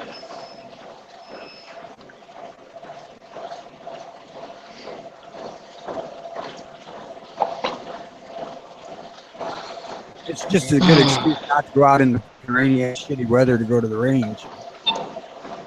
Well, that's true. I mean, unless I really need to go for some reason, I can always wait for a nicer day to have fun. And because I don't want to go out in the rain, have a miserable time when I should be having fun. The outdoor range, so I can go 50 yards, and it's in a fucking hole, so it's going to be just a big mud pit. Yep. I like the outdoor range, even though it's farther away. First of all, I pay annually, so it doesn't matter whether I'm there 20 minutes or 6 hours. It's all the same. So I can. Yeah, and then I got. Here, outdoor range is free. And then I got all sorts of distances I can choose from, as well as with pistol, you have individual bays, truly individual, but they're like 30 to 40 feet wide, with earthen berms that are like 20 feet high between you and the next slot over. Whether you're... Hey, I'll be right back. Yep.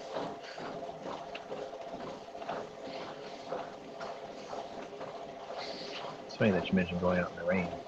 Like, hog hunting is it's usually better in bad weather than it is on clear days. Like, they're more accurate for some reason.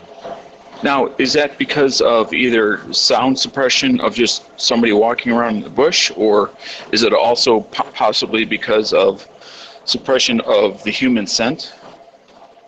It's a mix of sound and smell suppression. They're just busier out there. Like, they can't be bothered by the rain. It doesn't bother them at all, but they just seem more active in it. Right. Because I would think that would make other smells like the flowers and all sorts of other natural occurring smells much stronger. Yeah, so they're probably more likely to go out and root up some stuff with lunch.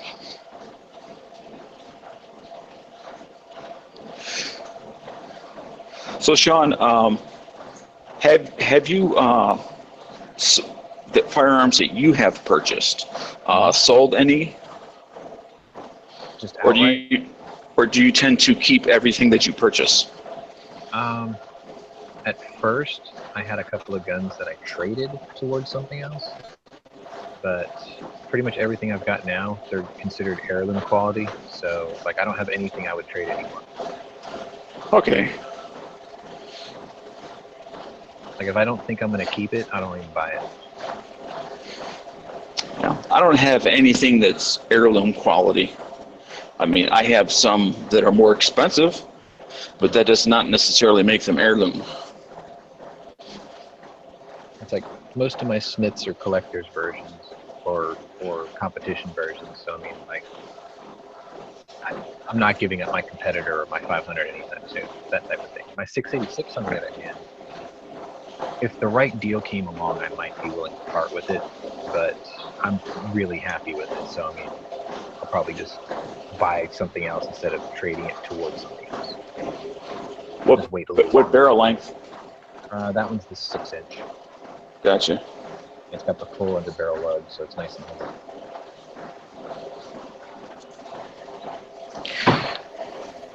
Yeah, I decided today to do the trade rather than consignment because it was so close to my magic number anyway. Yeah. that to hold out for consignment. It was like, well, I'm not going to hold out for $20 to make yet another trip. No, I think you did well. I mean, compared to what you paid for it, what you got out of it, who can ask Yeah. for a better deal? No, and the other ones I have sitting there in consignment, I'm gonna end up sitting there holding them for a while. But I'm also I'm not hurting for money. If I am, I can always have them, and as well as they will do gun broker on my behalf as well. Well, that was interesting. Okay, tell us about it. Cops just want to know if I heard any shooting this way Saturday. No. Implying they know I have guns and wonder if I shot somebody. Nope, sorry guys, I wasn't here. I was in Missouri Saturday. Were you out of the area? Yeah. Oh, okay. So Well, you have a reputation, huh? well, I mean, there's no. Granted, we all know they're allowed to lie, but and there's no absolute assurity that they know that you have them, unless they call the state police. Then they know. Oh, they know because I got a concealed carry permit, and that comes across their desk. Okay, yeah. But you know, one thing that's not clear, and this is kind of a universal, at least in our state, is although the chief law enforcement officer must sign off on it, it doesn't say anything in regards to, and does he keep a list of who he signs off on, and does he make notations as he signs them, and if so, who does he share this list with? Is it just in paper form? Assure you that Or is it also he in would remember electronic mine. form? Like, can a squad car literally drop by and look up the list? Or is it a paper list sitting on the chief's desk? I would imagine the size of this town, the chief could probably remember everybody. I know he would remember me because I've talked to him a whole fucking lot.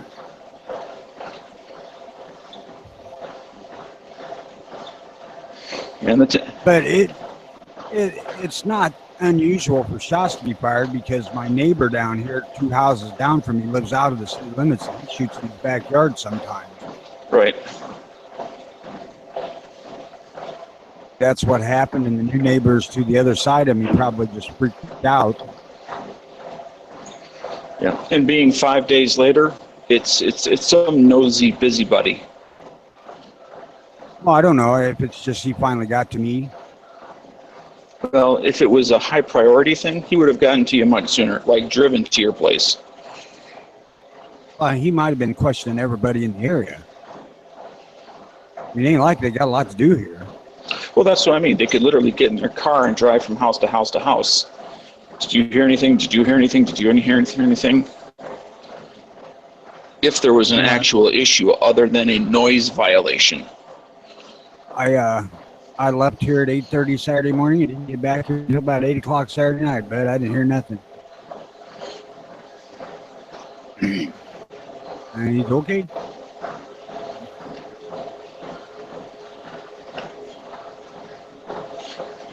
It wasn't really accusatory, if you know what I mean. Right. But would that not be a good attribute of a detective? That when you do suspect things, don't make it sound like it. These guys ain't that smart. Okay. I'll take your word.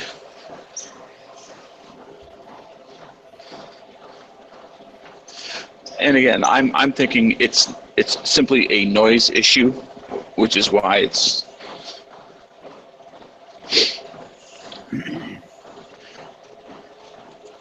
Now, could you throw a rock and hit your neighbor's house? It would be hard. Okay. The neighbor right behind me, I could, but one on either side of me, no way. Yeah. Oh, they're 5 yards away. Right. So they're not on top of each other, but they're not well distanced either. we have a larger standoff than most towns. I don't think you can put houses within 60 feet of each other here. You live on like 3 acres or something like that? 3-4 acres? Nope, I live on a 75 by 150 lot. Okay.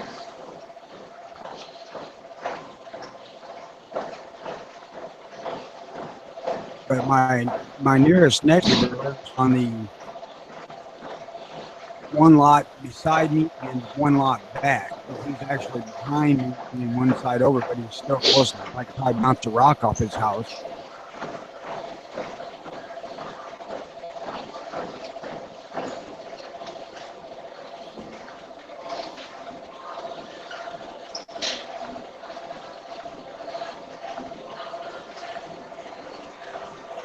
Like I say, it's probably my neighbor down the end of the street here. He can shoot his backyard legally if he wants to, and he does sometimes. So Tony, what was, if you can just share with me and the 10 people that are listening, what was Jimmy's experience with a 45 Colt Derringer? Is that what it was? Yeah, he said it came out of his hand or damn near did. Oh, yeah. Way worse than shooting a 410 out of it.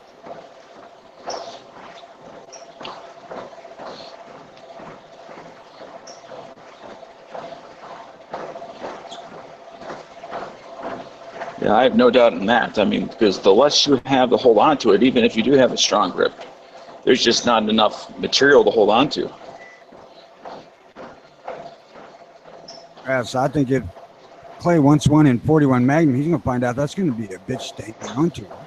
Yeah. I mean, unless it's a one and done scenario, that's it.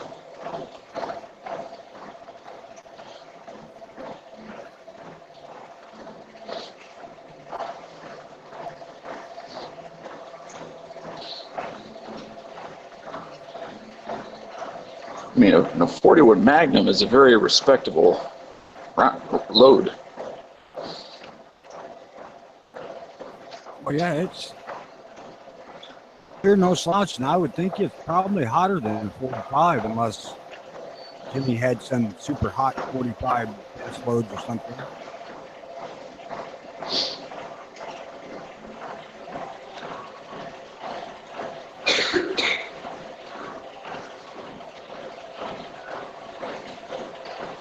I haven't looked at the specs, but I would imagine the 45 is right up there with the 40, or the 41. I mean, is right up there with the 44 Magnum for pressure rating.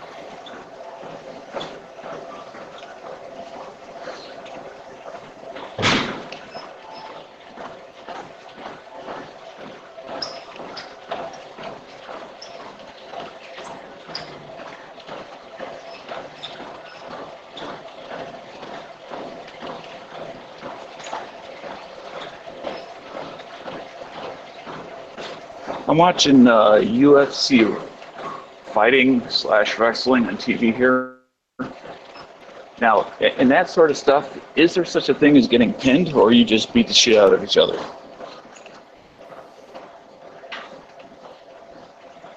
I'm the wrong person to ask. I have no clue. I mean, I'm just wondering as far as how they determine winners and losers short of somebody, giving up. I have never watched one. Well, I'm assuming it's a replay. It's on some satellite that's here at the gym. Oh, maybe somebody out in the chat watches, but I don't.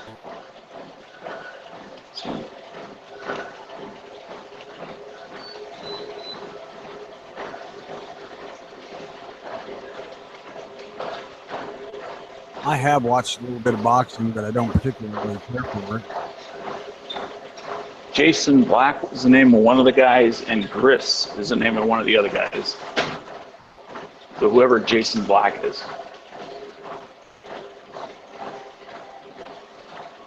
Because they don't see, like one guy is almost pretty much on his flat on his back, and yet they're not calling like a pin.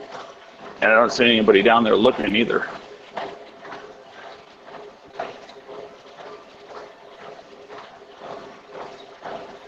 I haven't the slightest idea. Okay. Be a question for the next chat.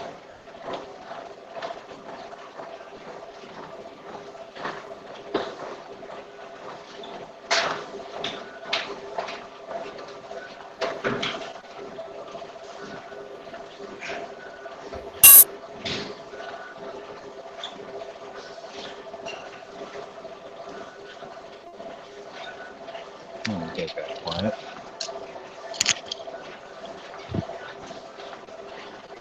Well, you weren't here to answer my UFC fighting question.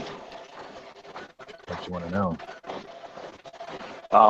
Since I'm sitting here watching it at the gym on one of the TVs, and they don't seem to like do like where you get pinned and it's over. So how do they determine who the winner is?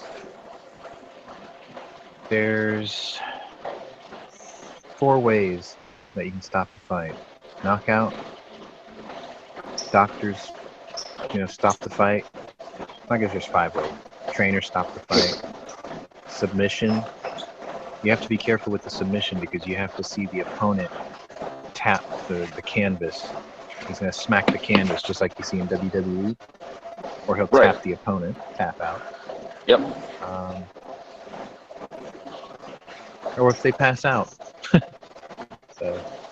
So if it comes to the end of the time and the trainers don't give in, they're medically good to go, and nobody taps out, it's a tie? Yeah. No, it goes to the Okay. scorecards, just like boxing. Okay, So- then I guess that goes to, and how does one score it? Okay, so in UFC they'll determine it by basically ring control, like dominance over your opponent. Clean strikes. Like sometimes if you end up with 2 guys that are practically boxers, it never goes to the ground.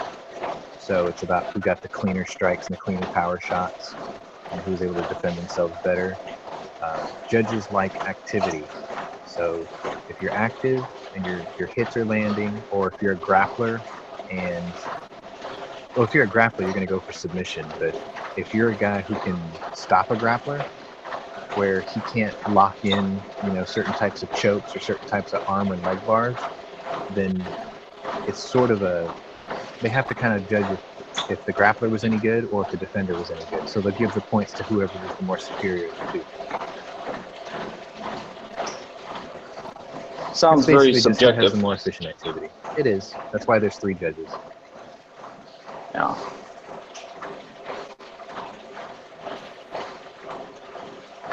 I mean, because it is not difficult to tell when someone is clearly dominating another, but it's not always clear. Yeah, when it goes to the ground, it's a matter of, is this guy wearing him down and striking while he's pinning him? Then he would get the points. If he's constantly trying to get you in an armbar or a choke, and he keeps failing to do so because that guy has a better defense of not letting you mount you properly, then that guy's probably going to get more favoritism because he can't be submitted to. Like, he's too good of a defender to stop it, or to allow it. That's why they talk about like half guard and full guard and things like that. You don't want to get the guy flat on your back, so you kind of turn your body sideways to him to stay perpendicular to him. He loses a lot of leverage that way. Okay. I mean, I'm probably not the best person to talk about judging UFC just because I'm not really big into UFC, but I mean, I understand it. It's just there's people who probably are better suited to judging it than I am. Yeah. Well, and again, I was only interested in the broad strokes of how they judge the fight and how one scores points and determines winners and losers. Yeah, because I mean, like, if you get a guy who grapples but he doesn't do submissions, then it's just a matter of, can he keep you tied up and get elbows into you or his knee into you or something that looks like a pretty clean strike while you're all wadded up. Yeah. I'm not big into grappling. I think it's a big hug fight. I mean, it's obviously a skill. It's not as entertaining to watch as seeing guys on their feet going at it. In some ways, it kind of reminds me of there's always a group of guys, whether it's their early 20s, sometimes late teens, up to their late 20s, that go to the bars for the sole purpose of eventually finding a fight by the end of the night. Oh yeah. They actually enjoy it. Yeah, they don't usually last too long at those bars. They'll be there the one time, and then they can't come back. Right, but I'm referring to the mindset. There are people, men, that just enjoy. I mean, they would never come out and say it because they know it may not necessarily be socially acceptable. That, oh yeah, I like to go to the bar because it's good hunting grounds for a fight. Yeah, that's true. That is true. Some of those guys don't even realize they're doing it. You know what I mean? Like they turn into angry drunks. Yeah, those couple of drinks are to lower the last of their inhibitions, so their true self can come out. Like I'm usually pretty goofy when I drink, but certain people can do certain things, and I turn into an angry drunk very quickly. And I know that, so I usually avoid those people when I drink. The only time I get like that is when I see one, usually it's a guy, abusing either a girl or actually another guy that might be too drunk to do anything. Like he's spitting beer in his face because he thinks it's funny because he can do it and the other guy can't stop him. So he keeps taking a swig, spitting it in his face. Take a swig, spitting in his face, and then laughing all the time. Oh, ha, ha, ha, ha, ha, ha. I got into a fight that way. My youngest brother's wedding. After the wedding reception, we went out to a couple of different bars, and the guy that did reading one of the prayers, which was her cousin, kind of a distant cousin. Now I'm still in my tux, and so is several other guys from the wedding that he was in. He's spitting beer in the face of one of the other guys that was in the same fucking wedding as he was. That's an ass whooping there. And it's like I remind him, I said, we were all just at something together, this isn't funny, please don't do it. I mean, but then again, I was being ridiculous because I was trying to be logical, reasonable. And I've always gone with the rule of threes. I will give 3 warnings to stop. And after the third one, whatever I need to do to stop the injustice as I comprehend it, right or wrong, I will intervene. And I did. I've only had to be a dick once at a wedding for a guy who was belligerently drunk. And basically what I did was we were sitting by a bunch of patio chairs outside by a gazebo type thing. And it's like I walked up to him and I didn't say a word. I just put my hand on his shoulder and I hit him right in the chin with my elbow. And he pretty much just got knocked out. Like I grabbed him with my left hand and set him down in the chair and just walked away. Right. Well, because I knew he was like one impact from falling asleep, so I just finished him off and then walked off. Yeah. Well, after the third time, he had turned to me, went right up to my nose, and I thought he was going to spit in my face, and said, "Fuck you," and then takes a big gulp right in front of my face. Okay, I'm thinking, okay, here it comes. Turns around, spits in the other guy's face. But as he begins to turn around towards me, now we're shoulder to shoulder, came back to me. I was only a little bit out of the Army, and I had taken Taekwondo for about 3 years in college, and I backhanded fisted him right in the nose, broke his nose. He took a blind swing at me, knocked my glasses off. I bent over to pick him up, and then stayed at that level because the bar was packed, and did that not a crawl, but that low walk right out of the bar, scot-free. He's and he's bleeding out of his nose like a prize fighter. And it wasn't about winning anything. It was about getting him to stop. Yeah. Well, that is the stop button, he knows. Yeah.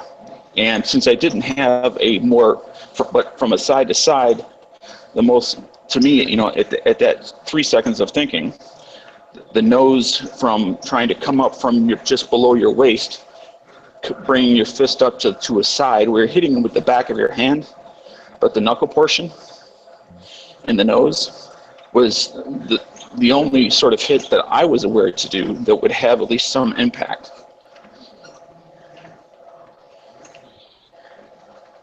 That is the stop. That is the universal stop button. Ladies use a different universal stop set of buttons. Yes. But, you know, this is, my history of fights can be counted on less than 5 fingers in my entire life. But I do have a code that I live by. And I don't try to think of it as like Lone Ranger or good guy or something like that. But it's like I don't like to see people being abused, either because they're weaker or because they're drunk. Yeah, we used to call it white knighting, but you got to be really careful with that these days. Oh yes, especially with men and women, because they may be girlfriend, boyfriend, and then she may turn on you. I had a situation, in fact, I have a subpoena to go to court as a criminal witness to a domestic abuse situation. Person next to me, I was walking towards my kitchen, which is where I have sliding glass doors. Did I tell you this story? Yeah. Okay, well then I'm not allowed to tell you. You already heard it. So anyway, but it's like, you know, I'm not the kind of person that can sit back and just watch the world turn into shit and do nothing about it.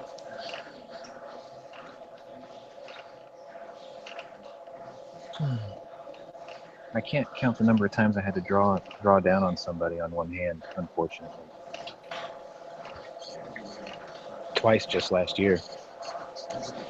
Now, without going into specifics, at least as best as you can't, how would you describe, it doesn't matter which one you start with, how would you describe the situation as you can, without Scary. being too specific? Scary. How did they present themselves? What type of environment was it in? Once was in my backyard. There was a wave of vandalism in my area where people were tagging gang symbols on people's fences, and I got up one night to let my dog out, and I can hear the rattle can, and I can hear the spraying, and the end of the street's only 2 houses down, so I knew he was over there. But what was funny was I saw a bright white spotlight kind of off in the distance. And I guess this dude did too. So I let my dog in, I closed the door real quiet, and I shut off my patio light, and I just sat there in my backyard, and I can hear the guy jump the fence into my neighbor's yard. And then as soon as he left over the fence into my yard, I saw this scrawny little teenage guy with 2 cans of spray paint in his hands. And I was like, good evening. And I had my Beretta pointed right at him. Right. He dropped both cans, and his feet didn't even touch the top of the fence boards. He leapt over it so fast. Well, that was good. He left the 2 cans behind too. and by good, I mean that he didn't present you with some sort of other tool. Yeah, because I mean, looking at the type of graffiti that was going up on the walls, this kid was a total amateur. So I was like, I'm probably not going to have to worry about who's actually doing it in the area, but I'm not going to let them just come into my backyard either. Right. Yeah, because once you allow that sort of thing to happen regularly, they now see it as, now they have free reign over that territory. Right. And they just as easy pickings. You just set the boundaries very quickly. And yes. What's really funny is not too long after that, all the tagging stopped. Ironically. Like in the whole area, not just around my street, like the whole area just stopped. Now, you mentioned that there was a second one. What, if anything, can you give in regards to the type of environment, parking lot, convenience store? That was a dude that was actually walking circles around my car trying to find a way into it. After you got into it? No, I was walking to it, and I saw the dude walking around my car, and I was like, can I help you? And he's like, it's none of your fucking business what I'm about to do. And I was like, I think it is, because that's my car. He's like, what are you going to do about it? And I just kind of lifted up my shirt, and I'm like, what do you want me to do about it? How are we going to go about doing this? And he just instantly, hands up, he's like, I don't want no trouble. He just walked off. Right. You know, I'm a big fan of very short, concise commands. Yeah. And I've heard a couple different ones, and I like that one. And I also heard a phrase one time by somebody who said they used the phrase "not today." I've heard that. Yeah. Again, the idea being that it's short. You're not threatening him. You're just saying, not today. Clear, concise, to the point. One time when I was a little kid. Say again? My dad and I got carjacked when I was a little kid, and he basically complied because I was a little kid. And he was like, let me get my son out of the car and you can have it. We had an old Cadillac back then. And he just kind of looked at me and leaned his head to like tell me to go to the back of the car. So I started walking towards the back of the car and he shot the dude right in the back of the knee as he was getting in. And then he just pointed the gun right at him and he goes, you're going to determine how much longer you're going to live right now. And the guy was like, I give up. So by then the police came rushing over. What's going on here? Now, had someone else already called? No, I mean, it was downtown. Like, there was people around. Okay.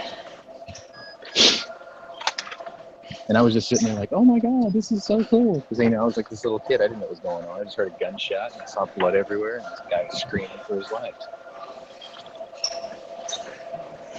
But, I mean, I just remember this speech. He was like, you're going to determine how much longer you're going to live today.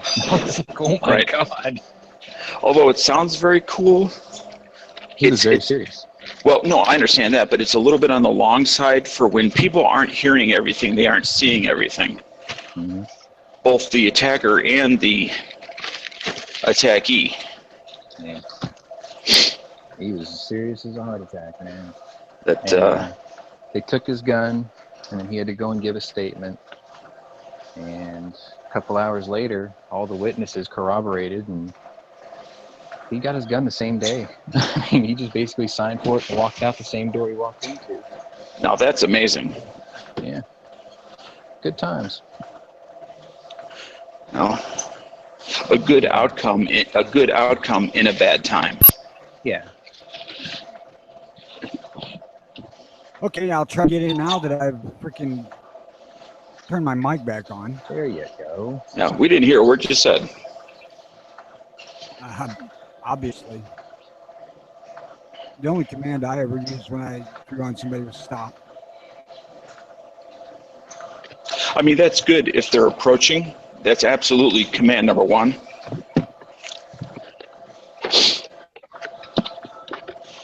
It just, other than their physical movement, it doesn't give them a direction to do anything else other than stop.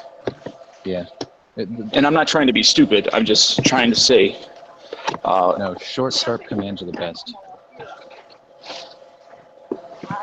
It actually didn't really come to the next command because he didn't stop or got it.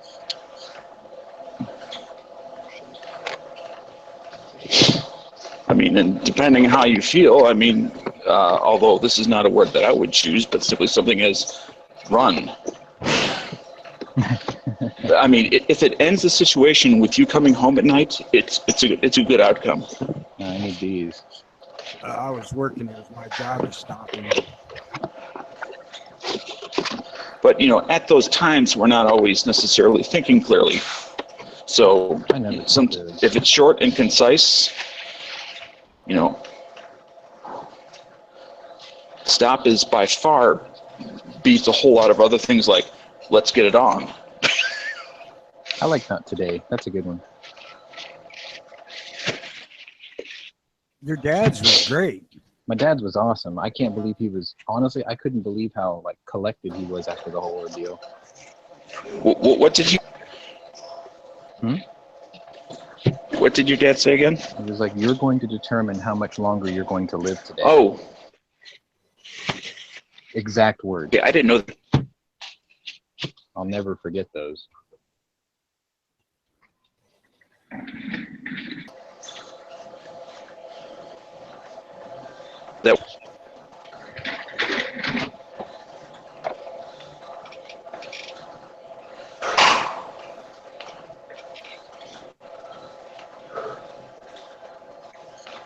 He was scared though.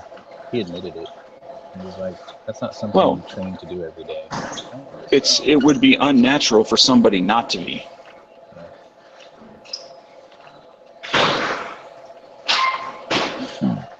Just like, anger can be one of the reactions to fear. And anger coupled with action is a way to eliminate the fear. I always feel really drained and slightly sore after like a massive rush of adrenaline. Yes, and that's because I've been there through various situations as well, and that's because the adrenaline, you're literally coming off the adrenaline high, so now you're going through an adrenaline low. As well as you don't realize it, but your muscles have just gone, to their maximum, although they may not have done anything, their maximum readiness, and held it for some period of time. There. Yeah, that's what yes. it is. Kind of like compressing a spring and just holding it there.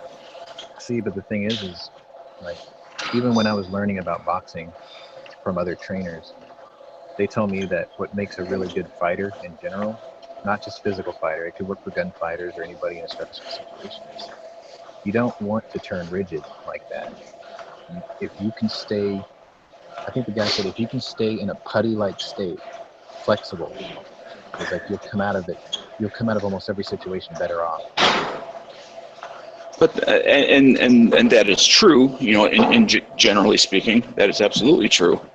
In some situations, it's hard to figure out how that might go, and an example would be seatbelt on. And because you're already sitting, and you may actually be driving with it in drive, to relax while one literally is being required to sit still. Every time I've been in a car accident, my neck was free to go wherever it wanted. Like, it's really flexible, Mm-hmm.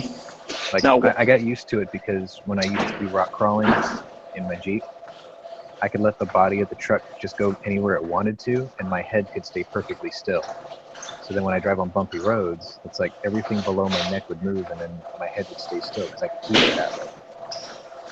If I'm parked, especially at night, in a parking lot where there's cars on both sides of me, and it's a rather parking lot that's medium to full sort of a thing, is I'll always walk one car past my car, looking for people hiding.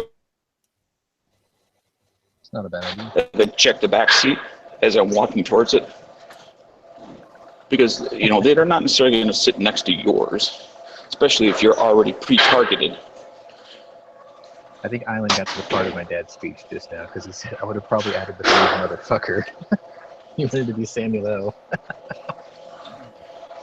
I'll tell you one thing that I noticed that after an incident is I had a fucking perfect imprint of a Smith & Wesson grip in my hand. Oh, you were squeezing hard on it? Oh, yeah. You're lying. And at the time, you don't even think about that. Yeah. I'm sure if I had like an FNX Tactical or something, I would have cut myself. Those hurt. Those are made for gloves.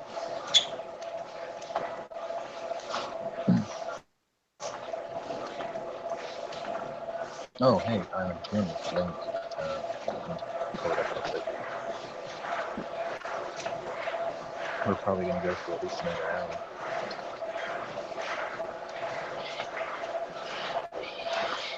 There you go.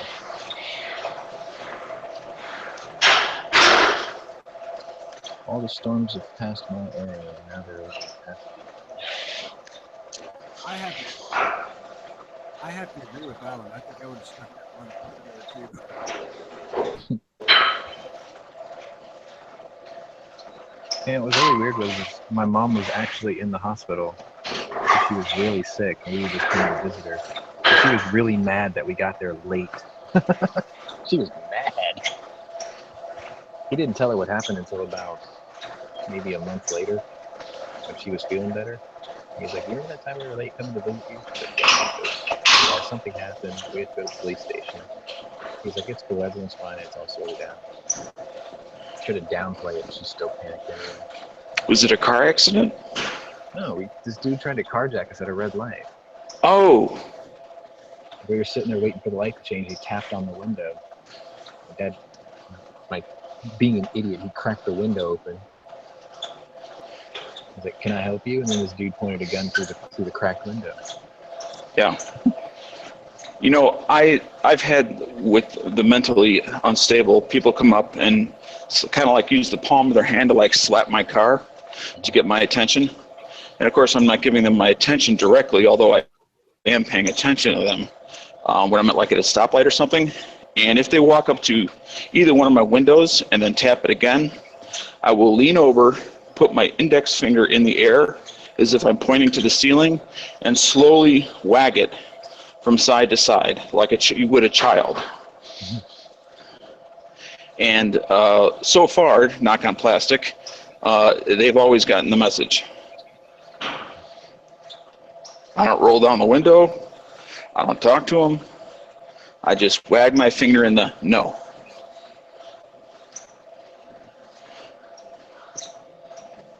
Be sitting at the man Back- who has a golden retriever.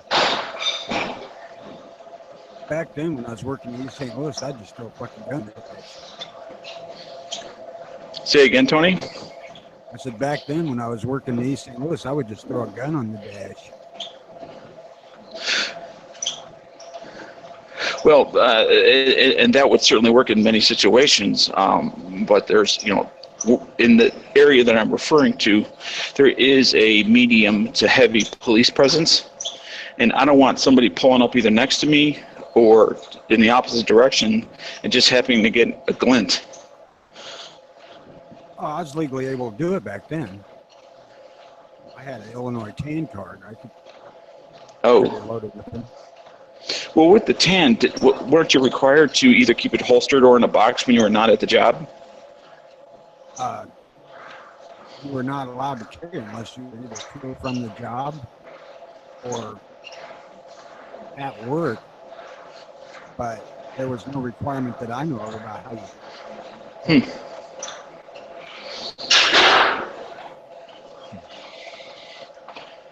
Oh joy. I mean, in retrospect, it was a stupid ass idea because somebody could have just knocked the fucking window out and grabbed it, shot me with it. Right. That's what I did. Yeah, because you're going to give them first chance to draw, shoot, before you can do anything. Of course, these are not tactical ninjas, but still, you give them several seconds lead time, you're giving them an advantage.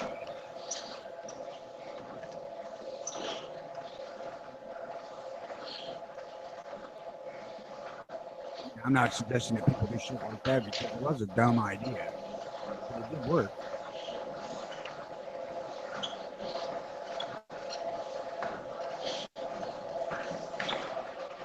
You know, if they actually tried to get it, they would have to reach in and reach across me to grab it because I'm right-handed, so it was up on the right side of the steering wheel in the middle of the dash.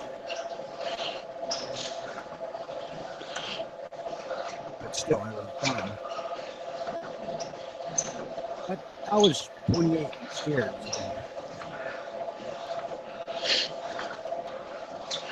Yeah. When I was about that same age, I was living in an apartment in a small town, but the small town was literally, I was 3 blocks from the city of Chicago. So it wasn't like a small town in the middle of nowhere, all surrounded by other towns. So you drive from town to town, you wouldn't even know that you changed towns. And there was one time we had steel doors rather than wooden ones.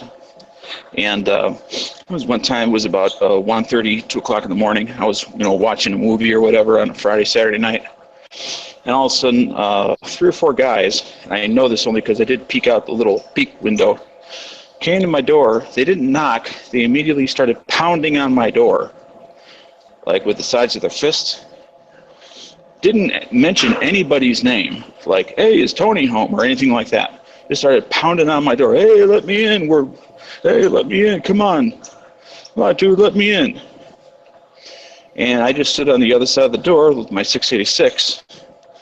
That if they broke in that door, I knew what I was going to do, and I just hoped they didn't. And after about 10 minutes, they left. I bet that was a long-ass 10 minutes. The longest 10 minutes of my life.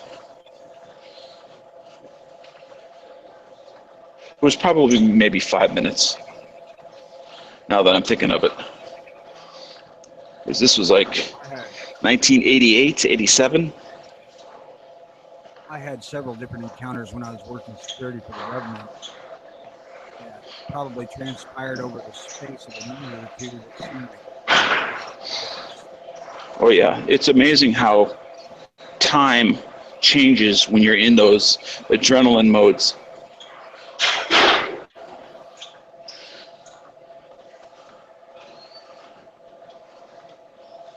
yeah, I absolutely hate getting an adrenaline dump.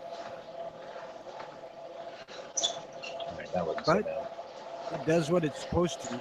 Right. It certainly focuses your ass on the task at hand. Oh, she's been busy.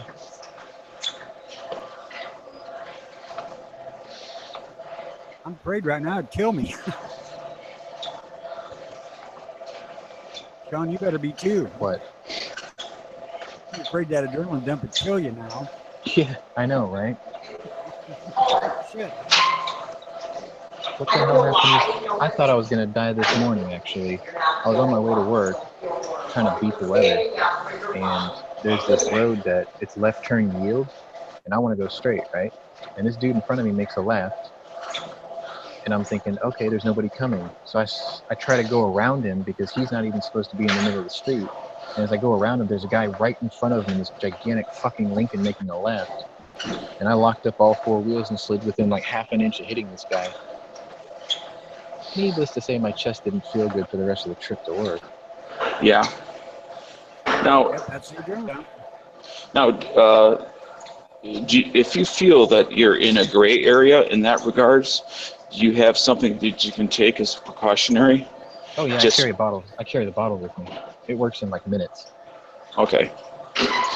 I mean, I don't know if they do now what they used to do. I mean, they used to do the nitro under the tongue thing. Yeah. Hell yes, they do it now. that's what Tony takes. And that one's already done. and it now, does it only affect the cardiovascular system, or can you feel in your head that you're also slowed down? It opens all your arteries, so like my head is very clear when they work. It's kind of cool. Okay. Nitro. There's no buzz or actually- anything. It's just, No, that's not what I meant. I was just as far as like whether it be a little bit of dizziness or lightheadedness or. oh no, none of that. It's just literally pressure is completely off the chest. Everything's back to normal. Little tightness, but other than that, it feels relatively fine. When I know they work, it's literally when I forget I'm having an attack. Right. Oh, I gotta mute myself. Matter of fact, I got two also because these are ready to go. Be right back.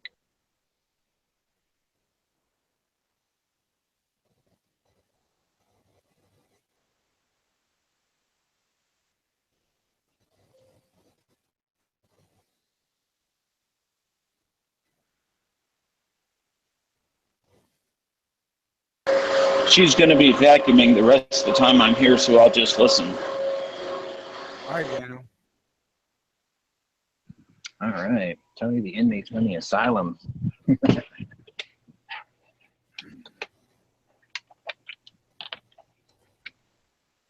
Gonna be a good day, man. So I'm gonna tell you of an indulgence I had this weekend. I think it wasn't unhealthy, but I had this thing called New Orleans pasta, and basically it was penne pasta with grilled chicken, grilled shrimp, a little bit of sausage, and it was like Cajun spicy Alfredo sauce. Oh, it was good. Like that was the first really good thing I had in the last 6 weeks to eat, you know? And I was like, oh, this is so good. That shouldn't have been too bad. With a piece of garlic bread. Oh, and a triple cognac on ice.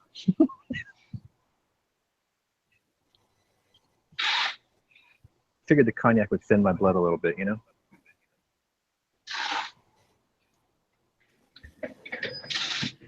I had it at See, with me, I have the added problem of being a diabetic, so the pasta and the bread, and yeah. they're all problematic. Yeah, I had the cognac as an appetizer. It was like being reacquainted with an old friend because I hadn't had a drink in like 6 or 7 weeks. I was that paranoid. I was like, I'm not drinking nothing. I'm not drinking anything carbonated, nothing. You know, it was like water and cranberry juice was all I was drinking for like 6 weeks. And I'm sitting there Hell, and I'm so like, far, Hmm? so far as I know, a moderate amount of booze doesn't hurt nothing. yeah, like even the doctor was like, you can have wine. I'm like, I don't really like wine. I'm not into wine. He's like, well, have a cognac. And I'm like, I can have cognac? And he's like, yeah, just don't overdo it. They write a couple of drinks ain't gonna kill you. It's all grape juice.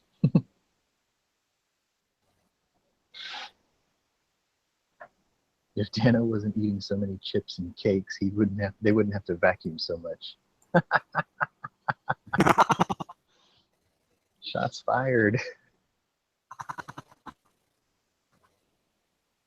Shit, I didn't even see that.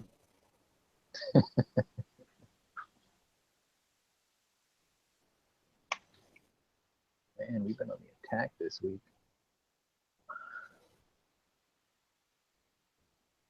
Well, let's see if there's Well, any. the cylinder bite on my left hand is all but gone, but that freaking hammer bite on my thumb still hurts.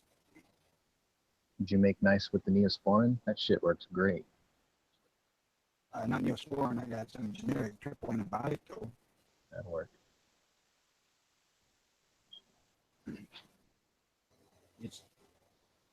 It doesn't hurt to move my thumb. I can hold the gun, manipulate it just fine, but to touch it, god damn, it's sore and shit. Mm-hmm. Well, it's part cut, part chemical burn, really. Okay, John McCain earned goodie points this week. Oh God, what did he do this time? John McCain is not sorry for calling Kim Jong-un fat. Good job, John. You're in 1 point Wow. back. He won 1 point back, but he's still in the negative 5,000s. Yeah. He You're may still not down be in the sorry, but he's a fucking hypocrite for doing it. He's a chunky little monkey himself. I like the quote. He goes, "What? Did they want me to call him a crazy skinny kid? I guess he called him a crazy fat kid." I think McCain's losing his fucking mind. It's awesome. Oh, he is losing his mind. He's been losing his mind for like the last 30 years. It's dementia. It has to be. Yeah, he thinks he's still in that POW camp. No, he's just attracted to the color blue these days. I think he's so butthurt over Trump winning something that he couldn't. He's going out of his mind. See, someone else told me that too. Like, he's so bitter that Trump won that he's going to be a dick. I'm like, really? I don't know. I would bet money on it.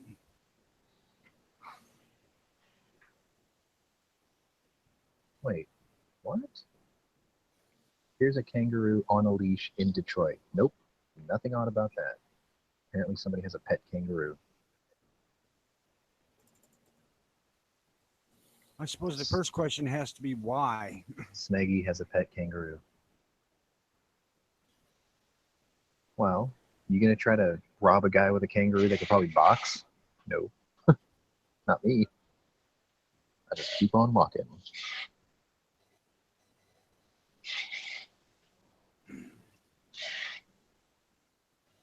It's like that picture of, I'm not sure what you're talking about. So here's a picture of a rabbit or a bunny with pancakes on its head. You just see it and you're just like, I'll be over here.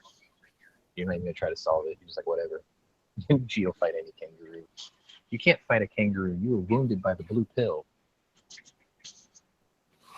They die when you shoot them too. Still waiting for the settlement papers from G's lawyer.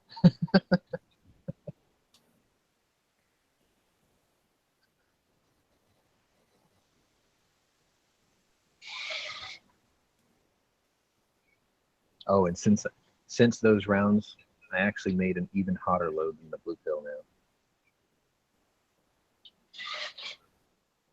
Why? Because I used an incendiary bullet for it. It's literally a hotter round.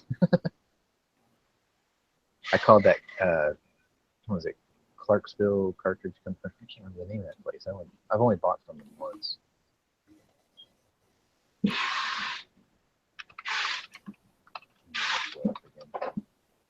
was kind of a pain in the ass because I had to buy the bullets and I think 45 Colton and pulled them. Clark Custom Cartridge Company, that's what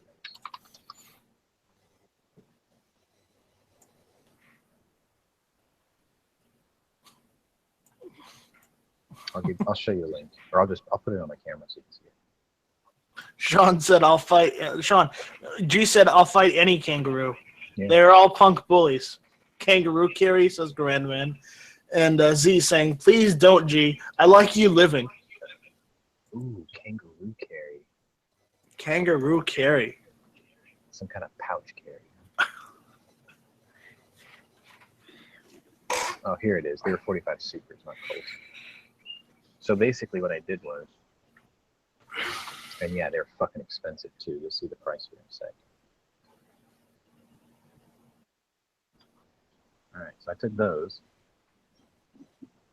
pulled the bullets, then I installed them in a 454 casing with an even hotter powder load. So it's a 454 flamethrower, basically. It's an incendiary round. Because why not?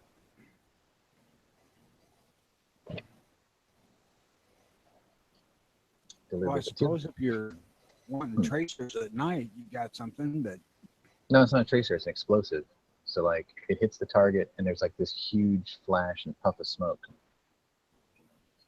You think that the concussion of the 454 going off isn't going to set that bitch off? Nah, it has to impact something. Always wanted to do that. They make 357 Magnum rounds, so I don't have to pull those. I'll probably try those next. No gas tank is safe. No Zeppelin is safe. Just shoot Zeppelins out of the sky with an Alaskan.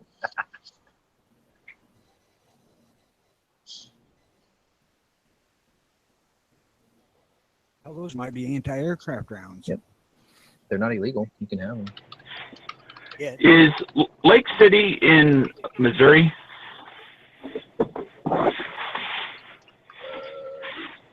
And I get me to lie. Colorado. There's one in Colorado and there's one in Florida. Lake City, the ammunition government manufacturer armory for small arms? It's in Chicago. No, it's not. Lake City is Army. actually the name of the town that the government armory sits in. I know. Lake City Army Ammunition Plant. Independence, Missouri. Okay, thank you. Really? Hell, I thought it was up there at Great Lakes Naval Base. Nope. Right in your backyard. Right. Now you have another reason to go back. Yeah. No, I was watching off of YouTube. There was somebody that posted the ammunition from the History Channel. It's like an hour long. And I had seen it many years ago, back when I had cable TV. But it was still fascinating to watch it again. Oh, if anybody wants to see those fun rounds, you can go here. I put them in the channel chat in case anybody wants to go crazy. Because they make some tracers for 7.62. For your Mosin. Well, they've always made tracers for 7x62 by 51. You're talking about by 39. 54R. Oh, gotcha. They have some fun with your Mosins shooting commie red tracers at people. Or at targets or whatever. I was going to say at people. Well, yeah, depends on your situation, I suppose. They do 7.62 39 incendiary also. It's like, you shot the man with an incendiary round and he claimed self-defense. How can you say such a thing? And you'd be like, well, I didn't want to murder him so badly that he, I wanted to cauterize the wound so he had a fighting chance. Well, and that's also interesting because how does that fit in with the Hague Convention of shooting him with an incendiary round? Well, we're not, it's not war. We're not in the military. Yeah. Well, no, in the military, you guys know they use, and we've always used around about whenever you, Dano, yeah. we never signed the Hague Convention, so it doesn't matter. Oh, yeah. That's right. Well, whether we signed it or not, we seem to live by the spirit because the captain that was being interviewed by the History Channel cited it numerous times as in regards to why we use ball ammo. Yes, we follow it for the most part, but even though we didn't sign the Hague Convention, we follow it somewhat. But here's the point. Dano, you've heard of World War I, right? Of course. Get to the point. Okay. We used shotguns in World War I with buckshot. That was against the Hague Convention. The Hague Convention prohibits using shotguns in war. Okay. But we still did it anyways. And the German Kaiser said, "Yeah, if we catch any American soldiers using shotguns, we are going to execute them." And I believe one of the other generals says, "Well, if we catch any Germans with flamethrowers, we're going to execute them." With and the then shotguns. with the shotguns, and 6 weeks later, the war was over. I thought the Hague Convention thing was after they realized we were bringing shotguns with buckshot. Not before it, though. No, the Hague Convention was signed in the 1890s, Oh, okay. Like okay, so 1895. something like that. okay. So, but we never signed it. But the whole, Now, the Geneva Convention we signed. Everybody signed the Geneva Convention. Whether the Germans followed it during World War II is completely different. Oh, that's kind of cool. Yeah, but think of countries that have changed since then. They're no longer bound by it, like Russia. Russia's still bound by the Geneva Convention. No, they're not. The Russian Federation came into existence after the Soviet Union fell.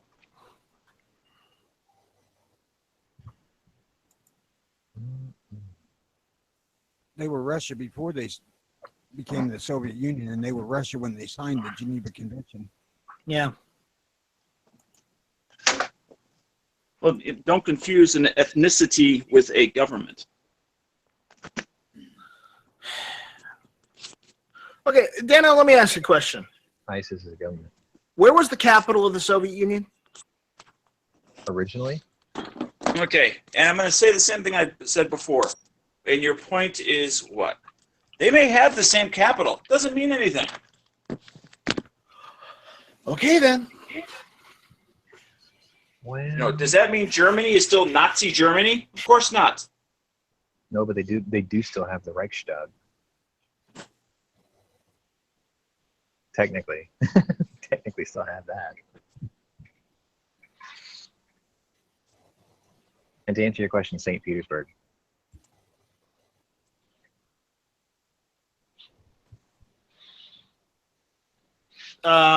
Originally, yes, but after that it was Moscow. See?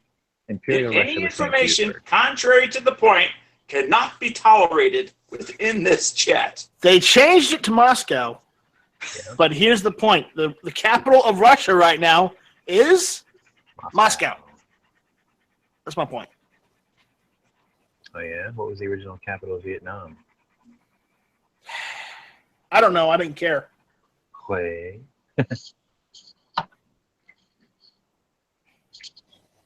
That's the name of it, actually. I wasn't being obtuse.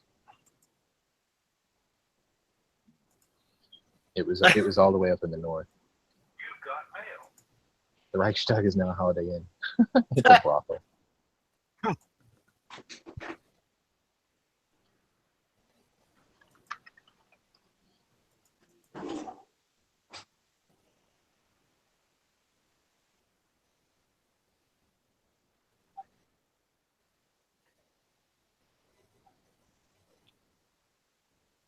Oh, it's closing soon, actually. It's almost midnight over there. Yay! It's a pretty building. I mean, it's a good looking I'd say building. it's not. What was that one place called? Was it the Crystal Palace? Eh. The original one? What, the Amber Palace? No, I'm thinking of the original one that got destroyed when it got destroyed in a fire or something. Maybe that's not what it's called. Oh yeah, it is.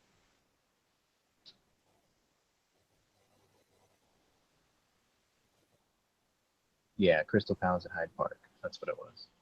I know that they built like a smaller version of it. I think it's here in the United States.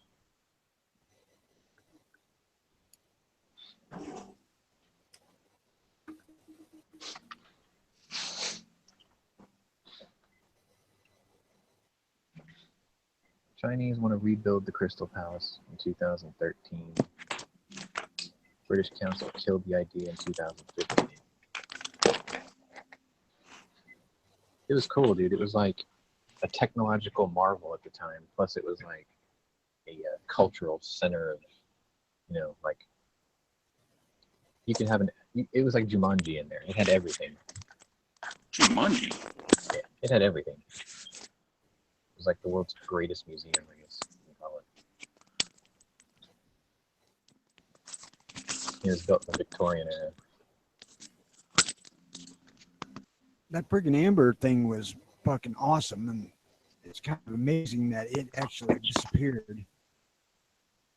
I know they built one.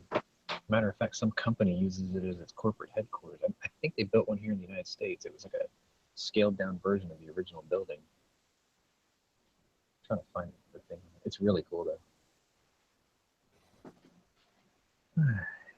It's here somewhere.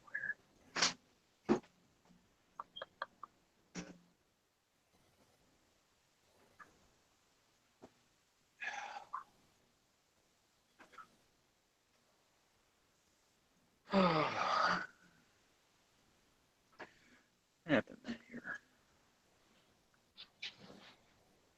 There we go. Agri's asking if you meant the Crystal Cathedral. Nope. Here, I'll show you a picture. Oh, here's a link for it. This one. That's Garan, by the way. Oh, sorry, shit, I'm looking. It's okay. Info mark. I think Sorry, that's Grand, the I one. didn't look at your icon and see who you were. Yeah, see, they built one of the. They built a replica of it in Dallas, Texas. It's owned by Infomark, which I think is a marketing center. Yeah, it's an IT marketing center. Is it raining where you are?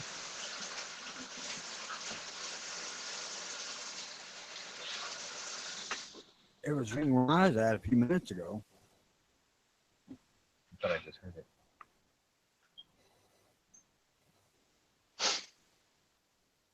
Yeah, they built another one in Dallas. Or they built one in Dallas that looks just like it. It shouldn't be hard to make another Crystal Palace just because the fact that all it was is just it looks like just a giant greenhouse. Pretty much, but I mean, it was like a museum thing. It was like a World's Fair type building, you know? Are you talking about the one made of ice? No, it was all No, glass this and is iron. glass and iron, or actually glass and steel. The Chinese put up a proposal 4 years ago to rebuild it in the original spot in Sydenham Hill Hall. Sydenham Hill, I think it's called. And then council mulled it over for like 2 years, and then I guess the bill died, so they didn't do it. Something like that.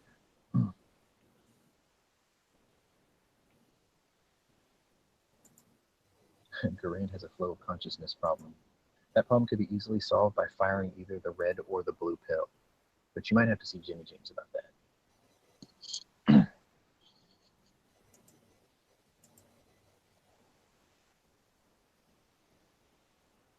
All right, so in our infinite rambling, we have Manhunter as movie of the day. So what's going to be our gun of the day since we're all here? Model 29 Smith & Wesson, of course. Not the American 180? No, the Model 629. That's June 29th. You know, a couple days ago we were talking about AR-180s, and for some reason in the back of my mind, I had messed it up as I thought we were talking about AR-10s. As far as like kind of gun that I would be interested in the AR line. I think I know what the gun of the day is going to be then. It's going to be this one right here. There you go. Since I have a night guard, it was easy for me to think of this. Since today's 329, the gun of the day is 329 44 mag night guard. Now, is that just a rimmed version of the 327? No, it's just a Model 29 with a scandium frame and a XS Big Dot night sight. I think this is a 6-rounder. So is it like a 38 special, or what is it? 44 mag. Oh, 44, okay. It's actually one of the harder ones to find. You can find the 5-shot 44 special. You can find the 7-shot 357 Magnum, which is the 396. I've got the 327, which is a 8-shot 357. And then they make a Model 357, which is a 6-shot 41 Magnum. I mean, they really got the numbering fucked up. Like, I want a night guard collection. So, like, I want this 44 Magnum. I want the 41 Magnum. I want the 10mm one. I think that's all of them that I want. Oh, I'll take the 44 special one, too. These were really, really good pistols. Or revolvers, sorry.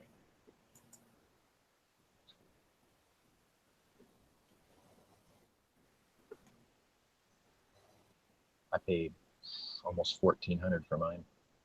That's how bad I wanted it. I'm not on purpose, but I seem to be slowly accumulating a collection of Glocks.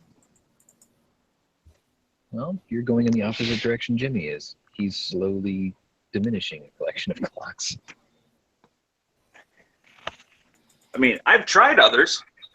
It just, I always seem to work my way back. It's what fits. You know what I mean? It's like some people have brand loyalty for a certain type of shoe because they feel well on their feet. And that's just sort of your gun of choice. Well, I'm not loyal to the brand. Otherwise, I wouldn't be trying other guns. I do not own a Glock. I'll say that up front, but I always, if somebody asks, I recommend a Glock as a first handgun because they're pretty good work and they're idiot proof. Tony, I would never not expect you to give me or anyone else a hard time. Yeah. You know, just like Bob. Bob is always going to have a hard-on against the Glocks. I don't have a hard-on against the Glocks. That's what I always recommend to people who are new to guns to buy. No, I said Bob. You're Tony.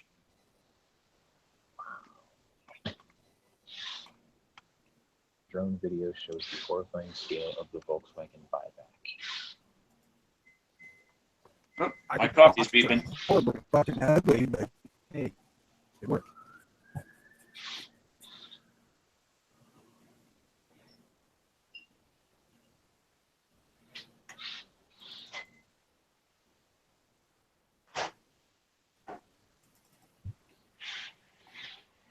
So did you guys see those malachite? I think he made them for a 1911, but Huck made those 1911 grips out of malachite. And he showed a picture of it on his Facebook feed this morning of what they looked like when they were raw before he polished them down and made them, shaped them or whatever. I'm half tempted to have him make the silver grips for my fucking Outlaw.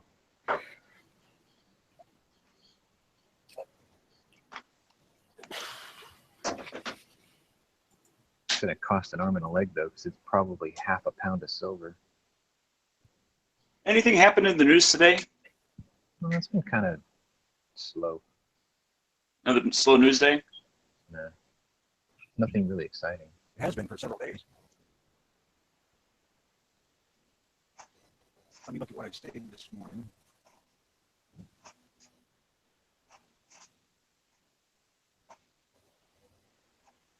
Wisconsin's coming up on any thoughts of constitutional carry. They introduced a bill for that.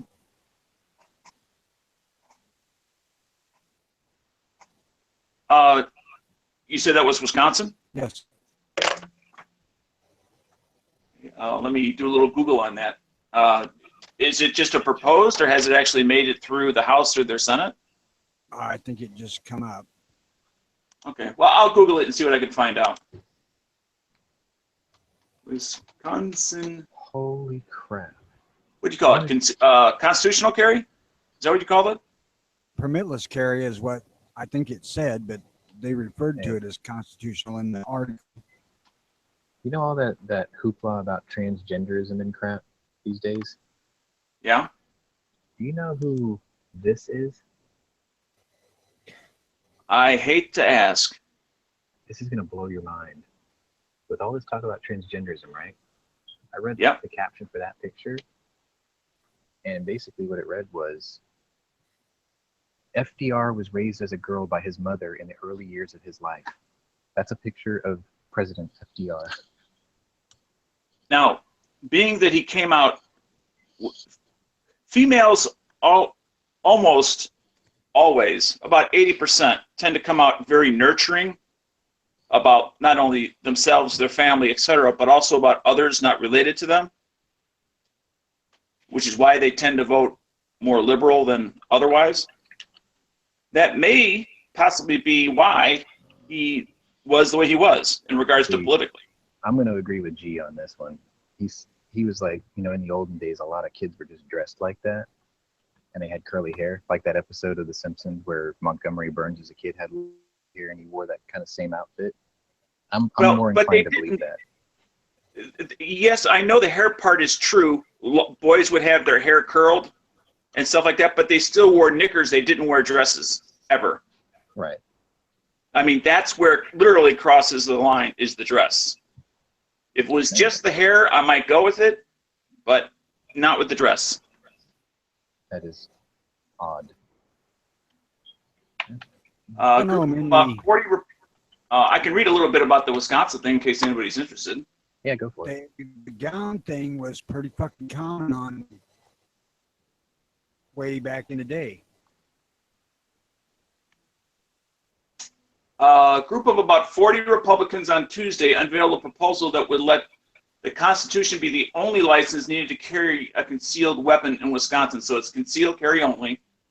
Measure introduced by Senator Craig and Mary Feltzwowski and 39 co-sponsors aims to keep the state's concealed carry permit system for those who want it, while making it optional for those who want to carry without a license.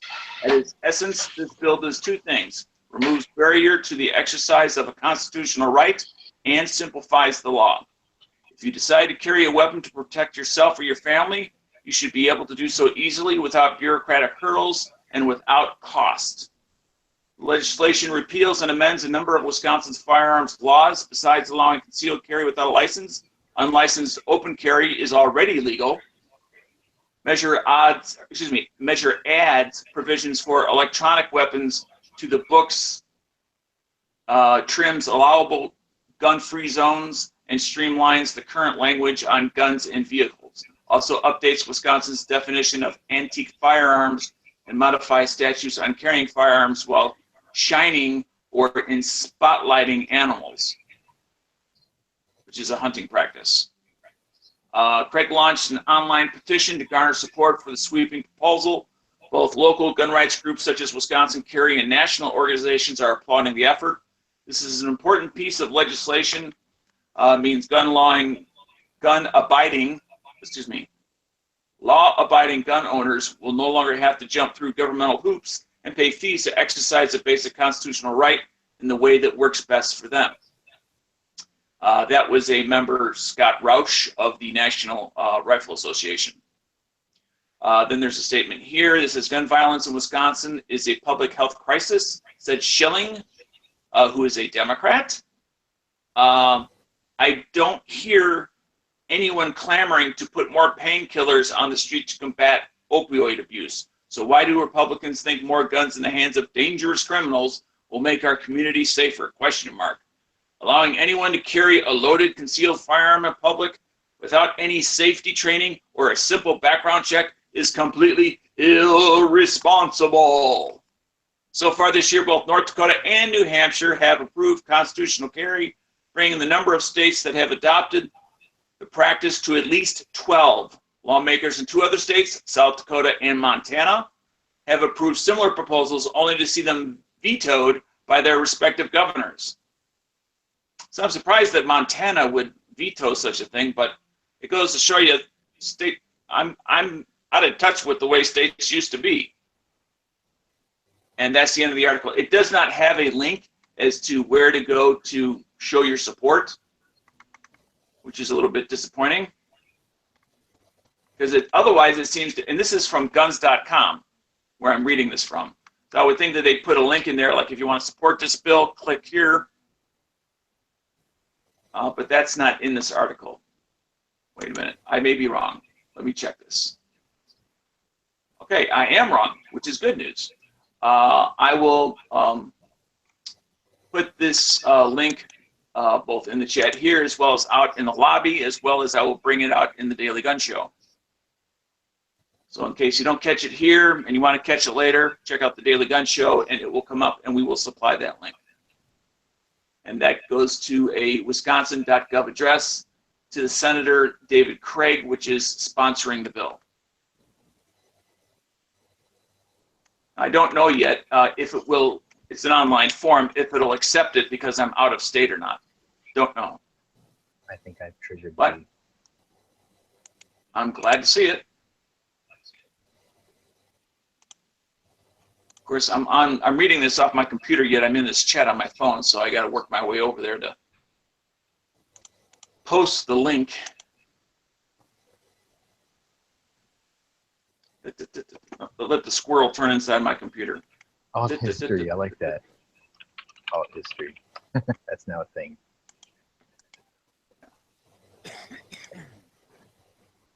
No, you know, when you mentioned that, G, I instantly remembered that that Simpsons episode. So I think that's much more likely.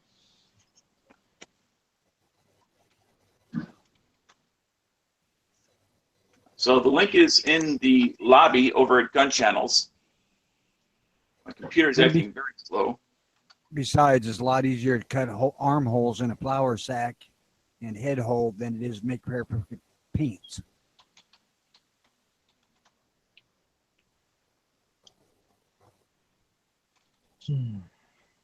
Let's see if this will erase properly.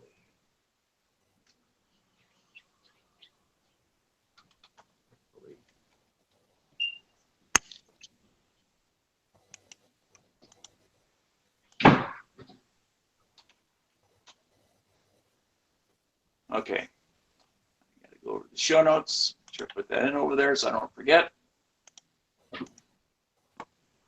So did you load Thanks your... for bringing that up, Tony. What's this called? Tony, did you load those Yagaman brass cases yet? Yeah. Yes, I did.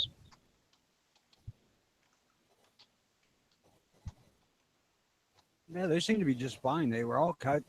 You know, there wasn't a bunch of length differences, which I kind of seen that with the pretty partisan cases, but that was rifle.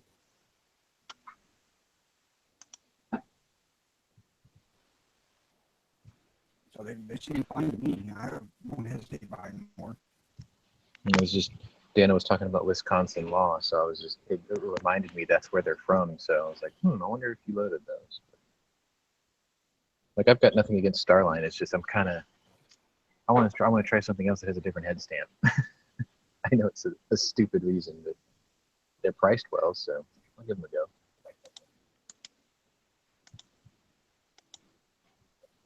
I haven't fired any of them yet, but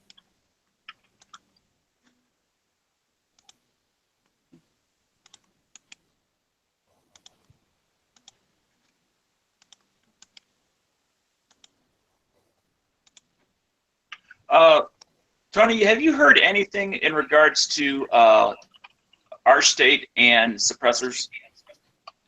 Did that die? I haven't heard anything. I haven't heard anything except that when it was scheduled to go on, they split it and didn't.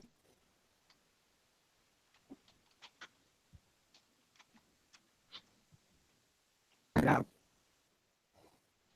Hell, I was was back in January, I think. Maybe February.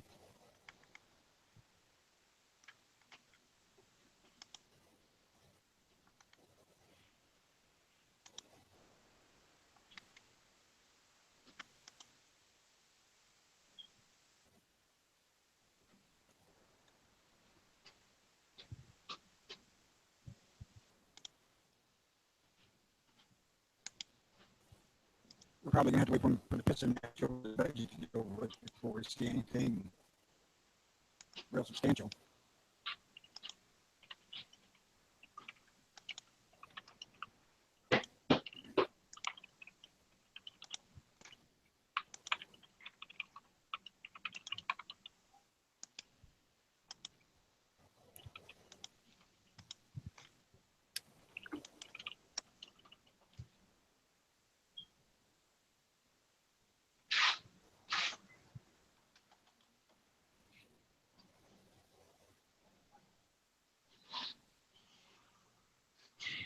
Ooh.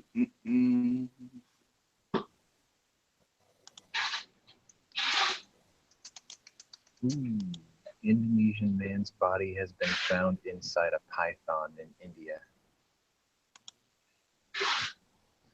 What? An Indonesian man's body has been found inside a python in India.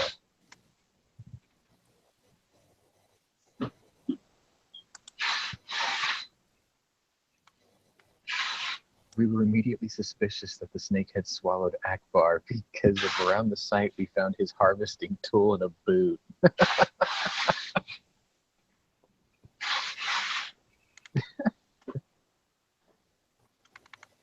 Okay, I submitted to the link that I put in the outside chat my support for the bill. I did not get any message that it was rejected because I'm not from Wisconsin. So certainly takes 10 seconds. I'm sure we can all find 10 seconds in our day, especially if you have Chrome and autofill.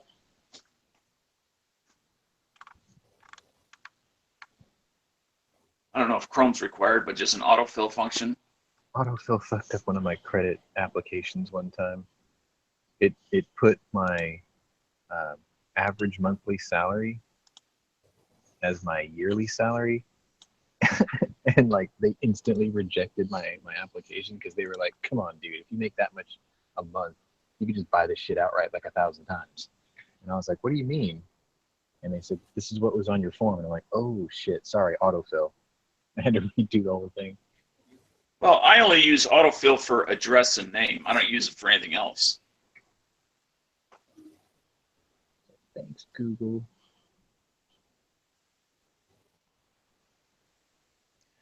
All right. Well, I got to make a call here. I might be back. Well, of course, you're going to be closing this down in 20 minutes, right? Yep, almost Okay. exactly 20 minutes. Well, I may be back, and if not, there's always the Daily Gun Show, Monday through Friday, 6 Central. If you're not in the Central time zone, I'm sure you can figure it out. Yeah, coming up soon on Gunchannels Today, the Daily Gun Show, followed by Never Enough Ammo. Yep. I think you two both run Train on Wednesdays solo. So, no other competition. All right.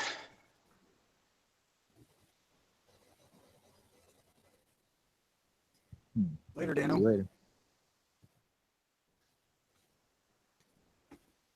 I'm still on my phone.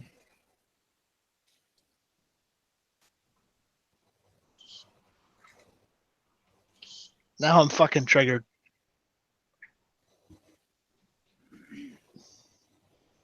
That just pisses me off. Lamar Odom says he's clean of cocaine now.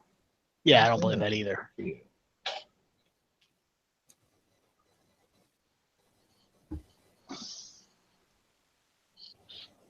No, a 5-year-old got suspended from school because she was playing with a stick that was in the shape of a gun. And honestly, it looked more like a phaser from Star Trek than a gun. Are you triggered? I am fucking triggered. Don't you wish the story broke yesterday? Yeah, because then I would be like, Matt, here you go, have that. Matt was going after Boston County Boston Public Schools. I think today I'm gonna just tell him, okay, Matt, since you took over my chat, I'm taking over your chat. You need to talk about this. That's gonna go over real well. Yeah, I know. Not at all. You can bring it up. I'm sure he'll talk about it. Yeah.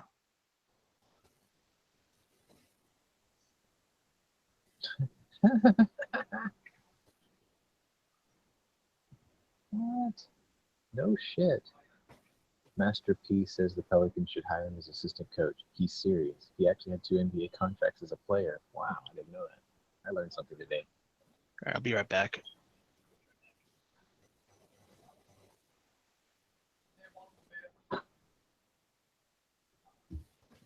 I don't know why that would surprise him after a kid gets booted for chewing a fucking Pop-Tart into the shape of a gun.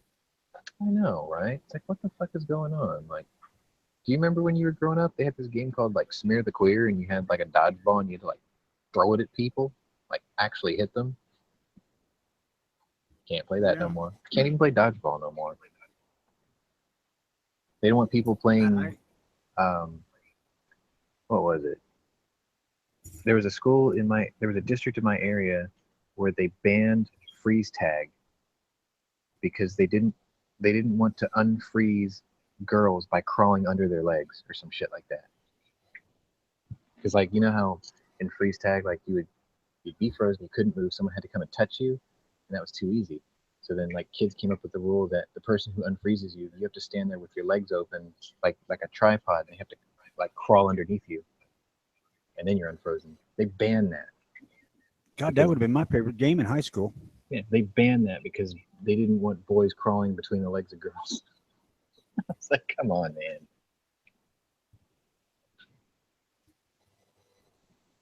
I mean, if boys are playing tag with girls in general, there's hope. They're not all boys are segregated from girls because of cooties or whatever the other bullshit, excuse was. And they banned it. Hell, I can remember in 7th grade when I was playing basketball, in order to train us as ball handling, that's dodgeball basketballs. Ouch, really? I remember one time we didn't have those little red balls for dodgeball, so we used volleyballs. That shit hurt, man. Fucking basketball hurts too. Fucking stiff. There's no give. And kids will be kids. They always aim for the face. The idea the coach had was to teach you how to catch the goddamn thing.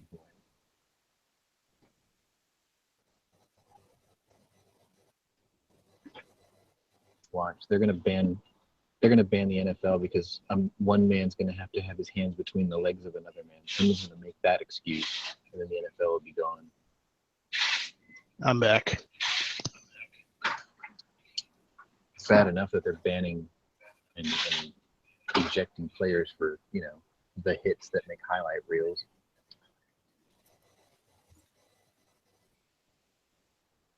How come we don't see a whole shitload of women wanting to be centers? I don't know. They work. Because we get people like Feinstein. Yeah, I wouldn't want to put my hand in that grilled cheese. No way, no how. Yeah, back. And Pelosi. Neither one of those would ever consider playing center in a football game. You have no worries about that.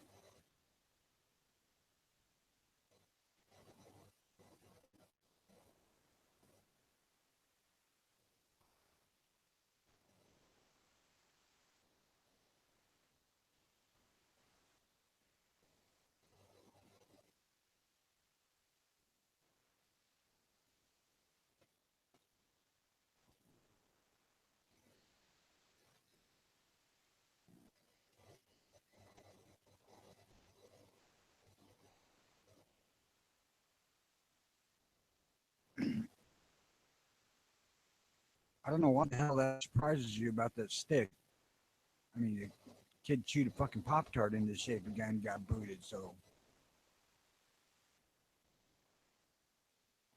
I was actually surprised that my grandson didn't get suspended for saying he was going to shoot somebody.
God, I go AFK and like the chat just dies. See that? Talking about perverted games and little boys in dresses and Night Strike gets triggered and everyone just disappears. We didn't break Gunchannels dating today, just so you know. We didn't have enough hashtag locker room talk.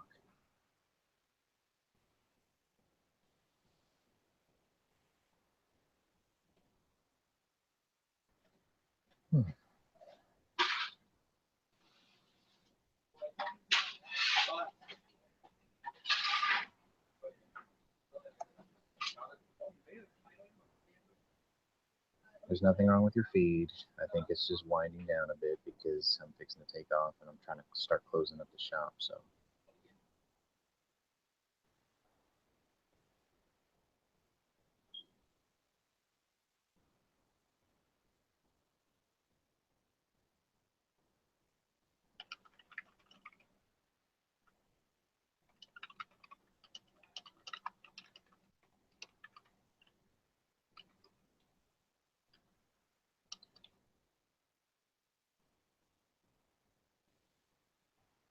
let me get the link. I'll give it to you.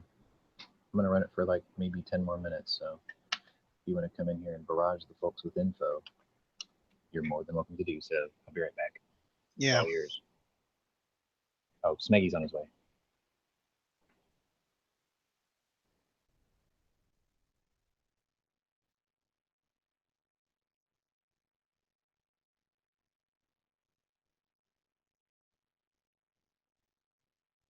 The Lone Snow Ranger.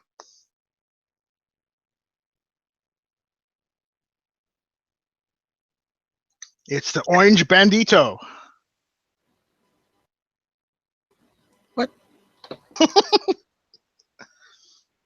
Smeggy. It's Smeggy, the Lone Snow Ranger. Dee dee dee dee dee dee.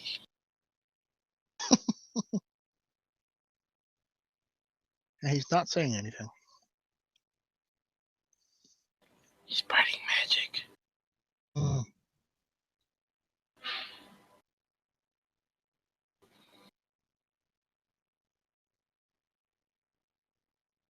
He's plotting. against us. Anyways, how was hit or miss and stuff? Well, we got a Never Enough Ammo takeover. Let's see. What the hell's going on? Man, my computer is being weird. Smeggy, What? don't leave us. I don't think I am, but it's like being weird. Oh, mine is. Okay, no worry. So I don't know. Maybe it doesn't like being weird. I don't know. Hit or miss was good for the first hour, and then I got coaxed into doing another hour, and then Matt decided to take it over. Either you guys are really choppy or my internet's crapping out. Your internet's crapping out. It's crappy. Yeah, everyone sounds fine to me. It's that Windows. Probably on my end. Be right back. Sean's What, internet sucks. Yeah, so remember how my weekend like got all screwed up because of work and stuff? Much better. Yeah. Because I was gonna go meet up with Yesterday Pomade, and then it got screwed up. So I was like, dang it, that sucks. Well, then apparently like he was off of work or whatever, right? Because what the hell? Oh, that's the remote. I'm like, what the hell is that? It's just the remote underneath the pillow. That's not supposed to be there. Anyways, okay, so normally he works like a I don't know if it's night shift or like a something like if it's straight up midnights or just like a kind of night shift or whatever. But anyways, I guess he was off of work, so I got out of work. I don't remember exactly what it was. Let's say like 3:30. Okay, and he lives like an hour away from where I was. So I ended up texting him and stuff. Was like, hey, what's up? Like, I'm finally leaving work. And he's like, cool, let's go to this like indoor range. They're open till 7. So, because I said, like, do you want to go shooting or like maybe grab some dinner or something? Because I wasn't sure what time I was going to get out of work. But being so close, I pretty much have to drive right past him to go home anyways. So I'm like, I do want to meet up with you. So anyways, it worked out. We went to the shooting range, and that was really fun. I got to shoot a bunch of his guns, and I can now say that I have shot a Chiappa rhino. Yay, you've shot Yankee's favorite and only real gun. Because he's got like 7 of them in different variations. He's still alive. Smeggy's still alive. Yes, I am. And yes, I'm kidding. Yankee's got tons of wheel guns, not just those. Right. Well, I have to say, so for anyone who hasn't shot it, I mean, listen, I will completely agree it is ugly. And personally, I do sometimes pick guns based on appearance. Now, it doesn't mean I would, throw one away in a life or death situation because it was ugly. But if I have a choice of what I'm going to spend my money on, I want it to be somewhat aesthetically pleasing or for, whatever. And so that is part of it. However, the recoil impulse, what they all say about how like the low bore axis and all that stuff, it's completely true. I mean, you seriously, it feels like it comes straight back. There really is no flip at all. And it feels like someone just like pushing on like the meat of your hand between like your thumb and your index finger. Is that ugly? I don't know. I'm scared to make my computer do too much stuff at once.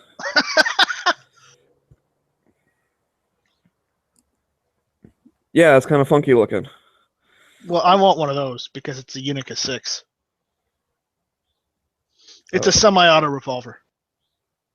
It's a unicorn? Unica 6. Why does that look like the Chiappa? Because the designer of the Chiappa made this first.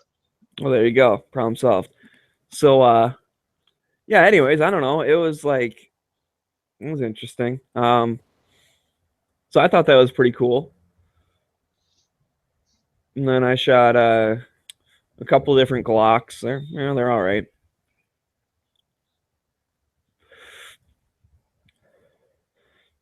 And it was really cool. He has a 22 suppressor. I don't know why my brain forgot the word for thing that makes quiet stuff. But he has a thing that makes quiet stuff. So that was kind of neat. We were the only 2 in there at the time. And so we were in an indoor range shooting a little 22, and it really was like, toop, toop, toop, like, yeah, that's pretty cool. I mean, you can still hear it, obviously. And I think he was saying that, I forget, I think one of the magazines had subsonic, but the other ones were just regular or something. I forget. So there was still noise, but it was a lot. It was really cool.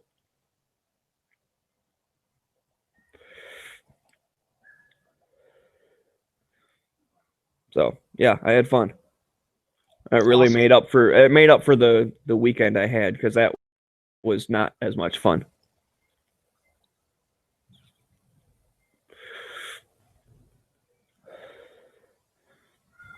Lots of just craziness. So, but getting back in the swing of things. Should be around for Daily Gun Show today, so that'll be cool.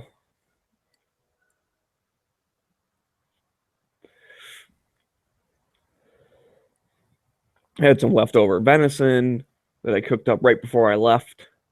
So I wanted to get that eaten up right away. Yay, venison. Yay, it was yummy. It's always yummy. As long as it's butchered properly, it's yummy. I've never had bad venison. I have. I actually went to, it was, we do a thing, like birthday, right? When I was a kid, my mom used to like cook dinner, like you got to pick what she cooked for dinner type of thing. And as we got older, it's like, okay, we'll go to a restaurant for dinner. And one year, there's this place that advertises itself as like a wild game place. I mean, they have other stuff. It's not like the place in Louisville that pretty much only has like game. In fact, that's the name of it, is game. But anyways, This place has I gotta other go to that stuff. next time I go to Louisville. Dude, it is good. I had the elk burger. It was awesome. Pretty much they don't have steaks and stuff. It's all ground meat. And you can get like there's appetizers which are like meatballs. You can get like 3 different flavors or whatever, like 3 different meats. So, you know, you got a couple people, you get a couple of those as appetizers and get a couple different types of meat. You know, share it with people or whatever, and then you get a burger. Like that's pretty much, they have burgers and they have meatballs. I think they have like soups and stuff, but yeah, it's a pretty it's a limited menu, but everything looked pretty cool. Yeah. When I lived in Kentucky, we used to go to the spaghetti factory over in Louisville. I don't know if it's still there. It might not be. I don't know. I can't say that I remember seeing it, but that doesn't mean it doesn't exist. Right. So I can't confirm nor deny, although there would have been a possibility I would have been able to confirm, but I can't. But anyway, so I went to this place with my family, and I got venison, and it was like a venison steak. And they cooked it too much, so it was dried out, and it did have like a gamey taste to it. So I'm guessing it was butchered on like commercial use, right? Like they just throw the leg up on the bandsaw, cut through the tendons and the bones and all that stuff. Well, that makes all the oils like leak out and get into the meat. Like it's not as good.